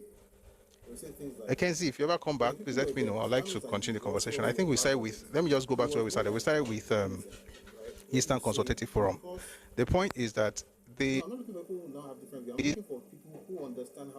Young as deputy, they'll say things like, but your people were there now. That means that you also were part of it. It was more like tokenism, right? Where you say, because... No, I'm not looking for people who now have different views. I'm looking for people who understand how to have engagements in public space. You can't stand there, I don't know who you think you are, and be telling me what to do, uranium or whatever you call yourself. So when you learn how to engage in public space, I promise to bring you up. At this point, you haven't learned yet, but you could learn now. I mean, anything is possible. When you're ready to learn, you learn, then you can come up. Where was I? The Eastern Consultative Assembly, like we read, was a rubber stamp assembly. We've read from On a Darkling Plain by Ken Saro-Wiwa. We've read from Elecha Almadi's Sunset in Biafra, and we have read from Ojuku's Rebellion and World Opinion by Nebo Graham Douglas. Ojuku and the Nnewi clique, his clansmen, were the one making decisions. There's only one more book I have not read, and I'll let somebody speak. If there's need, I'll read that book. That book is by N.U. Akpan. It's called The Struggle for Secession, where whatever they decided, if those people, that small caucus, if they don't agree with it, that means they are going to give Gowon Wala, which was what happened. They were the one telling Ojuku what to do. It was not the Eastern Consultative Assembly. And when anybody says anything against what the clique already agreed to, they got booed, including Azikiwe. All right, let's see if we have one or two other people that I can bring up. Are you there? Like say, this guy, Ekenzi is not here at the moment. Please, if you're coming up, it's almost 9, so we're going to have to keep it very short. Good evening.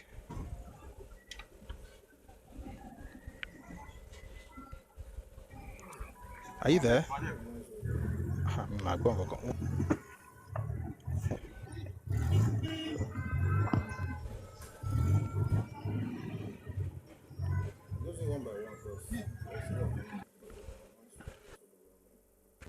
There's a lot of noise where you are.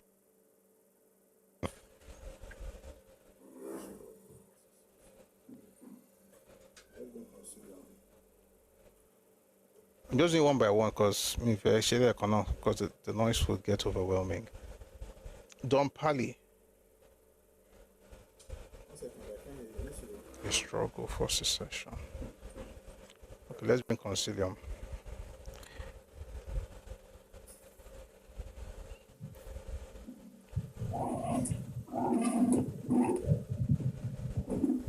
One second.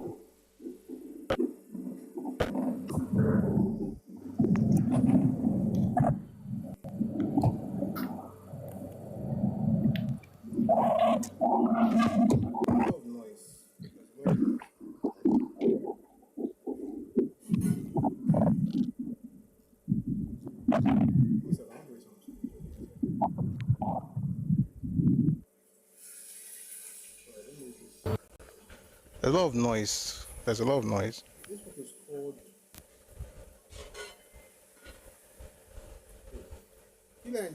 One second, I want to read something to you. Just give me a second.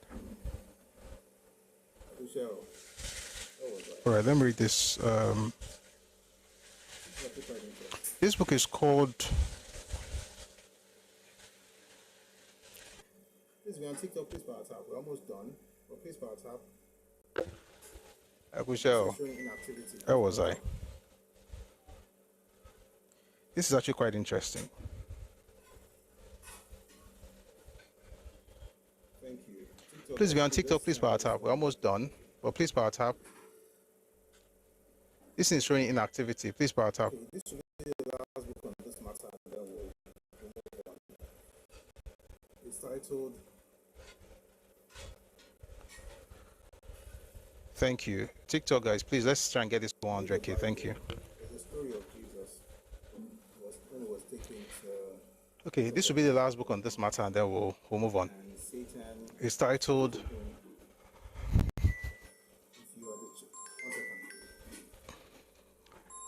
You know, in the Bible, there's a story of Jesus when he was taken to the top of the mountain, and Satan says to him, if you are the one second. Jesus was taken to the top of the highest point in the city. And Satan says to him, if you are the Son of God. So there's a story in the Bible, it's in Matthew, I think it's chapter 4. Jesus was taken to the top of the highest point in the city. And Satan says to him, if you are the Son of God, make the stones bread. Uranium, you are Satan's younger brother. Now, Jesus did not turn the stone to bread. But a while later, a couple of years later, thereabout, he took 5 loaves and 2 fish and used it to feed 5,000 men, not counting the women and children. Here's the point. You're not the one that will tell me if I'm able to do stuff, if I'm sure of myself or not. You are very tiny. You don't even have the capacity to even have that kind of engagement. So I'm not doing this because I'm not sure of myself. I'm doing this because I'm too sure of myself to have a conversation with you. I hope that helps you. All right, let's read.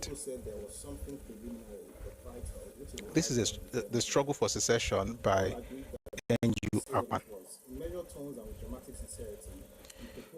You're going to like this, I promise. Before the discussions began, Colonel Ojukwu said there was something preliminary but vital which he would like done before anything else. All agreed that he should say what it was. In measured tones and with dramatic sincerity, He proposed that as a means of inspiring confidence, they should do all two things: reaffirm their faith in discussions and negotiations as the only peaceful means of resolving the Nigerian crisis, and B, renounce the use of force as a means of settling the present crisis in Nigeria and hold ourselves in honor bound by the declaration. It appeared quite innocuous, and the meeting saw no objection to the proposals, which were at once accepted without argument. I shall return to this in the next chapter. The discussions proceeded, and our governor was clearly, by the way, this man I'm reading, this man was a secretary of the Eastern region. He worked directly with Ojukwu, even during, this is Aburi, by the way, they're in Aburi at this point. The discussions proceeded, and our governor was clearly the star performer. Excuse me. Everyone wanted to please and concede to him. Although on a few occasions, Colonel Hassan, the military governor of the North, and Major Mobolaji Johnson, the administrator of the Lagos territory, threw in some harsh and contrary views. But on the whole, the meeting went on in a most friendly and cordial atmosphere, which made us, the non-military observers, develop a genuine respect and admiration for the military men and their sense of comradeship. The meeting continued so smoothly and ended so successfully, with champagne lavishly provided by the host government and toast, that I, for one, became convinced that the military among themselves had their own methods. And it was for this reason that I fervently prayed and wished, even in the midst of war, that they should meet again. We, the Eastern Nigerian Party, left first, and our governor received an ovation as he walked in. I'll take that again. We, the Eastern Nigerian Party, left first, and our governor received an ovation as he walked to his plane. The actual decisions of that meeting are well known, for they have been far too often quoted in different ways and circumstances. I shall not therefore go into the details here. All I need to say here is that the military governor of Eastern Nigeria carried his points. At this one meeting, he obtained almost all that he had wanted to achieve, both at the meeting. Please note what I'm reading. We are going to need these things later. All I need to say here is that the military governor of Eastern Nigeria carried his points. At this one meeting, he obtained almost all that he had wanted to achieve, both at the meeting of the representatives of the military governors arranged on August 9, 1966, and at the abortive adult constitutional conference of the same year. Furthermore, he arranged that the body of the kidnapped and murdered former Supreme Commander should be exhumed and given a state burial. Why were those people so jubilant? The military governor quietly asked me after our plane had taken off.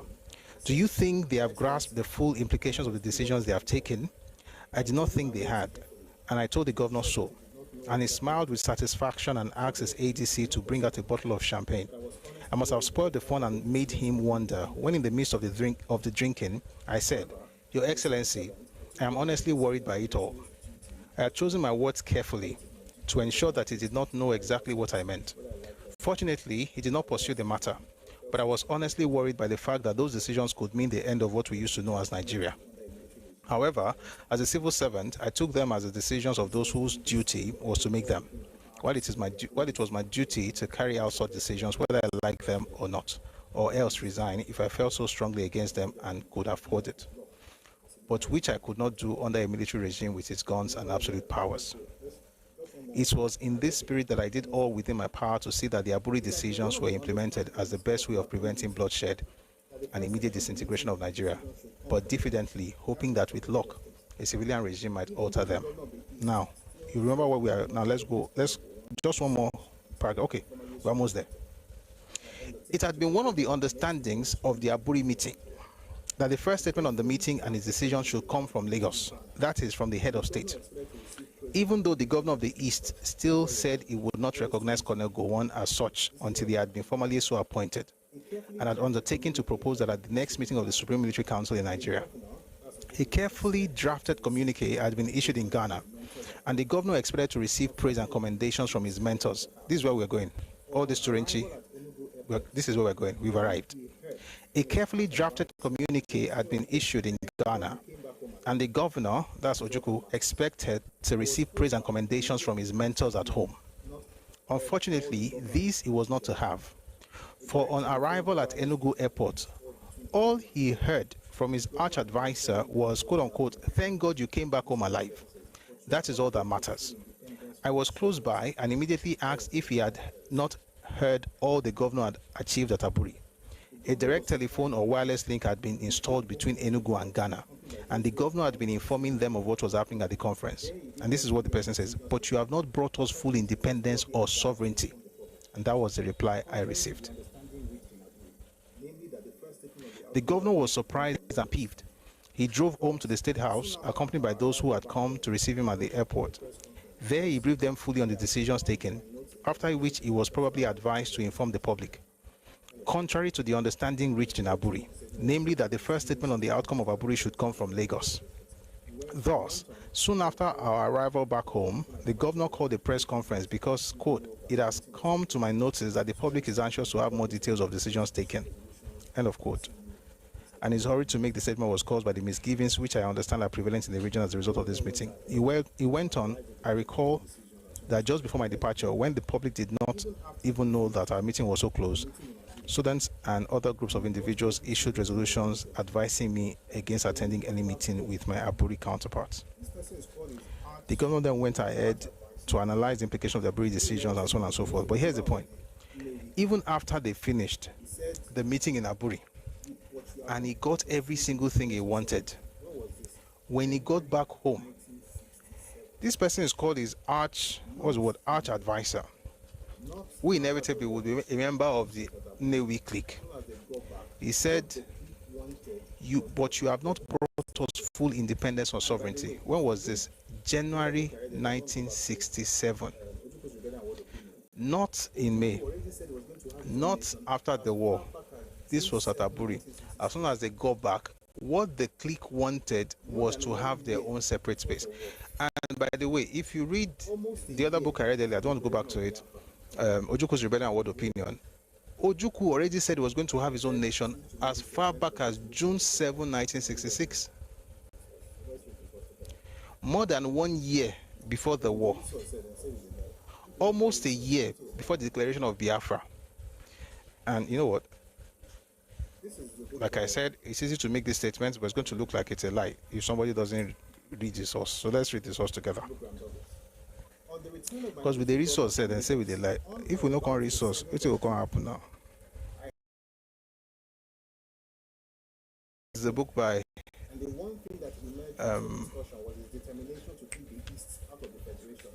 Graham Douglas.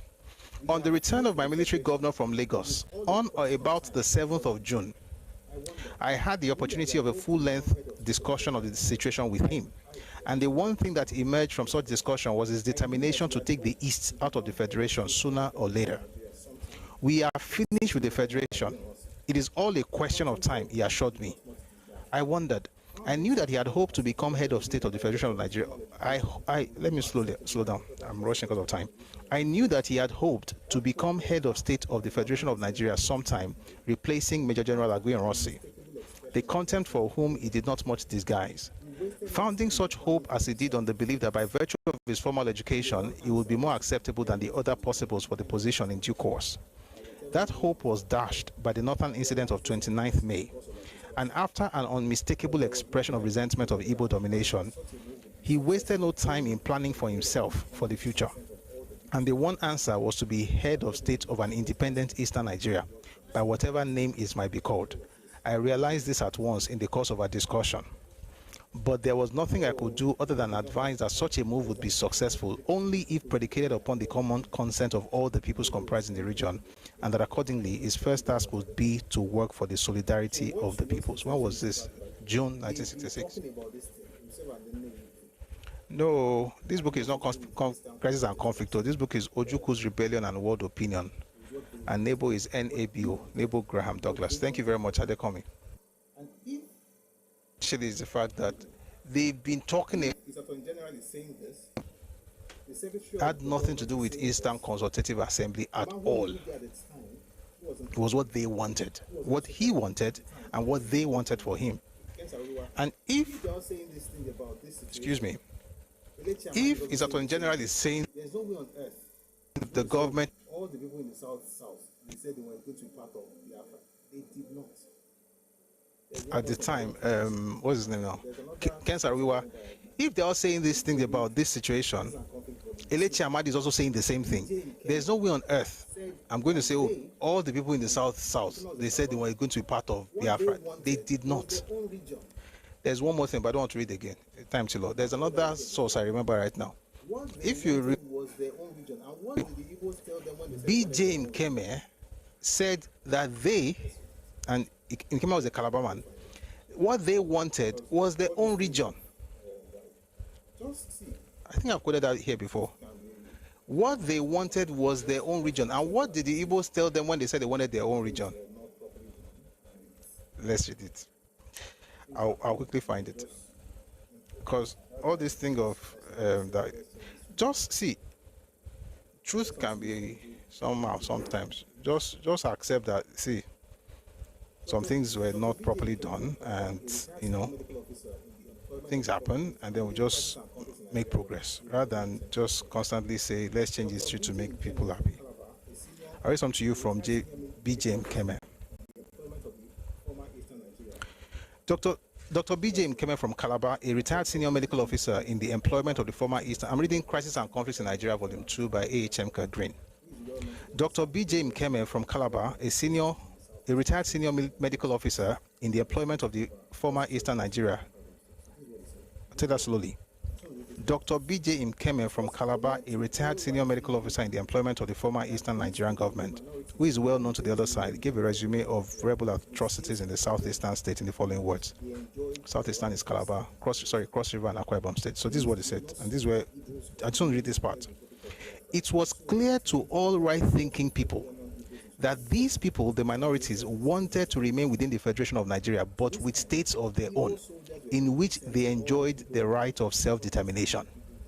This did not suit the Igbos of the newly declared Republic of Biafra, and so they determined either to force the 5 million non-Igbos into their republic or to exterminate them systematically. To this end, Igbo soldiers were quickly sent to all non-Igbo areas with instructions to keep the people down. Take that again. Instructions to keep down the people, detain or even kill all who dared raise a voice in protest against the idea of Biafra. Those are people that were part of the Eastern Consultative Assembly that you're talking about. The provincial secretary for Calabar, an Igbo man, called a mass meeting in June 1967 and addressed the Calabar people thus, and I quote, "You Calabar people say you want a state of your own.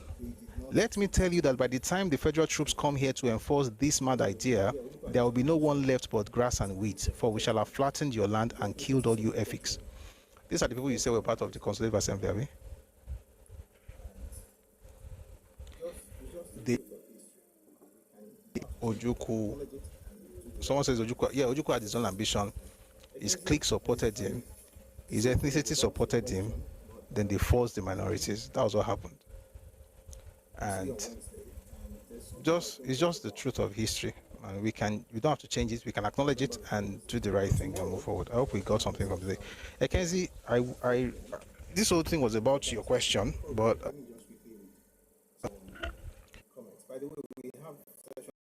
there's something I was going to talk about. I remember before Wednesday, but tomorrow we're going to have a session here at 4 p.m. if your time was African time. Before we go, let me just quickly read some comments. By the way, we have sessions here every weekday, Monday to Friday, 4 p.m. if your time was African time. So please join us tomorrow for another session. Someone says on YouTube, Ekusin Debango, both Decree 33 and 34 were debated and passed on 12 May 1966. Among those who signed off on both were... Why are you people like this?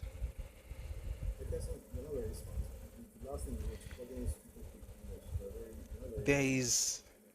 having conversations with smart people, they won't invite you. The thing is,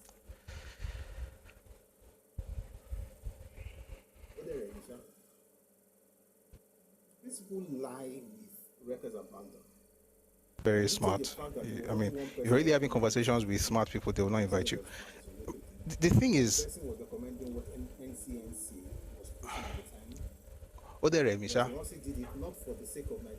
these people lie with records abandoned. Does it change the fact that it was only one person that recommended unity decree, and the person's name was Francis Owokedi, and the person was recommending what NCNC was pushing at the time, and that Ironsi did it not for the sake of Nigeria, but for the sake of Igbo people, as seen in many things that we've read from Igbo intellectuals themselves? You're not serious, so. And I feel sorry for... I feel sorry for young Igbo people. This mindset is... It's a psychiatric issue at this point. Jesus is Lord. Any other comment on YouTube? Someone says, Mimi says, what you read about Port Harcourt is why the Yoruba pushback in Lagos and Southwest is very important. If not, they will claim Lagos and the Southwest in about 20 years with the rate they are trooping into Lagos. Onwokedi, not Onwokedeo, France, Adekomi, Onwokedi. But thank you for writing the comment section. So yeah, Mimi, yeah, they moved into Port Harcourt and now they are saying that they own the place. And the people are saying they are not part. If you have self-respect, right? If a person says, when Isheke people start talking, I mean, they've been talking about it for a long time, to be fair. In 1958, in the Williams Commission report, they said they would rather be with Yoruba people because they were Yoruba people. You know, but you don't see Yoruba people shouting, you are Yoruba, you're Yoruba. And recently they are saying it again. And who are we not to welcome them? That's where honor is. Honor is somebody telling you, you are my father. Not in you saying, you are my son, you are my brother, we are related. I don't know you. You are my relative yourself, by force, by fire. The only reason you are doing that is, in fact, two reasons. And I'll tell you the two reasons. Number one is inferiority complex. Number two is lack. It will well. Someone says, let's not forget January 15th, it will clock 60 years. Yes, I'm even planning something for that date. All right. This clown Echoson says that they debated Decree 33 and 34. Decree 33 and 34 was debated. Debated by who? The decree was brought up by one-man committee of Francis Nwokedi. You said they were debated. It was debated by. You will now look for one Hausa name and put there. Put Kam Salem. Put there. Just for people, just to make sure that it's not only you, that your generations are not very blessed.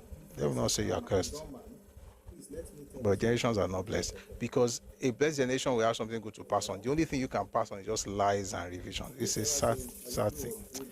Let's leave this clown.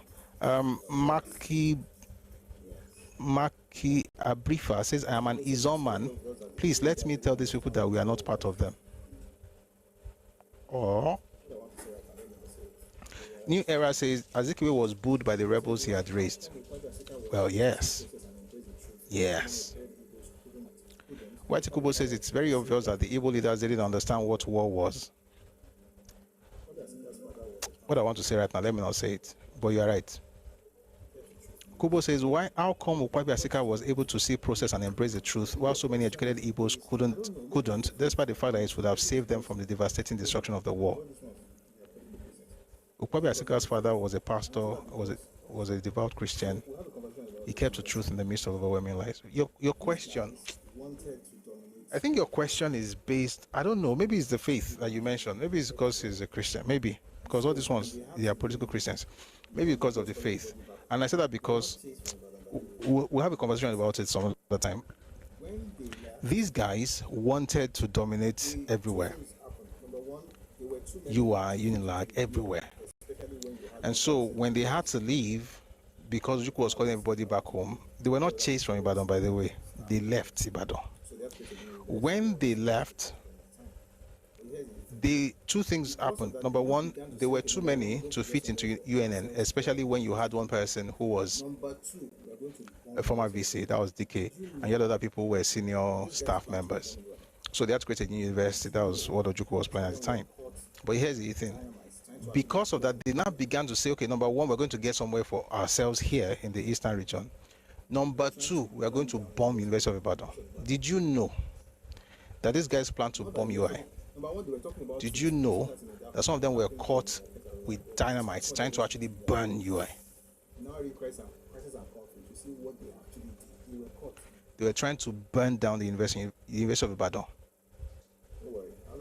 Not that they were just talking. Number one, they were talking about it. You see that on a darkling plane by Kensariwa. They were discussing what they were going to do to UI. If you now read Crisis and Conflict, you see what they actually did. They were caught. Are you still here? Don't worry. Another day we'll have conversations on that. But thank you very much for your questions and for your comments in the comment section. Let's check Facebook. Just want to make sure that we name names.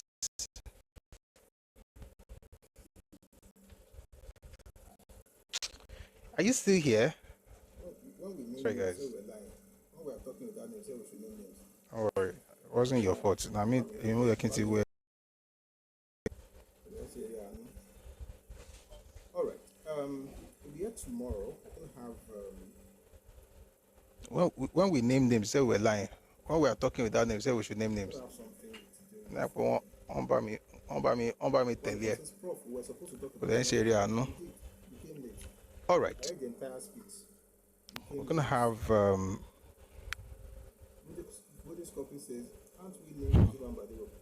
Gonna have something to do with. Obalufon says, Prof, we were supposed to talk about enough is enough. We did. You came late. I read the entire speech. You came late. Buddhist copy says, can't we name Ozuban Badewo after Kwabazika? No. As much as I like him, if they're going to change that name, they should rather call it Ogufuminiri or some Yoruba name. I beg. We can look for a street to name Kwabazika in Lagos, but not that particular one. Or anywhere for that matter, but not that particular. One day, maybe we should even read this book, because I'm reading the book. As you hear me listen, as you listen to me read the book, you will start. And it was a terrible person. It was a terrible person, and he was the master gaslighter and manipulator. One day, maybe we should even read this book. As I'm reading the book, as you hear me listen, as you listen to me read the book, you will start poking holes in the nonsense, insulting everybody. And you people, like, we've grown up to accept this thing. Everybody is right. We are wrong. We'll not be like, we can take it. No, we're not taking nonsense again. Let's all respect ourselves. Let's go tell history. Of course, respectfully, right? Respectfully as we can. But if you don't like the respect, we're not going to cut a currency for you. You not discover that we're laughing, we're weary. So let's all respect ourselves. You know, one of the things we're done, by the way. One of the things our young people need to learn those things, man. In fact, even our old, even all. So can you see this comment? What comment? White Kubo, political Christians. Yes, now. You know, one of the things we're done, by the way. One of the things that Ojukwu said to the Catholics was that they were going to make Biafra a Catholic nation. That was one of the reasons they were able to get help from Caritas. It's not today's topic. They said they were going to make it a Catholic nation. So they used that. I mean, the Catholic Church helped. I don't even want to, the kind of things the Catholic Church did in Biafra. May God forgive all of us. Nobody's perfect, but it's just political Christianity. But it is well with all of us. Anyway, thank you very much for being part of today's session. I see people liking and commenting and sharing and typing. Thank you very much for your support. We got 108k likes on TikTok. Thank you very much. Thank you for the gifts as well. I saw some people earlier while the conversation was going on. I saw people, dropping hearts and heart me's and stuff like that. Thank you very much for your generosity.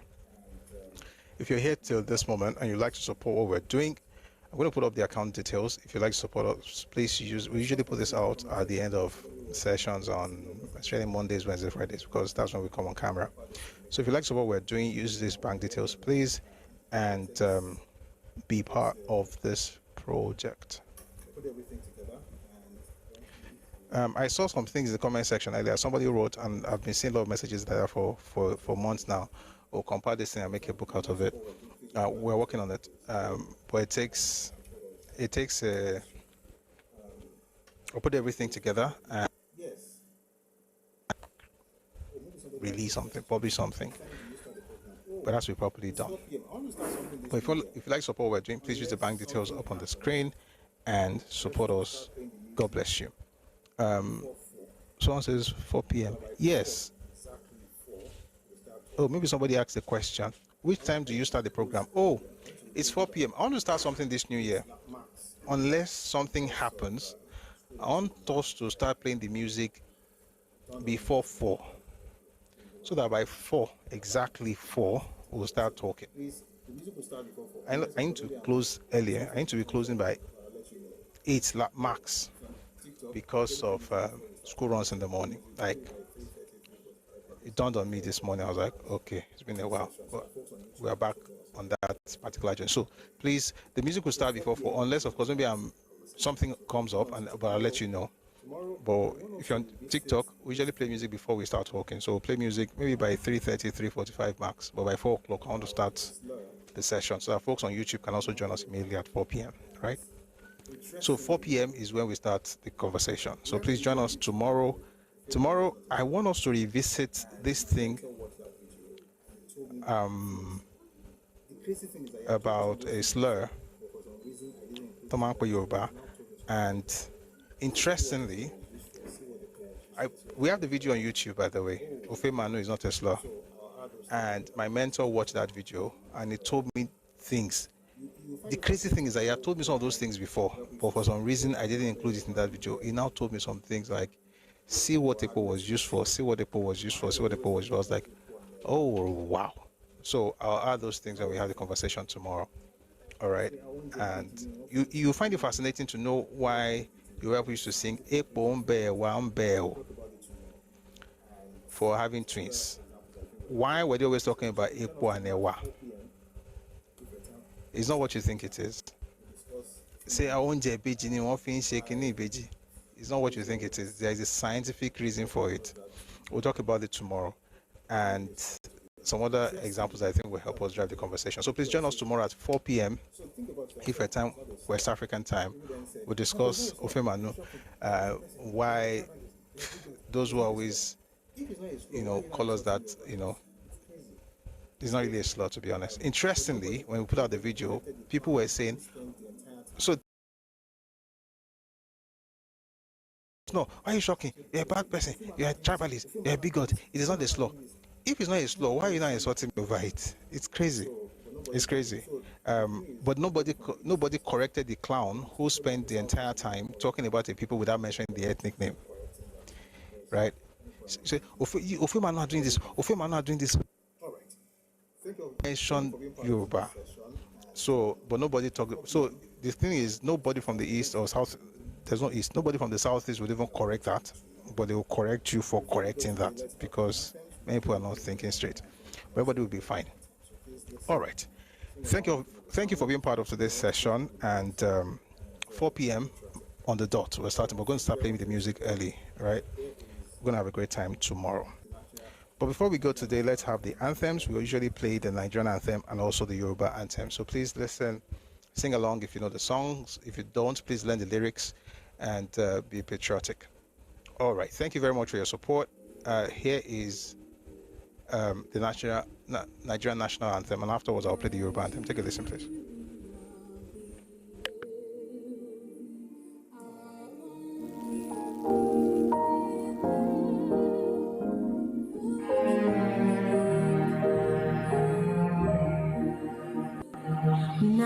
Nigeria, we hail thee, our own dear native land. Though tribe and tongue may differ, in brotherhood we stand. Nigerians all are proud to serve our sovereign motherland.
Àwa ni ìmọ́lẹ̀ ogun adúláwọ̀, ìmọ́lẹ̀ wọ̀ ni wọ́kùn lágbára.